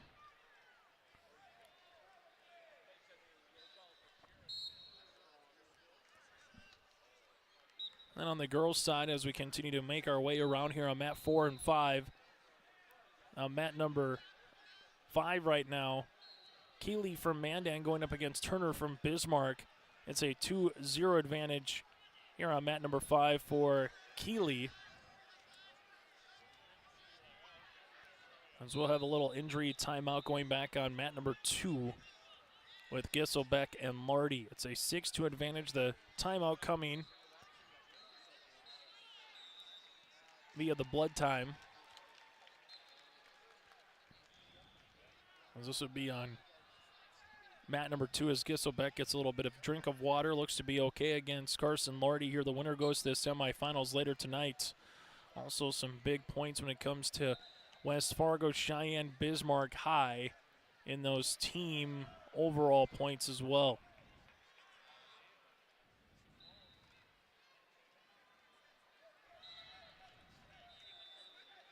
As Gisselbeck's going for that left leg, trying to get to the sprawling position here is Lardy.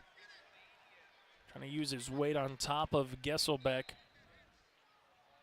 As we head to the final seconds here, the third period, and coming out on top at 139 pounds, winning in the quarterfinals from West Fargo, Cheyenne, Stetson Gisselbeck here for the Mustangs with a 6-2 win over Bismarck High's Carson Lardy. Our mat number 2 right now, Sawyer Carr from West Fargo, Cheyenne going up against Owen Magno from West Fargo. And Carr able to get 2 points for a takedown and 2 near fall points to have an early 4-0 advantage here on mat number 1.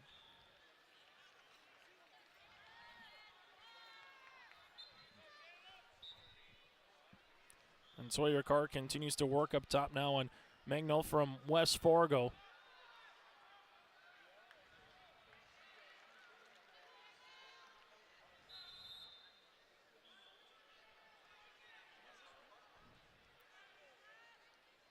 As getting on the arm a little bit.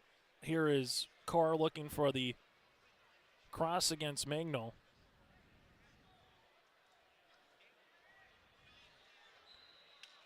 Is getting into a little bit of a cradle now as Carr and Magno trying to slip out of it. But getting him down to the mat now is Carr with Magno. Have him in that cradle position. Near fall points coming. And there will be at least 3 near fall points coming as Magno able to get back to his stomach. Now looking for the 2-point reversal, and he's able to get it. So a 3-point near fall here for Carr, followed by a 2-point reversal here for Owen Magno. Magno, the sophomore. Carr is the senior here.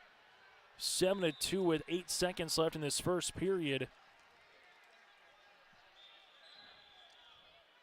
And Sawyer Carr from West Fargo Cheyenne will take a 5-point edge going into period number 2. Mat number 2, Landon Zink from West Fargo Cheyenne, 36-7 on the season. Scoreless here with Caleb Minton from Williston. That is scoreless as well, 30 seconds into the first period. Then Caden Kraft of Minot High with a 2-0 advantage over Devin Halverson here from Bismarck. Caden Kraft with that 2-0 advantage here with 15 seconds left in period number 1. Good shot coming here from Owen Magno from West Fargo, but now Sawyer Carr able to come back in his own right. Now has Magno again back in a little bit of a cradle. And there's going to earn the pin. So Owen Magno will fall here to Sawyer Carr. Carr will pick up the pin in the second period and move on to the semifinals at 152 pounds. Going on to mat number 5 now in the girls tournament. You'll see Mallory DeVries of Central Cass going up against Manise from Bismarck Legacy. Manise, the 7th grader, going up against the junior in DeVries. Again, that on mat number 5 in a 106-pound girls quarterfinal.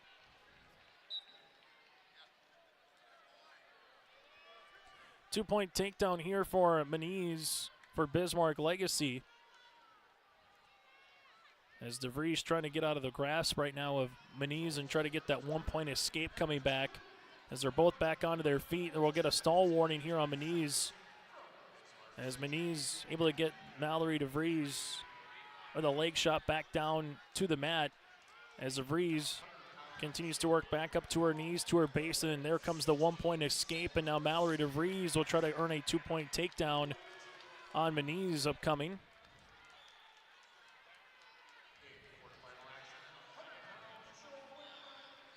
As DeVries right now trying to get out of the grasp of Cecilia Manise here from Bismarck Legacy. As Cecilia trying to get that one leg on DeVries now, and they'll let each other go back to a neutral position here. So 2-1 with 35 seconds left in this first period. It's the girls' 106-pound quarterfinal round action. As they're both working in the center of the mat right now. As Mallory DeVries sees a single leg shot coming by Cecilia. Cecilia trying to turn DeVries over, able to do so to get the 2-point takedown. And DeVries able to get back to her base and earn another 1-point escape. So it's 4-2, the advantage for Cecilia here with 5 seconds left in the first period. And that's how we'll end the first period at 106 pounds on mat number 5. Cecilia with a 4-2 advantage over Mallory DeVries.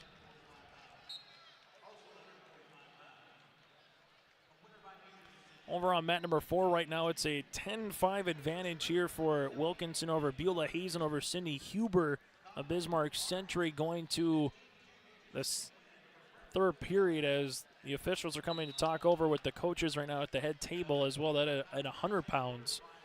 At 106 pounds right now, Mallory DeVries continues to work across the mat against Cecilia here. Some hand fighting going between the pair.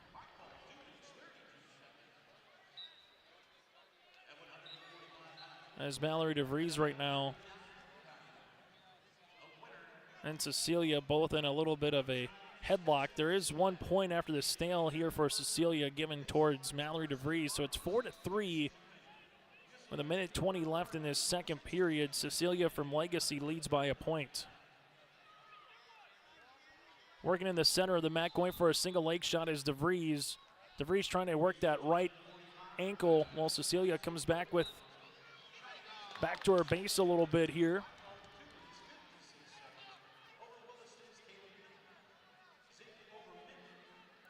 As Cecilia gets back into the center of the mat where DeVries still has the grasp of the right knee right now. And then we'll eventually get a stalemate. We'll start in a neutral position. So 48 seconds left in this second period. 4-3. Cecilia with the advantage over DeVries. As the official blows the whistle, and we'll get back to the wrestling here. Neither opening themselves up enough to allow the other to make a shot. Understanding the situation of where you're at, you're one good move away from going to the semifinals later tonight at 5 o'clock. We'll have coverage for you here on yourliveevent.com. There's the single shot here for Moniz against Mallory DeVries. DeVries does a good job without getting a 2-point takedown here as they work to the edge of the mat. And they will say it will be off to the edge of the mat, and as we will go back to a neutral position for the final 10 seconds here of this second period.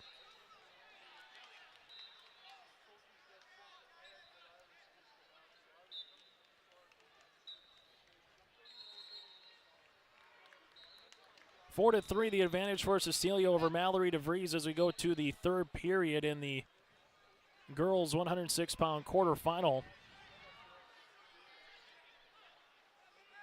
Here on the boys' side on mat number 1 right now, you have Jangula from Bismarck High with a 3-2 advantage over Carter Zink going into period number 3. That again is the 160-pound quarterfinals on the boys' division.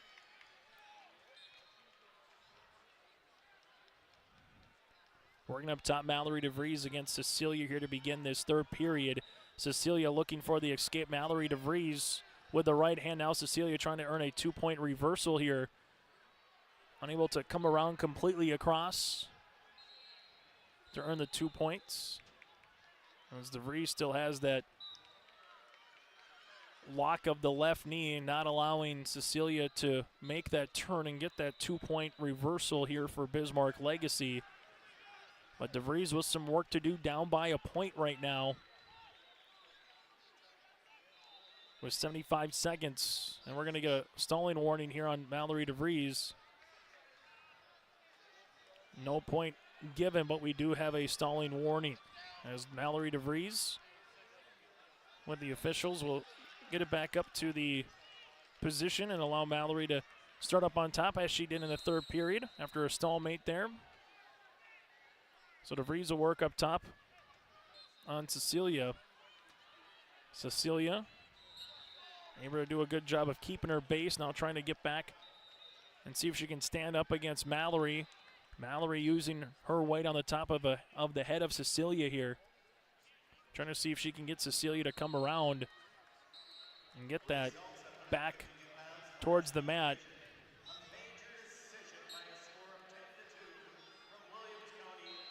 Now 40 seconds left here in the third. DeVries trying to see if she can turn Cecilia, trying to get that right ankle a little bit in the leg, seeing if she can get enough of a lock of a cradle. But Cecilia doing a good job of just getting back to her base. Her setup here. 20 seconds remaining in the third period.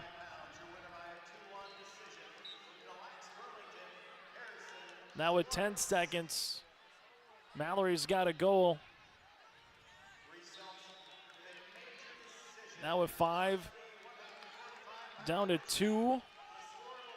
And the final here will be Cecilia Moniz from Bismarck Legacy with the 4-3 win over Mallory DeVries here at 106 pounds.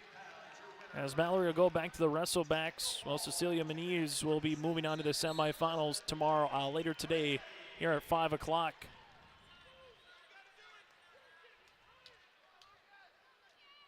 Here on the Class A side, Ethan Miller from Valley City on mat number 1 going up against Darius Jones, the senior from Minot High. Both seniors on this season. Miller at 42-13, while Darius Jones is at 40-12.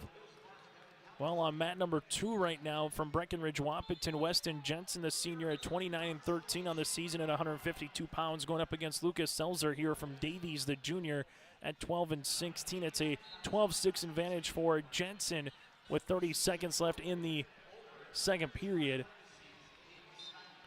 And again, going on mat number 2 here for Breckenridge Wapiton.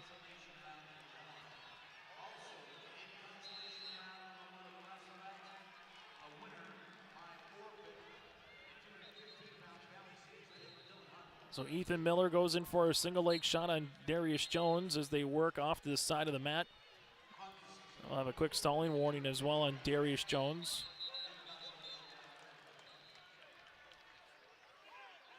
Starting in the neutral position here, 30 seconds into the first period, scoreless.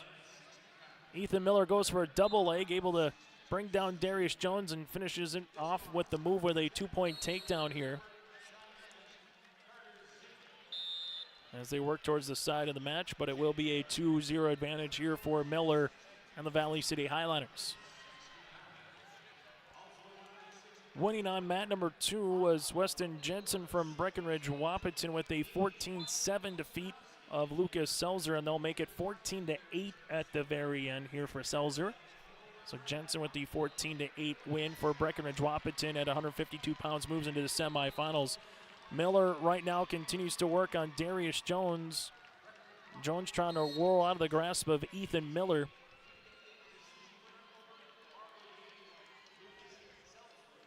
As we'll have 2 back points upcoming here, so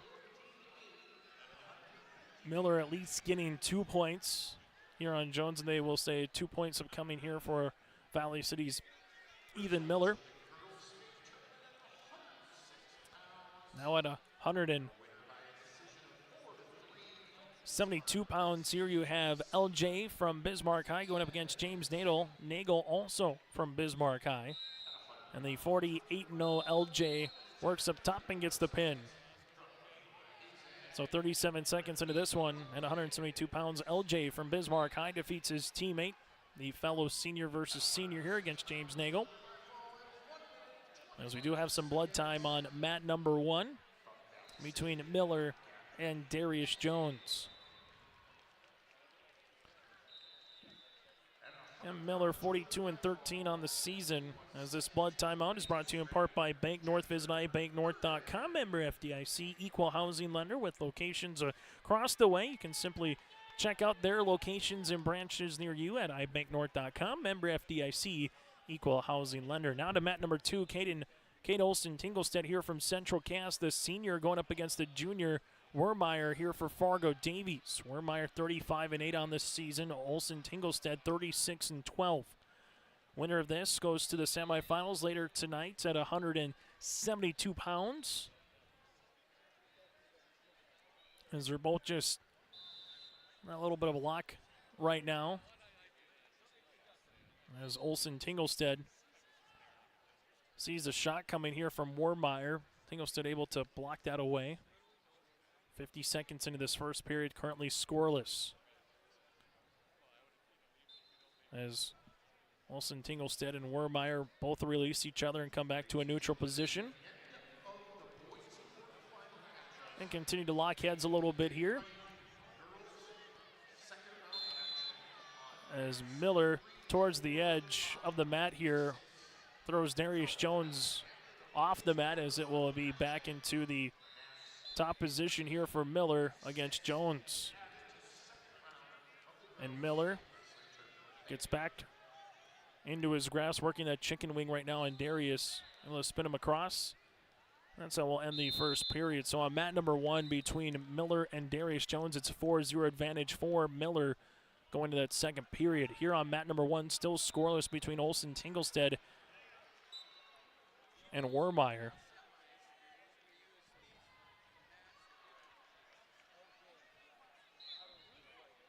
As Olson Tinglestead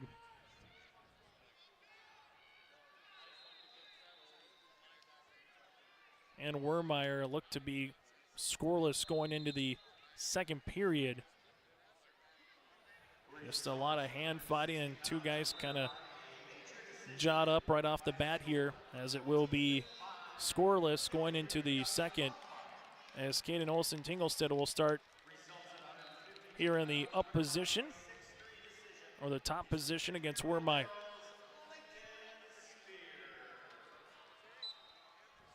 As they begin, Wermeyer immediately with the 1-point escape, and now with a 1-0 advantage here against Olsen-Tinglestead.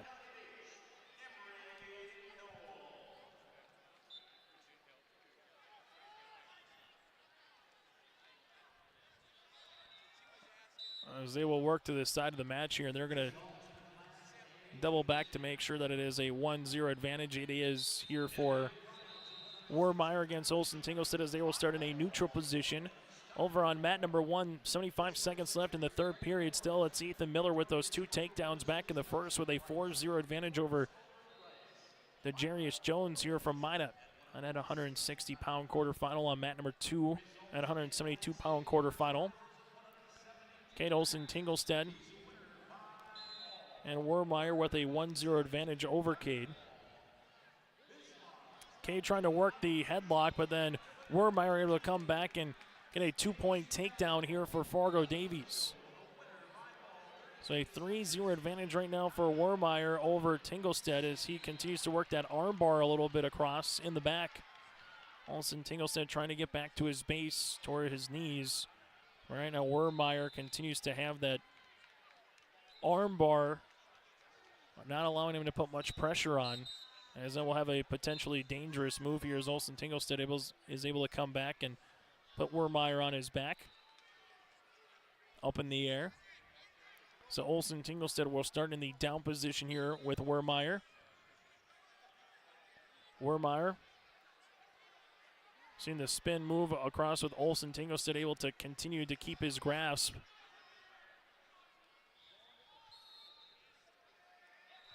As over on mat number 1, Ethan Miller, 10 seconds remaining here in the second period with a 4-0 advantage over Darius Jones.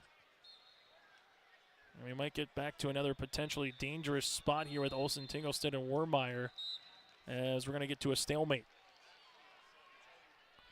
So stalemate here with 10 seconds left in the first period. They're going to double back it over here with the officials to see who had the position. So going down will be Olsen-Tinglestead. As Wermeyer works up top. Olsen-Tinglestead able to get right to his base. Wermeyer brings him back to the edge of the mat here as they roll off with 3 seconds in this first period.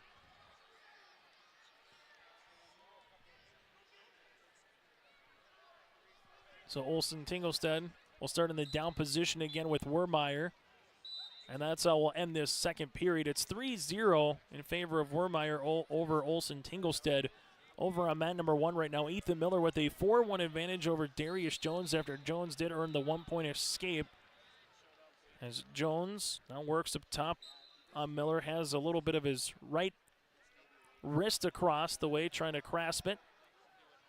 Olsen-Tinglestead starts in the downward position here against Wermeyer. Wermeyer trying to work that chicken wing a little bit against Olsen-Tinglestead and then get that driving in a little bit more towards the left shoulder here. As Wermeyer completely on top of Olsen-Tinglestead right now. As Cade needs to find a way here with under 90 seconds in this third period to get an escape or try a reversal, but Wermeyer doing a great job just kind of locking him up a little bit.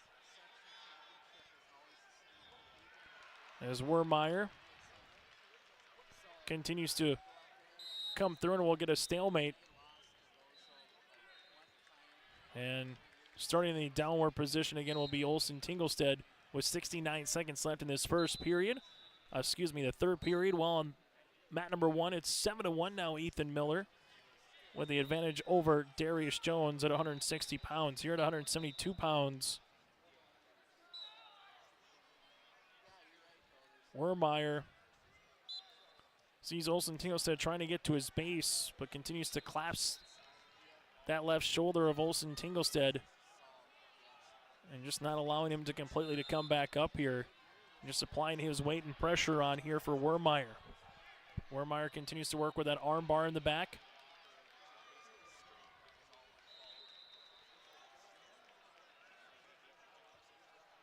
As Wermeyer just kind of riding out Olsen Tinglestead right now with 20 seconds left in this third period, understanding the time and situation.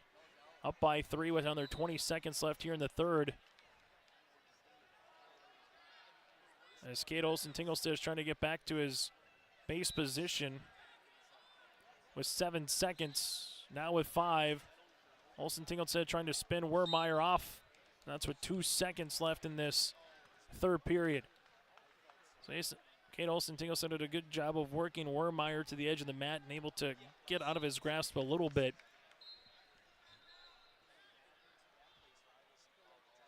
With 2 seconds left here, they will start this off, and that'll end it.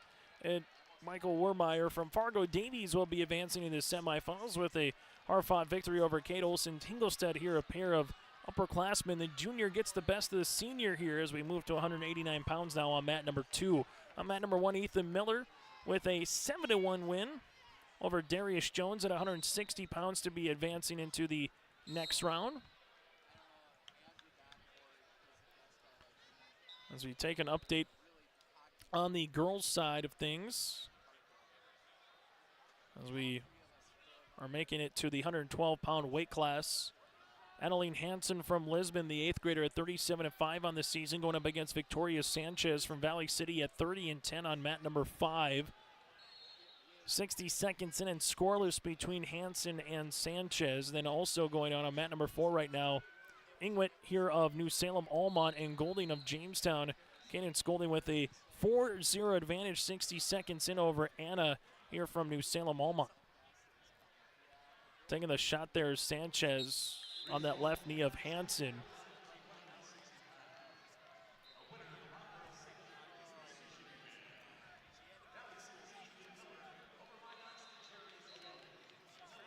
As Sanchez and Hansen will get called for a stalemate and head back to the center of the mat, currently scoreless. This 112-pound quarterfinals, as well with Golding and Ingwit here from New Salem Almont on the girls division at 112 pounds. Boys are making their way through on the quarterfinals as well, as they're getting closer and closer to that heavyweight. Currently at 189, 172, 172 on the Class B side. It's all 172 pound on the weight class. Victoria Sanchez and Adeline Hansen will go scoreless into the second period. While it'll be a 4-0 advantage for Cadence Golding here from Jamestown against Anna Ingwit from New Salem Almont. Ingwit with a quick shot to the right knee of Golding. Cadence now trying to put her weight on the top of Ingwit's head a little bit here as Ingwit trying to not give up that grasp, as we will go back to a neutral starting position. 1 point escape coming here for Victoria Sanchez as she started in the down position in the second period. As Annalyn Hansen right now and Sanchez working on top. Now Sanchez is looking to see if she might be able to get the pin across the way. Alongside with her is Adeline Hansen.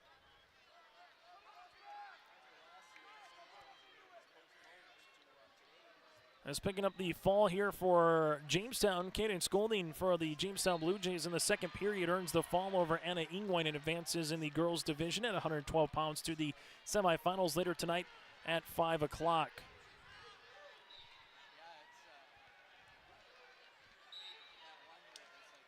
While you have Victoria Sanchez for Valley City, again with that 1-0 advantage over Hansen here on mat number 2.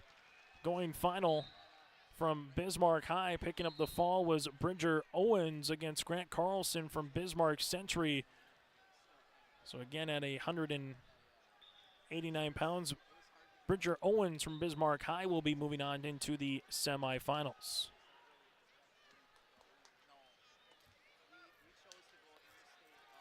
Elizabeth Yabodi here from Bismarck Legacy at 118 pounds against Keisha Tomac from New Salem Almont. That'll be on mat number 4. Good looking move by Victoria Sanchez right now against Hansen. Got her in that headlock position. As Sanchez is looking for the fall, has 5 seconds left to try to complete it here in this second period. Sanchez points will be coming. 3 near fall points coming here for Victoria Sanchez to take now a 6-0 advantage going into the third period over on mat number 5.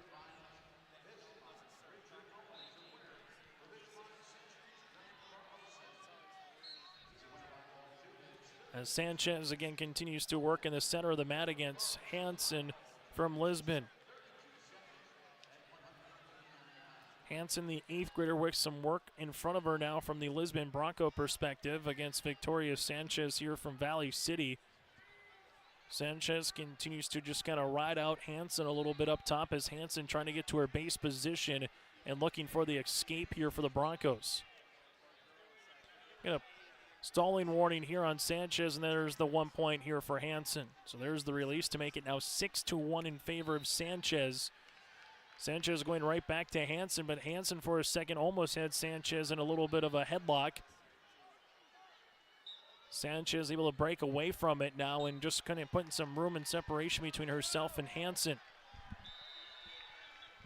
Eileen Hansen needs to make an attempt or a move here against Sanchez.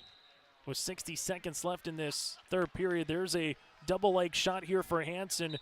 Sanchez did a good job getting down to both of her knees and absorbing that contact from Hansen as they work out of the mats.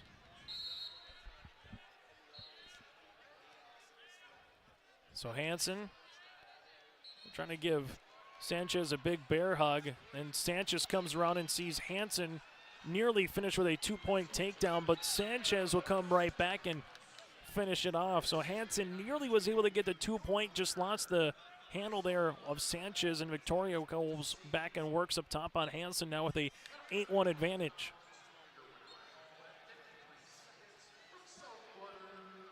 As Hansen trying to get the reversal in a row, right? So there's a 2-point reversal here for Hansen.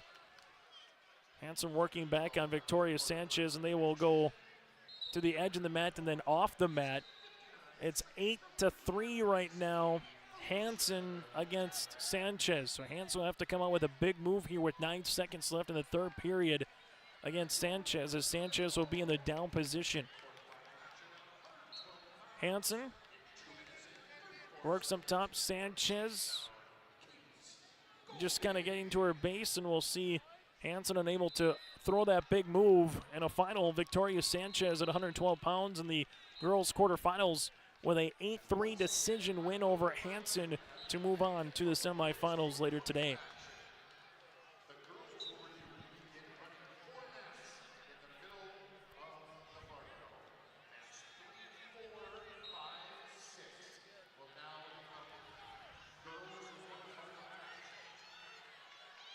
As on the girls' side, they will continue to add through it, and they're coming over with some announcements with the girls running a little bit behind.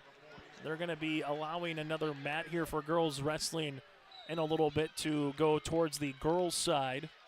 As Alexis Schneider from Napoleon Gacko Streeter going up against Ava Owens from Fargo. Schneider 48-0 in the season. Ava Owens, the senior, at 24-11. This at 118-pound girls quarterfinals. Already with a 2-point takedown early is Schneider. On the Class A boys side of things, on mat number 1 from Breckenridge Wahpeton, David Eraldson here with a 8-3 mark. Now make it 10-4 with the update as Minot Highs. Noah Bledsoe with a 10-4 advantage on Eraldson here. And on mat number 2, Lincoln Lamar from Bismarck Legacy going up against Aiden Schultman against Bismarck High. Aiden from Bismarck High with a 2-0 advantage during the second period against Lincoln Lamar here at 215 pounds in the quarterfinals. And working with that cradle across the way is Alexis Schneider here from Napoleon Gacko Streeter, as she will get 3 near fall points and now have a 5-0 advantage over Ava Owens at 118 pounds.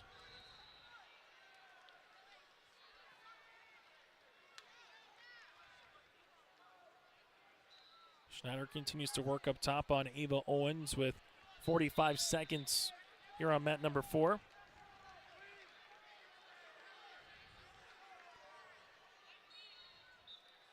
As Schneider will continue to work across the way here for Napoleon Gacko Streeter. While on the opposite side here for the boys wrestling now on mat number 1 we go. Fargo North's William Ward from the Spartans with a 4-0 advantage over Tucker Nelson here from Minot High, and Ward looking to finish with the fall, able to do so. 50 seconds in at 189 pounds. William Ward, the sophomore from Fargo North, now 41-1 on the season, wins via the fall over Tucker Nelson from Minot High. Now back to mat number 2, Aiden Schalfman from Bismarck High against Lincoln Lamar from Bismarck Legacy. Aiden into that base position here against Lamar with 25 seconds left in this second period. Still 2-0 here for Aiden. Back to mat number 5 on the girls division. You're seeing Alexis Schneider with a 5-0 advantage. And then he gets another 2-point takedown here for Schneider to now lead it 7-0 over Ava Owens. And now Schneider trying to work with the fall against Owens.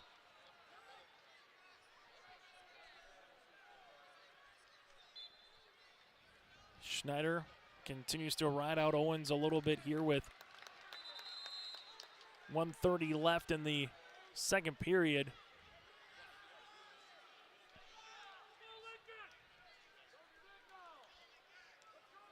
As on the mat, they are all quarterfinals here between boys and girls divisions right now.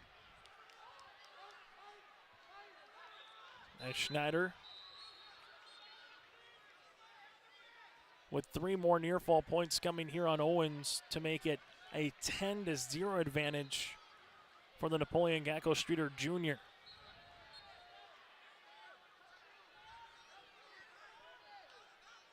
As back to the boys' side, Aiden from Bismarck High currently against Lincoln Lamar from Bismarck Legacy with a 2-0 advantage here for Aiden. From Fargo Davies, Zach Lilly scoreless with Braxton Rance from Devil's Lake. And we do get a 1-point here escape for Lincoln Lamar, as Lamar trying to get a 2-point takedown then against Aiden, able to do so to make it a 3-2 advantage now here for the sophomore at 215 pounds. And we do have a fall on the girls' side, winning via fall. Alexis Schneider here for Napoleon Gacko Streeter, now 49-0 on the season, able to pick it up. While Lincoln Lamar again working up top here with 40 seconds remaining in this third period. Sophomore looking to get to the semifinals against Aiden here from Bismarck Legacy, as Aiden had the 2 points early on. Then Lincoln in this period with the 1-point escape and a 2-point takedown to take a 1-point advantage now with 20 seconds remaining here in this third period.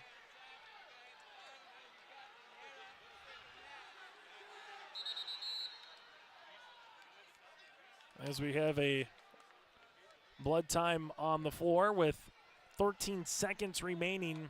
So this blood time will be coming across as Lincoln Lamar has a 3-2 advantage again over Schulman. Over on mat number 1, you'll be seeing Zach Lilly of Fargo Davies and Braxton Rance of Devil's Lake. Rance with a 1-0 advantage midway through this second period. As we head back to mat number 5 now, currently going on. Brianna Mayer from Central Cass working on Meininger here from Lemoore Litchfield Marion. And it's Meininger here from Lemoore Litchfield Marion working up top here on Mayer. Looking for the early fall here, and she's going to get it. Carissa Meininger from Lemoore Litchfield Marion improves to 20-4 on the season for the sophomore, as Mayer falls here at 118 pounds in the quarterfinals. So Mayer will head to the wrestlebacks, as Lamar here for Bismarck Legacy. Lincoln will be advancing to the semifinals with a 3-2 win over Ian Schulman here from Bismarck High.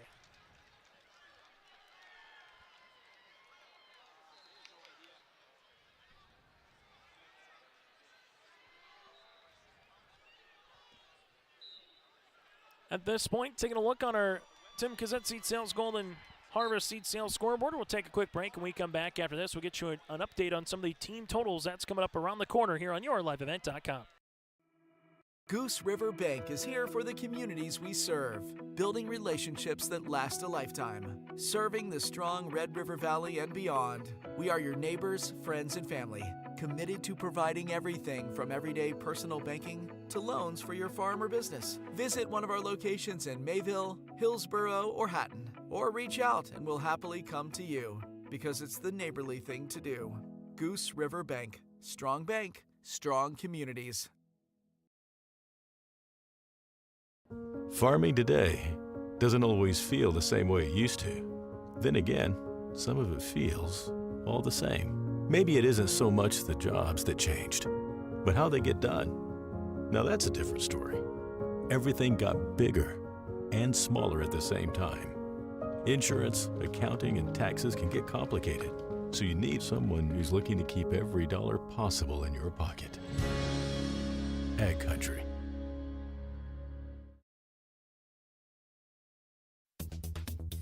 Successful teams need a place to practice when the weather doesn't cooperate or the teams just need an extra swing. The Mayport Youth Center provides that option for the Mayport CG School District, summer baseball and softball teams. The Mayport Youth Center is an indoor facility that includes batting cages and field turf. In the winter, the facility is home to the Mayport Ice Dog hockey team. Good luck to the Mayport CG Patriots from the Mayport Youth Center. There's a new inventory of trailers at Bloomfield Enterprises of Hillsboro. You can see the latest inventory online at bloomfieldtrailers.com. Bloomfield Enterprises has a full line of Big Tex trailers. Big Tex has affordable and versatile utility trailers for all your jobs. Big Tex has a full line of products from ATV trailers to gooseneck to dump trailers and more. Call Larry at 218-368-7989 or Tim at 701-430-0877. Bloomfield Enterprises in Hillsboro.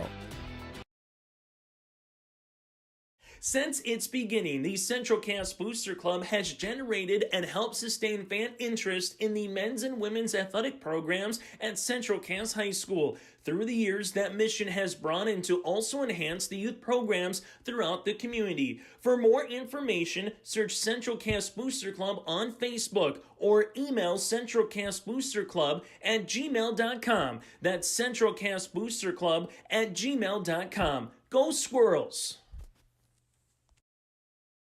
High school state wrestling coverage here on yourliveevent.com. Let's take a look at some of the team updated numbers here for the boys side before we take a look at the girls.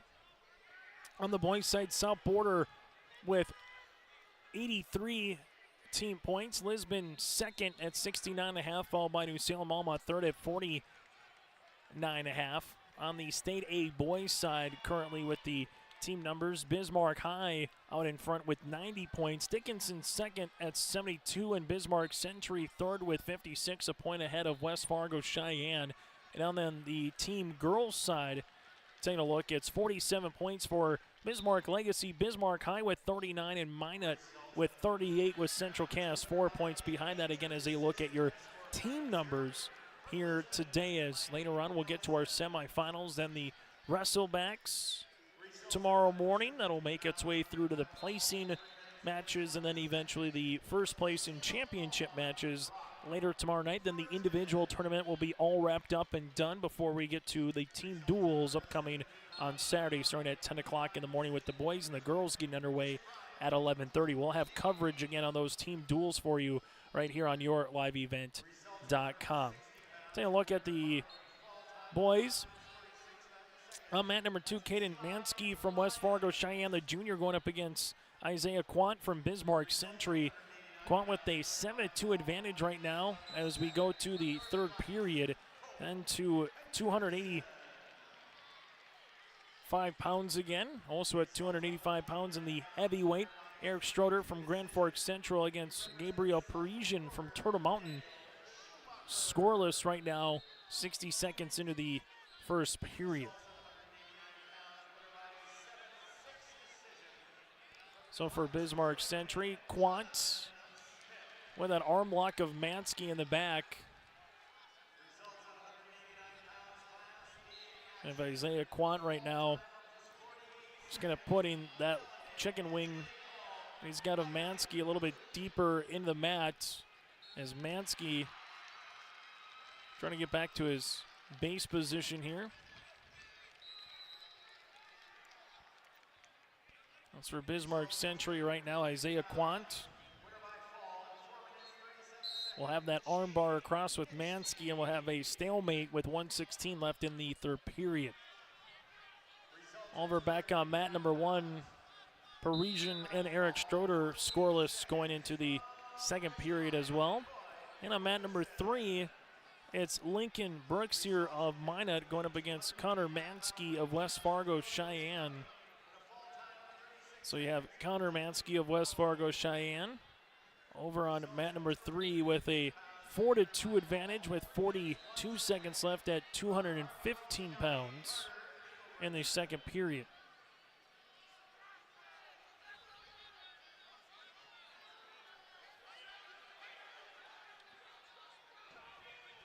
It's Connor Mansky working up top with Lincoln Brooks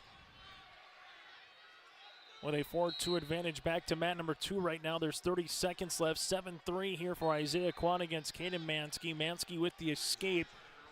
This 285-pound quarterfinal round heavyweights. Mansky's going to have to throw a shot or do something here against Quant as time is running out. Isaiah Quant kind of locked up here with Caden.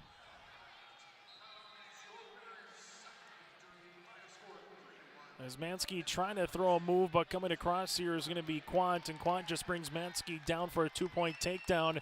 And Isaiah Quant here, the senior from Bismarck Century, heads to the semifinals with a 9-3 defeat of Caden Mansky here of West Fargo Cheyenne. All on mat number 1. Parisian and Stroder currently scoreless with 40 seconds left in the second period. And then for West Fargo Cheyenne and Minot going on mat number 3 right now at 215 pounds, Connor Mansky against Lincoln Brooks. Still a 4-2 advantage here for Connor Mansky.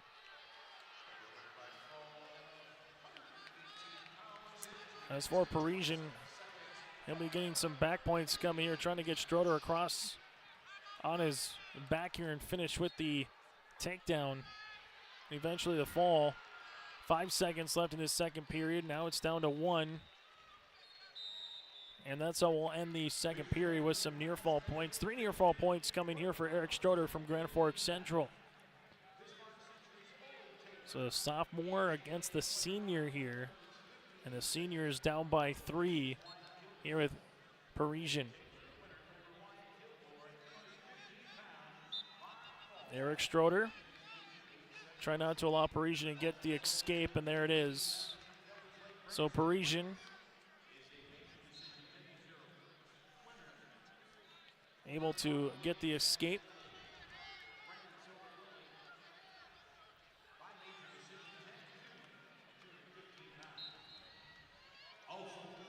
As on mat number 2 right now, you have Amari Williams from West Fargo going up against Ethan Halverson from Dickinson. Currently scoreless at 285 pounds in a heavyweight quarterfinal as well.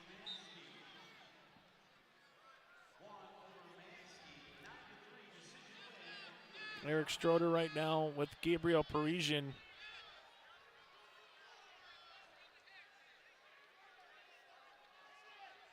As Stroder and Parisian will work off the mat.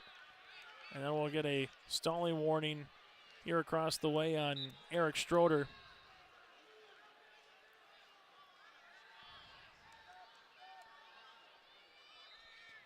Well, on mat number 1 right now, Amari Williams with Ethan Halverson.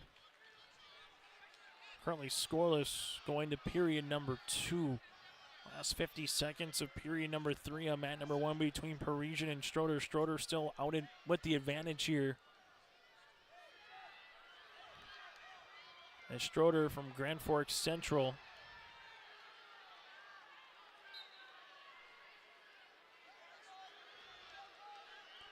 Will work across the way. on Parisian.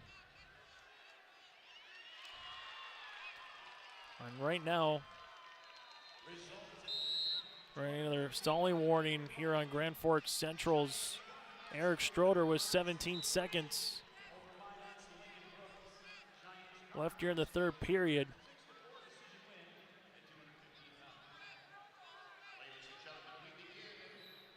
And Stroder goes at Parisian now.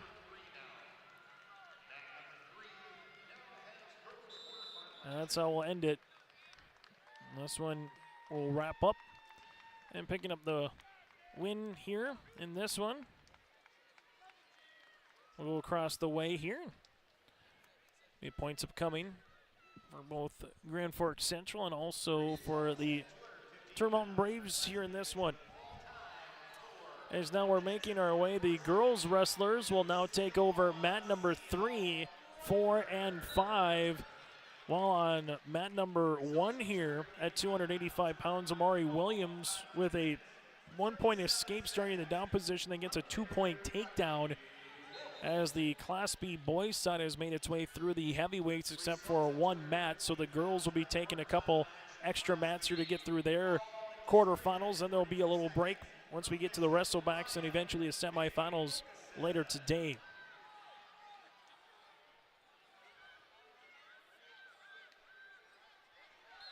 For Amari Williams, right now for West Fargo, he sees a 2-point reversal coming for Ethan Halverson here from Dickinson. Halverson's going to be trailing by a point going to the third period here at 285 pounds. Also at 285 pounds from Fargo North. We'll have coming in a moment as they got to flip the scores back and forth here between Stroder and Parisian, making sure who had what for the previous 285-pound score, because the score that was on the board, one was favored in green of red and then vice versa, to make sure they have it held out properly on who's going to be making its way towards the state semifinals. As right now, Amari Williams and Ethan Halverson are tied at 3 apiece here on mat number 2. Starting in the down position is going to be Halverson. Halverson trying to get out of the grasp of Williams. Williams trying to bring Halverson back to the center of the mat as they're working their way to the far edge. And there's going to be trying to finish and come across here as Williams is going to hear the coaches saying a 2-point takedown, but we're going to have a grasping. And we'll have a tech point awarded here to Dickinson. So 4-3 the advantage. As we'll start in the position here, make sure we're good to go.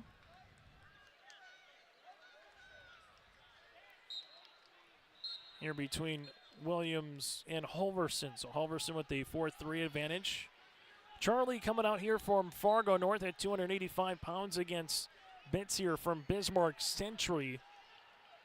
Bitts with a 2-point takedown to start here on Charlie. Both are sophomores as they work this side of the mat.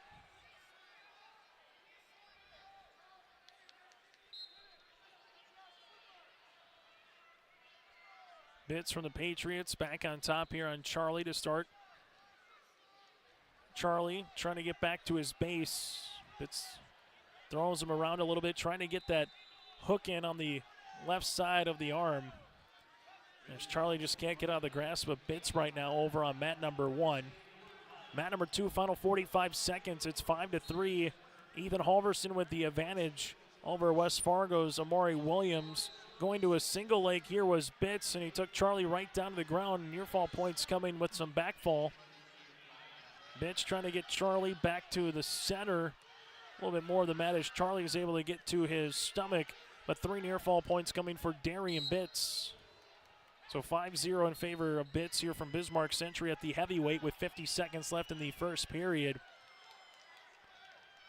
All for Dickinson and West Fargo right now. Amari Williams trailing it by 2, went in for a single leg shot on Halverson. Halverson just blocked that one. Now it's to 10 seconds.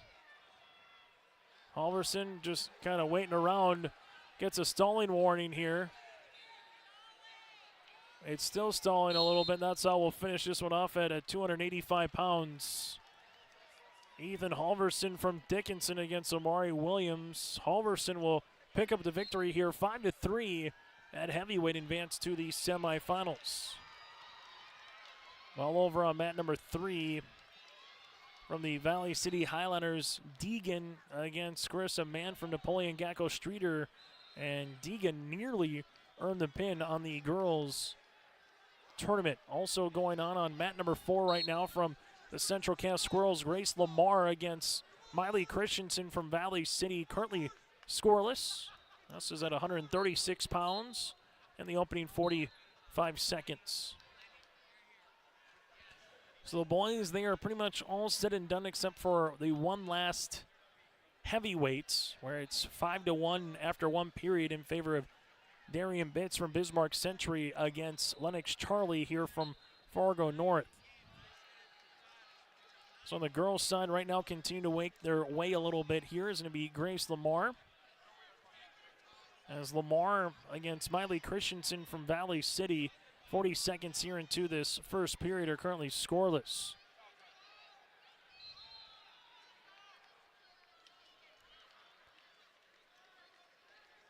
Well, from Napoleon Gacko Streeter, Carissa Mann looking for some near fall points here against Deegan from Valley City. She'll be getting 3 at least and will be tied at 4 apiece.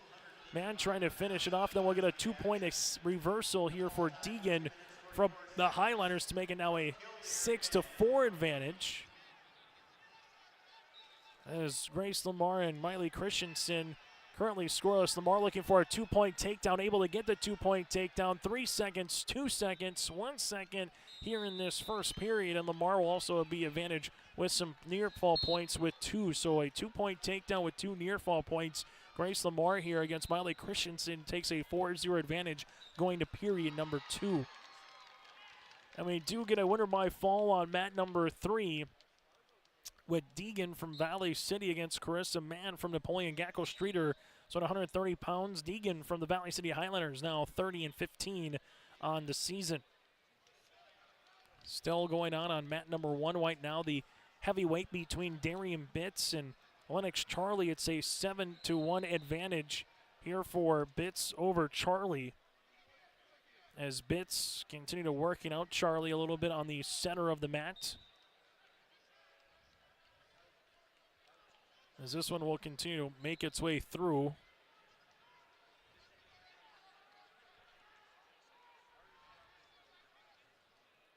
As Bitts right now and Charlie working on the side of the mat here, and Bitts has 10 more seconds left in this second period to try to take that advantage and add to it. As Lennox Charlie's had to fend off Bitts for most of this 2 periods. A lot of riding time for Darian Bitts right now. It's 7-1 going to the third period. Back to action on mat number 4 right now for Grace Lamar and Miley Christensen.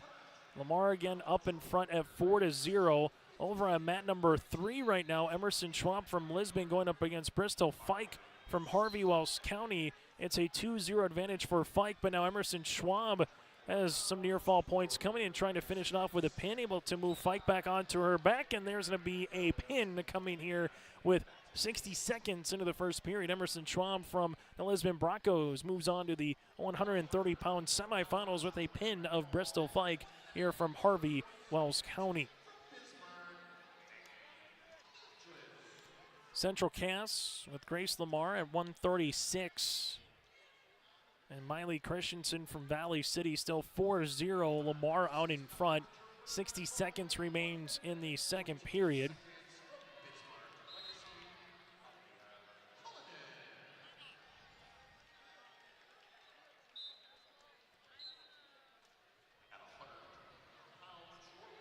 As we have 60 seconds remaining on the heavyweight here between Lennox Charlie of Fargo against Darian Bitts of Bismarck Century. Now all of a sudden, Grace Lamar sees a 2 points coming across here for Miley Christensen, the sophomore, 27-4. Able to get 2 points with a takedown. Near fall points coming now in a pinning position here against Lamar. Lamar trying to keep herself up and out of a pinning spot, but eventually there's the pin. Miley Christensen with 19 seconds remaining here in the second period. Winner by fall over Grace Lamar with 19 seconds here at 136 pounds. So Christensen will be moving to the semifinals. Lamar will head back to the wrestlebacks here for the Central Cass Squirrels. And from the Carrington Cardinals, Sanchez able to move on. And going back now to the heavyweight side, you will see Lennox Charlie against Darian Bitts. Darian Bitts has Charlie a little bit in a headlock. 8-1 with the advantage here. And from Bismarck Century at the heavyweights, we'll see Darian Bitts from the Patriots with a 10-1 major decision win over Lennox Charlie here. And the Class A boys look to be all wrapped up and done here on mats number 1 and 2. Also, the Class B boys are all wrapped up and done, so it is just the A and B mix of the girls that are still going on right now. Taking a look at your final team numbers on the B side so far here through today. South Border in first with 83 team points. Lisbon second with 69.5, and then New Salem Alma third at 56.5. On the A boys side, Bismarck High with 90 points. Dickinson with 77. And West Fargo Cheyenne in third with 60.5. As the girls right now at 136 to 148 pounds between mats number 3 through 6 here in the state tournament. Gabrielle Montez on mat number 3 right now, going up against Caitlin Vetter from Minot. Vetter with a 4-0 advantage right now here on mat number 3, and has Martinez in a cradle as Vetter trying to earn the fall, but she will be getting 2 near fall points upcoming. Mat number 6, Ellie Roslin from Hettinger Scranton with a 6-0 lead over Hallie Carr from Minot. That at 136 pounds. Also at 136 pounds, Brindley Hardich from West Fargo United going up against Madison Reams from Bismarck. Madison Reams with a 3-2 edge on mat number 5. As Caitlin Vetter right now will continue to work. As Vetter working up top here of Gabrielle Martinez. As Vetter will earn the fall here with 12 seconds remaining in the first period. Caitlin Vetter from Minot at 148 pounds will be going to the semifinals. Man number 4 from Team Fargo, Nacklin against Meyer from Dickinson. As we head to the second period, that is currently scoreless.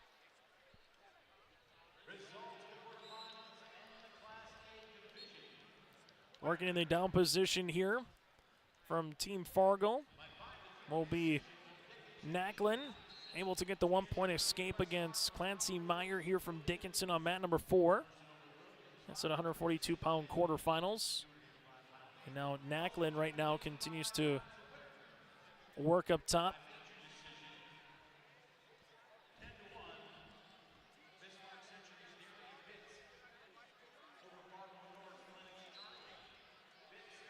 While on mat number 3 right now going on is going to be Cadence Cook from Bismarck Century against Dorman from Dickinson.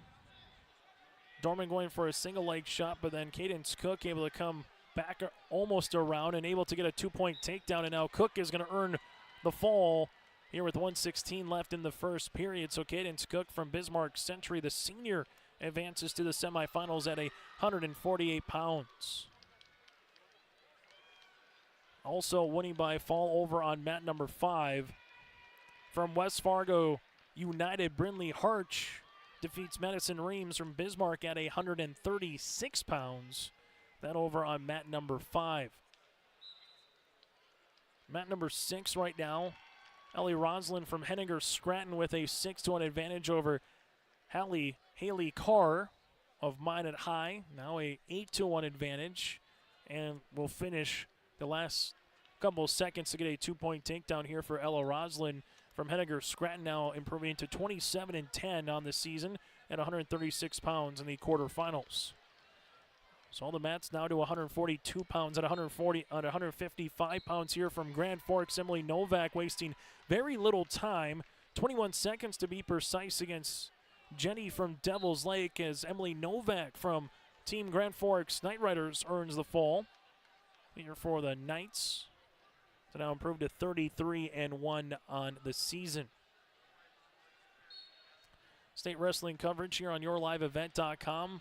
Down to the final bouts of these girls' afternoon session here with 142, 148, 155, 170 still to come, and then we'll get to the heavyweight as well. For the Mandan Braves here, they'll be on mat number 3 here in a moment. As on mat number 3, as we mentioned, Lainey Jokum, the 7th grader, going up against Lexi Beckler here from Bismarck High. While on mat number 6 at 142 pounds will be Lois Schneider from Central Cass going up against Aubrey Overson here from Bismarck. We do have a 2-point takedown early for Lois Schneider, working on the edge of the mat. She's got a good grasp of Overson right now. Schneider, I see Overson trying to come across for a 2-point reversal. And there is a 2-point reversal. Now some near points coming as Overson will earn the fall here against Schneider. So a quick reversal comes across the way for Aubrey Overson. The junior now improves to 35-5 on the season against Lois Schneider. So Aubrey Overson will move into the semifinals at 142 pounds. To mat number 4 we go with Nacklin here from Team Fargo going up against Clancy Meyer. That one continuing with 30 seconds left in the third period right now. Nacklin with a 3-0 advantage here over Meyer. Nacklin was nearly in a pinning position there, but Meyer able to roll herself back to the stomach.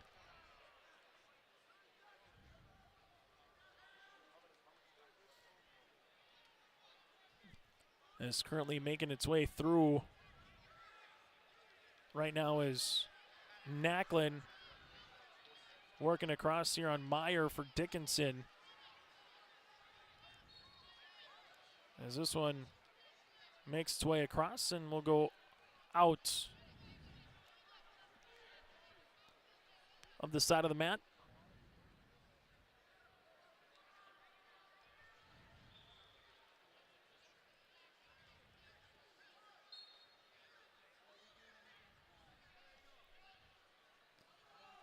As this will continue to work a little bit down low. And Nacklin's going to advance with a 3-0 victory here at 142 pounds for the Fargo Stingers. Mat number 3 right now, Lexi Beckler here from Bismarck High against Lainey Jokum. It's a 2-1 advantage for Beckler. Over on mat number 5 right now, Sophia Meyer from Bismarck Legacy, the freshman, against the senior of Gabby Romans from Jamestown. Currently scoreless with 15 seconds left in the first period, that in the 148-pound quarterfinals. And for mat number 6, Reagan Ulmer of Southport against Kaylee Cruz of Grand Forks. Cruz with a 2-0 advantage. And going back to mat number 3, another quick work here on the way in the second period, 30 seconds into the second period.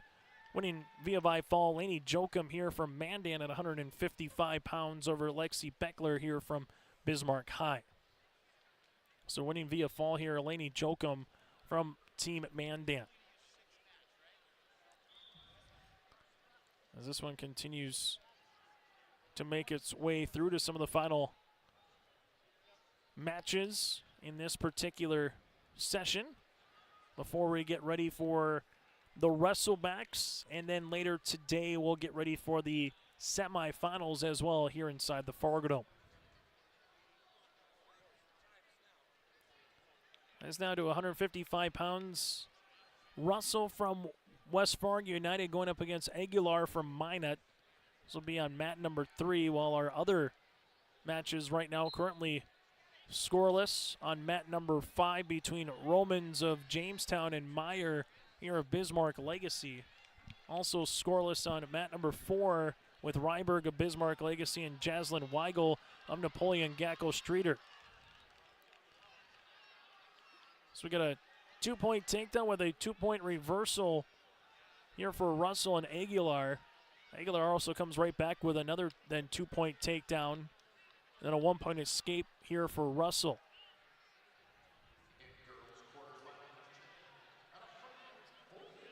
There's some quick wrestling going on mat number 3 right now, as Aguilar has Russell in a potential pinning position, as Aguilar trying to turn that shoulder of Russell and trying to earn the fall here in the 155-pound quarterfinals, and able to do so.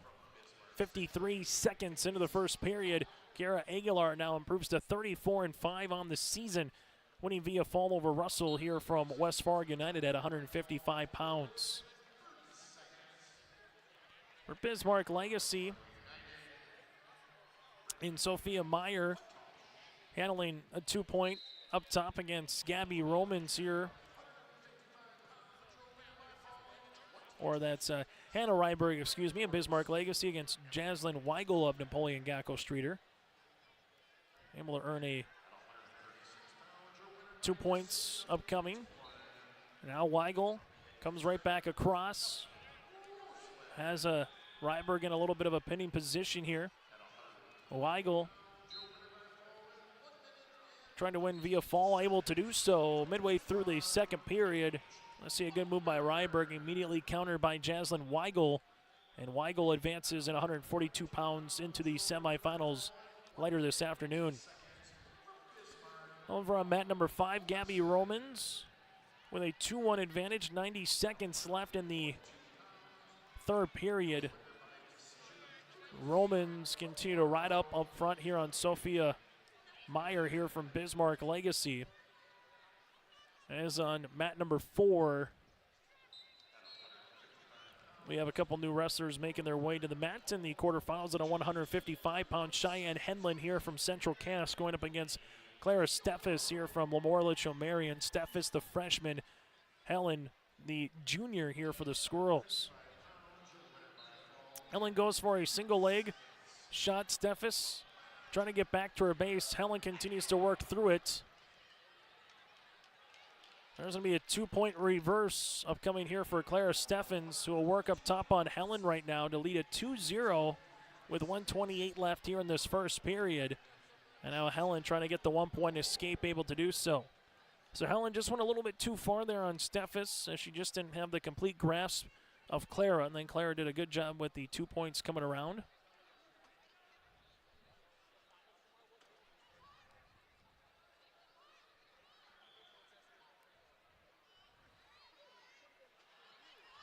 As right now, Clara Steffes and Cheyenne Helen continue just to kind of hand wrestle a little bit here as Helen trying to see if she can come across on Steffes and work a little bit of that shoulder and get that throwdown.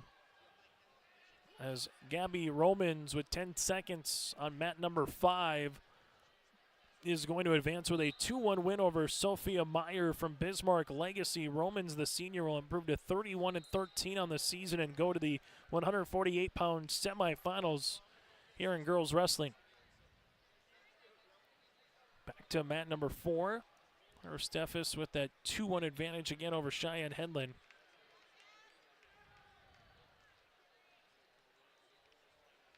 As there's a chance for a double leg there by Steffes. Cheyenne Henlin able to come back across and earn the 2-point takedown, now into a falling position here for Cheyenne. And Cheyenne's going to earn the fall, or nearly earn the fall, before the end of the first period as time runs out. What a good looking move by Cheyenne Henlin with a 2-point takedown and 3 points for the near fall. Now a 6-2 advantage going into the second period. That at 155 pounds. 142 pounds with Reagan Ulmer and Kaylee Cruz. Cruz will move on at 142 pounds with a 9-4 decision over Ulmer. Back to Central Cass here with Cheyenne Henlin as Steffes working in the top position here against Helen in this second period. Steffes continues to spin Cheyenne around, and then we're going to have a potentially dangerous move as we'll start back in the down position here for Helen. Clara with an arm tucked across the belly of Helen. Helen trying to get back to her base, and she can get the 1-point escape, able to spin out of it, and there's the 1-point escape to now make it 7-2 with 80 seconds left here in the second period.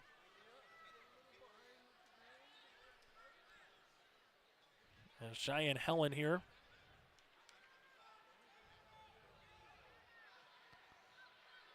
Trying to come across here on Clara Steffes.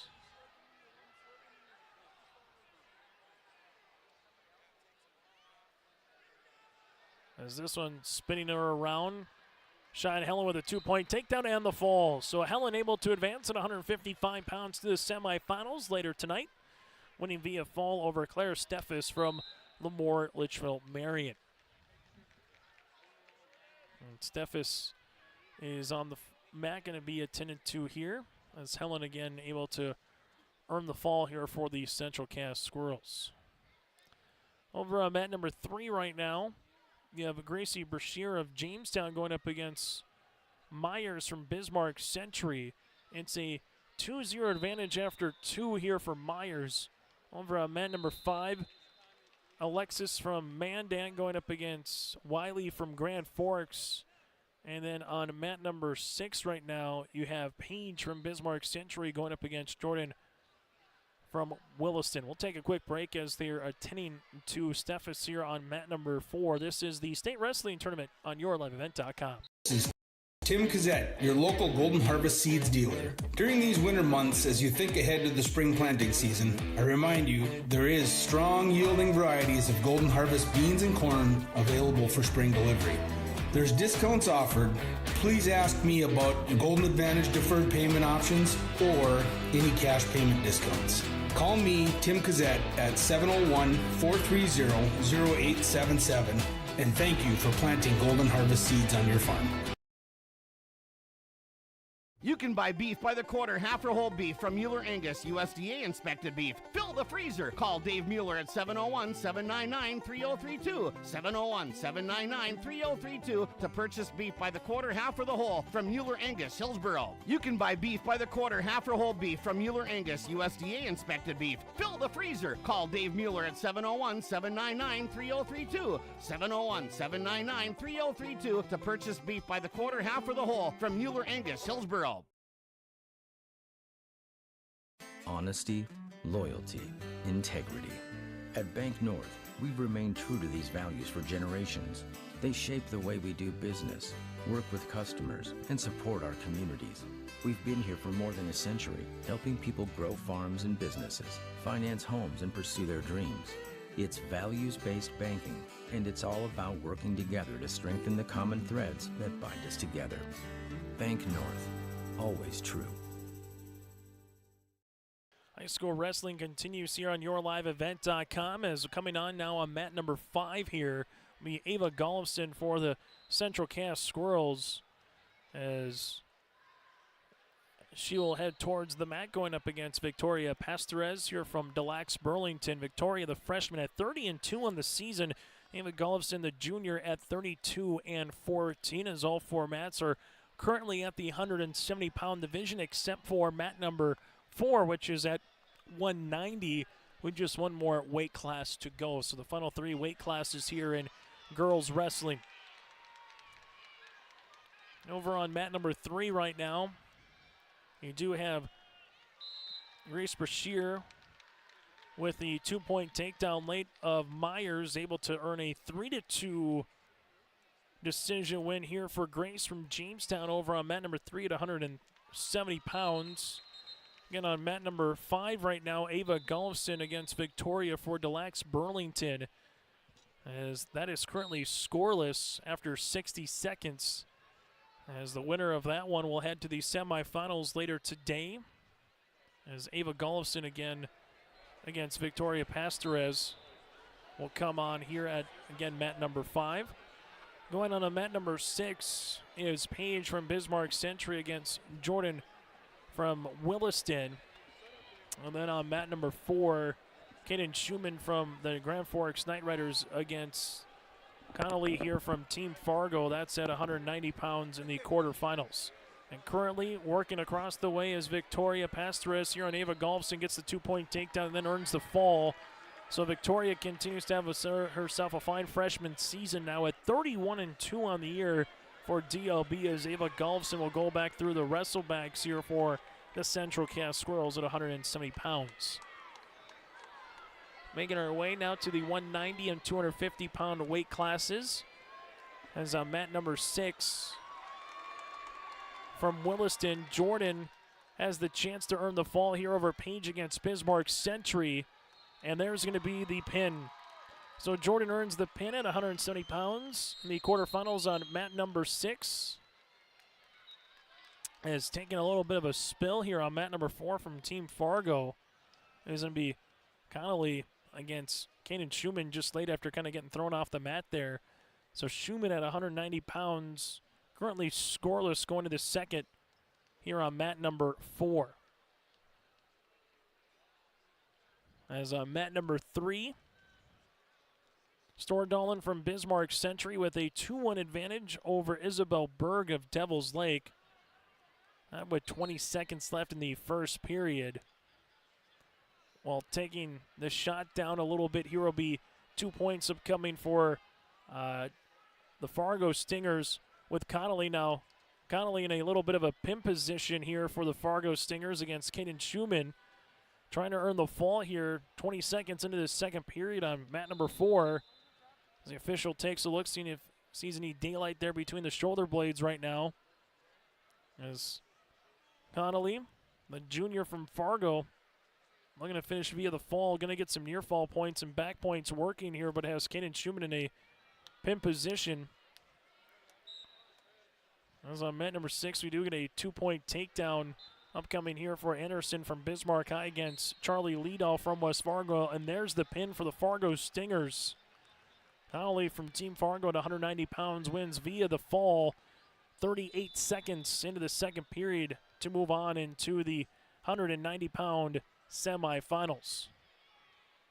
And then at heavyweight, at mat number 5, working up top is going to be Brindley from Bismarck against Ava Mosier from Napoleon. Gacko Streeter already with 2-point takedown, some near points upcoming. Trying to get Mosier to come across and has 5 seconds left in this first period to try to earn the pin. There it is. Brindley earns the pin from Bismarck High against Ava Mosier in our first heavyweight in the girls division. So the quarterfinals making their way to the semis a little bit in the heavyweight. Over at 190 pounds on mat number 6 right now, also from the Bismarck area. Cambry Anderson from Bismarck High against Charlie Lindahl earns the pin at 190 pounds on mat number 6. Mat number 3, Michaela Stordalen against Isabel Berg. Berg trailing it by 2 with 70 seconds left in the third period, as Isabel Berg here for Devil's Lake riding up top on Stordalen. As Isabel Berg, again, will be needing a couple more points here against Stordalen from Bismarck Century. Stordalen to try to get back to her base, but Berg brings her right back down to the mat.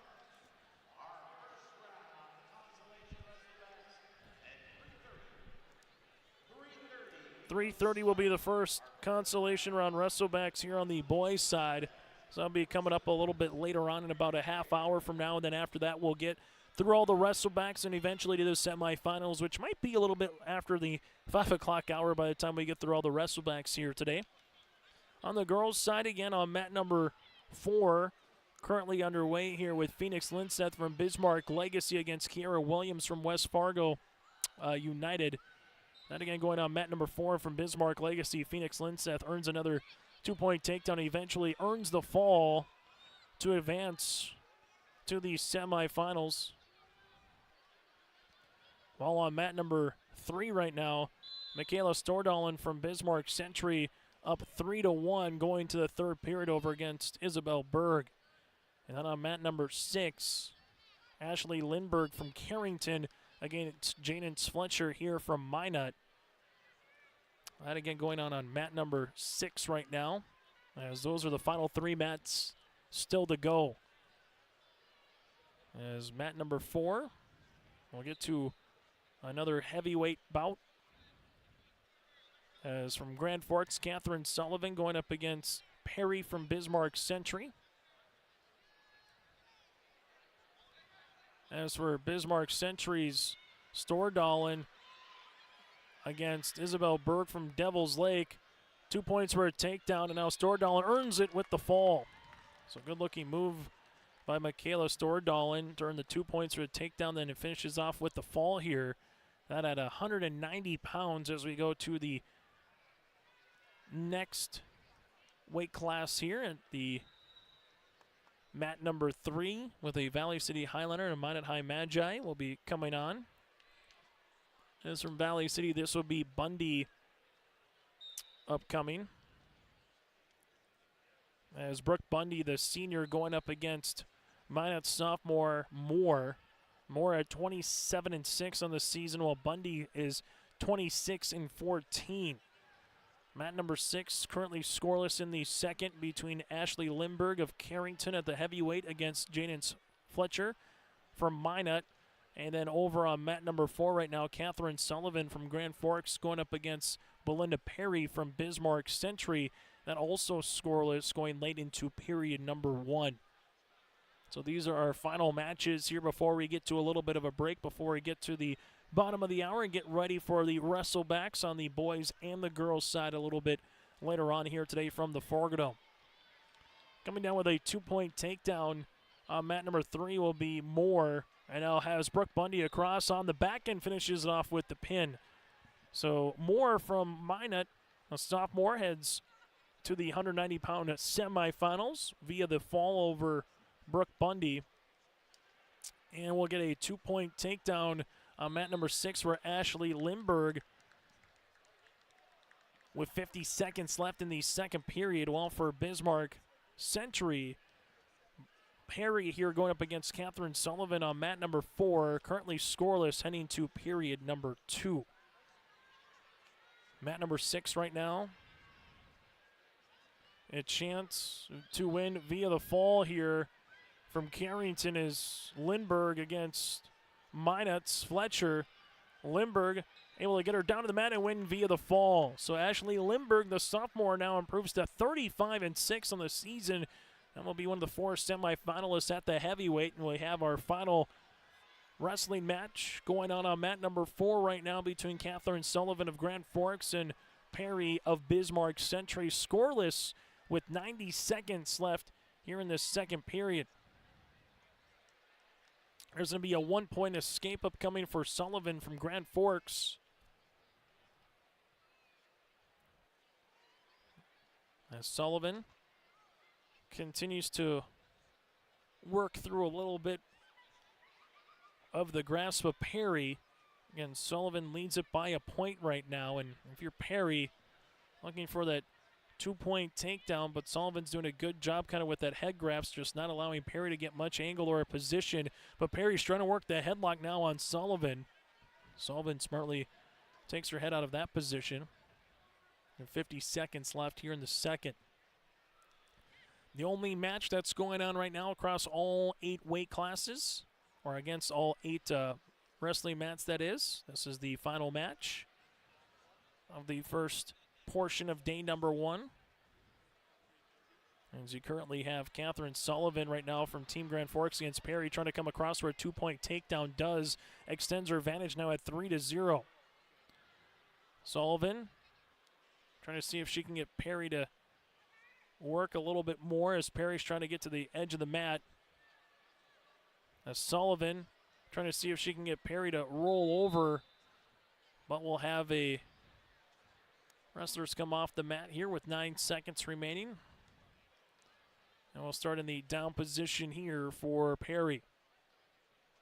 Sullivan will come on. As now it's Perry trying to get Sullivan out, and that's how we'll end our second period. So still 3-0 in favor of Catherine Sullivan here over Perry. As they will start here in the down position for Perry.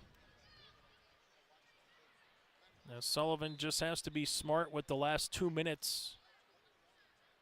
As we'll get a warning here coming across the way. But again, Sullivan 2 minutes away, or just one good move away from heading to the semifinals. Perry with some work to do. The senior at 27-4 for Bismarck Century. Perry looking for not just the escape, but possibly 2 points coming across on the reversal, able to get the 2 points. And now down by 1. Perry now with the advantage here over Sullivan. Working that back leg, Perry up top. Sullivan gets back to her base a little bit, but now all of a sudden coming across on that arm is Perry. Perry trying to roll over Sullivan here. Sullivan does a good job getting back from her back to her stomach. But Perry, with a full steam in front of her right now, understands the time of the situation, needs another takedown, needs something good to happen in her direction to advance to the semifinals and try to be a state champ here as a senior if it presents itself.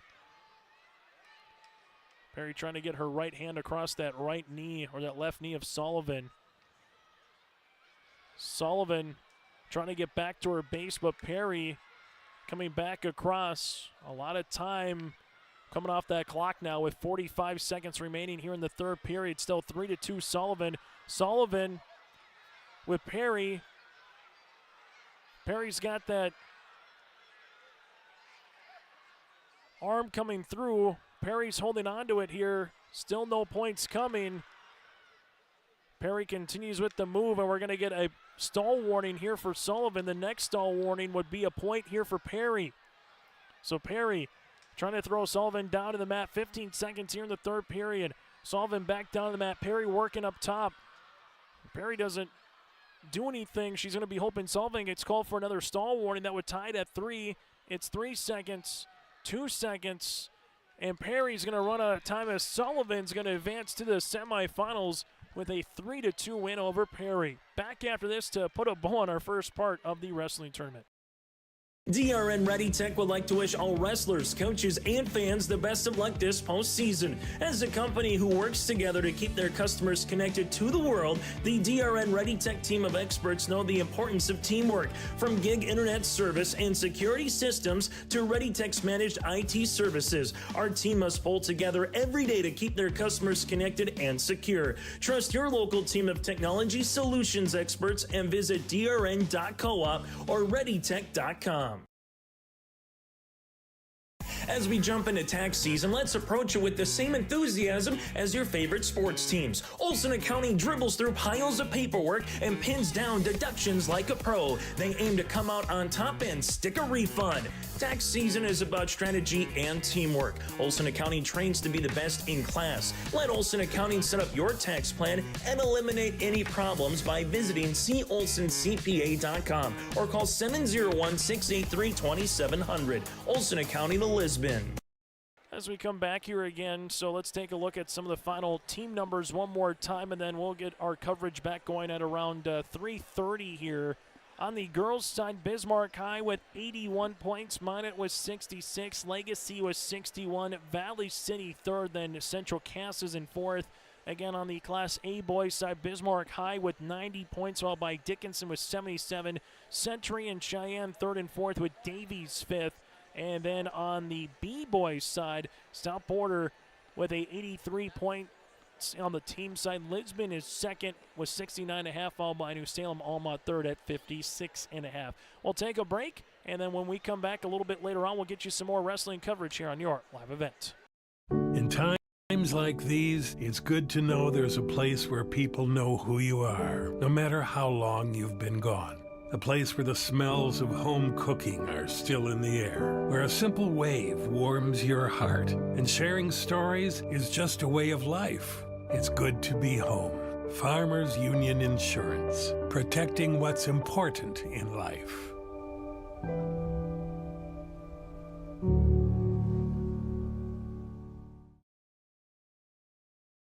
Riverside Building Center in Lisbon, North Dakota is Southeastern North Dakota's premier building supply headquarters. They have it all from the basic home improvements to complete pre-built homes. Their staff is knowledgeable in every product they sell and have over 110 combined years of experience. With their large inventory to sell from and a fleet of 6 delivery vehicles, Riverside Building Center in Lisbon can bring the products to your job site. From a hammer all the way to a home, they have you covered. Visit rbclisbon.com today. Riverside Building Center in Lisbon.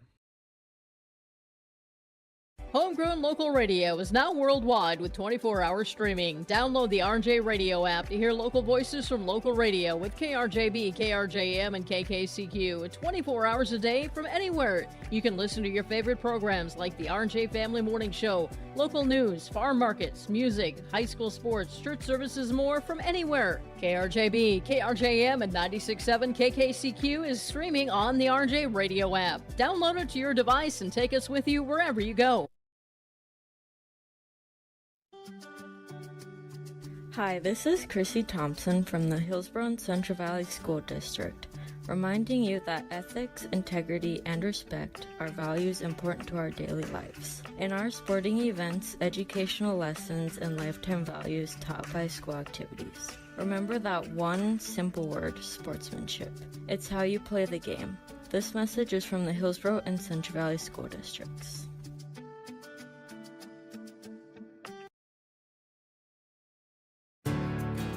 This is your livelihood, and success requires a seed partner that's just as committed as you are.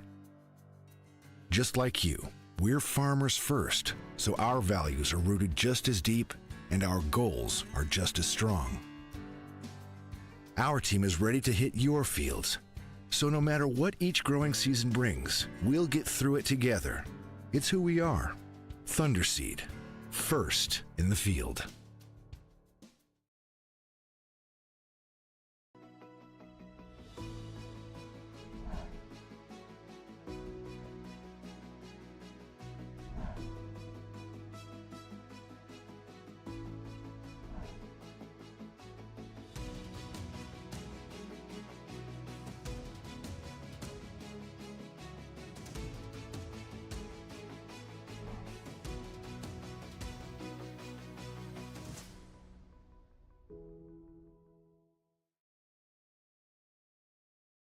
Your family farm has been adapting to challenges in the field for generations. Taupe Insurance is here to help you weather the storm when those challenges arise.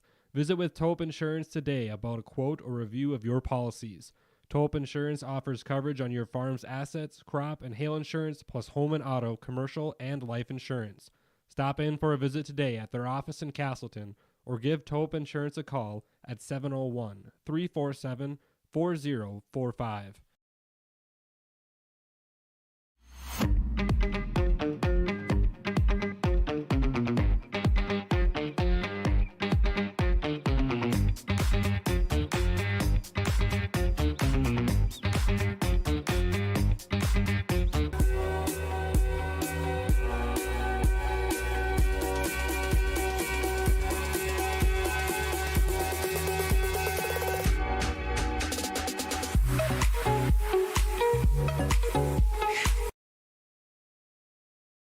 There's a new inventory of trailers at Bloomfield Enterprises of Hillsborough. You can see the latest inventory online at bloomfieldtrailers.com. Bloomfield Enterprises has a full line of Big Tex trailers. Big Tex has affordable and versatile utility trailers for all your jobs. Big Tex has a full line of products from ATV trailers to gooseneck to dump trailers and more. Call Larry at 218-368-7989 or Tim at 701-430-0877. Bloomfield Enterprises in Hillsborough. Since its beginning, the Central Cast Booster Club has generated and helped sustain fan interest in the men's and women's athletic programs at Central Cast High School. Through the years, that mission has broadened to also enhance the youth programs throughout the community. For more information, search Central Cast Booster Club on Facebook or email centralcastboosterclub@gmail.com. That's centralcastboosterclub@gmail.com. Go Squirrels! Almost half of the energy used in homes goes toward heating and cooling the spaces we live in. Energy Star certified heating and cooling equipment can improve your comfort while lowering electric bills. Through its Bright Energy Solutions program, City of Hillsborough offers rebates for a wide range of energy-efficient equipment like heat pumps and central air conditioners. You can also get a rebate for having your cooling system professionally tuned up. Call the City of Hillsborough to learn more about rebates or visit BrightEnergySolutions.com. From on-site farm repairs to maintaining the condition of your vehicle, trust the staff at Welton's Tire Service. They've served the Lisbon area since 1972, guaranteeing customers satisfaction and workmanship from farm equipment, tire services, and preventative vehicle maintenance. You'll find it all from affordable prices, free estimates, to their knowledgeable technicians answering any question. Welton's Tire Service is locally owned and located on Main Street in Lisbon. For information, go online to weltonstire.net or call 701-683-5136. We've got your back. Protecting homes, vehicles, businesses, crops, personal protections, and so much more. Our service agents answer the phone with a kind of speed and detail that even the Secret Service would envy. Get protected. Get Irie Insurance. Go to IrieInsurance.com for a free quote and consultation.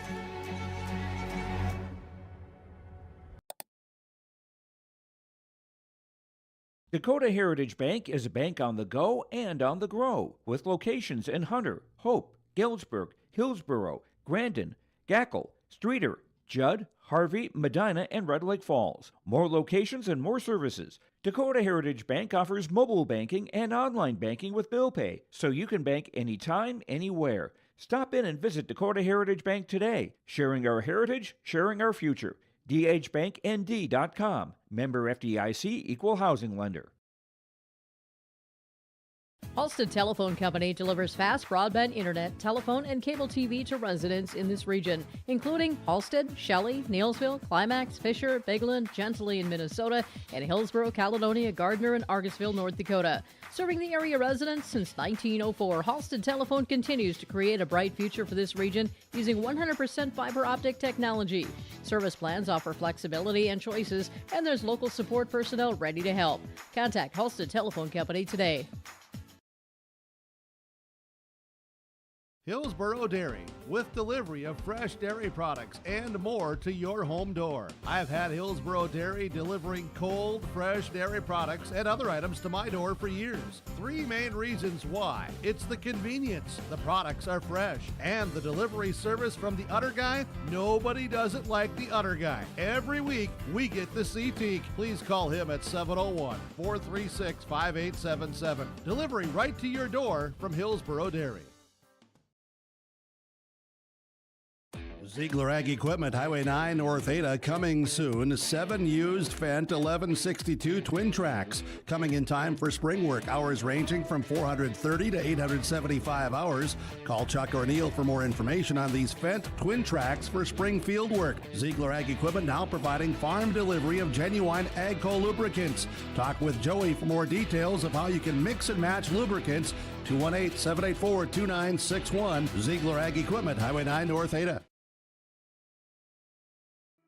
Goose River Bank is here for the communities we serve, building relationships that last a lifetime. Serving the strong Red River Valley and beyond, we are your neighbors, friends, and family, committed to providing everything from everyday personal banking to loans for your farm or business. Visit one of our locations in Mayville, Hillsborough, or Hatton, or reach out and we'll happily come to you, because it's the neighborly thing to do.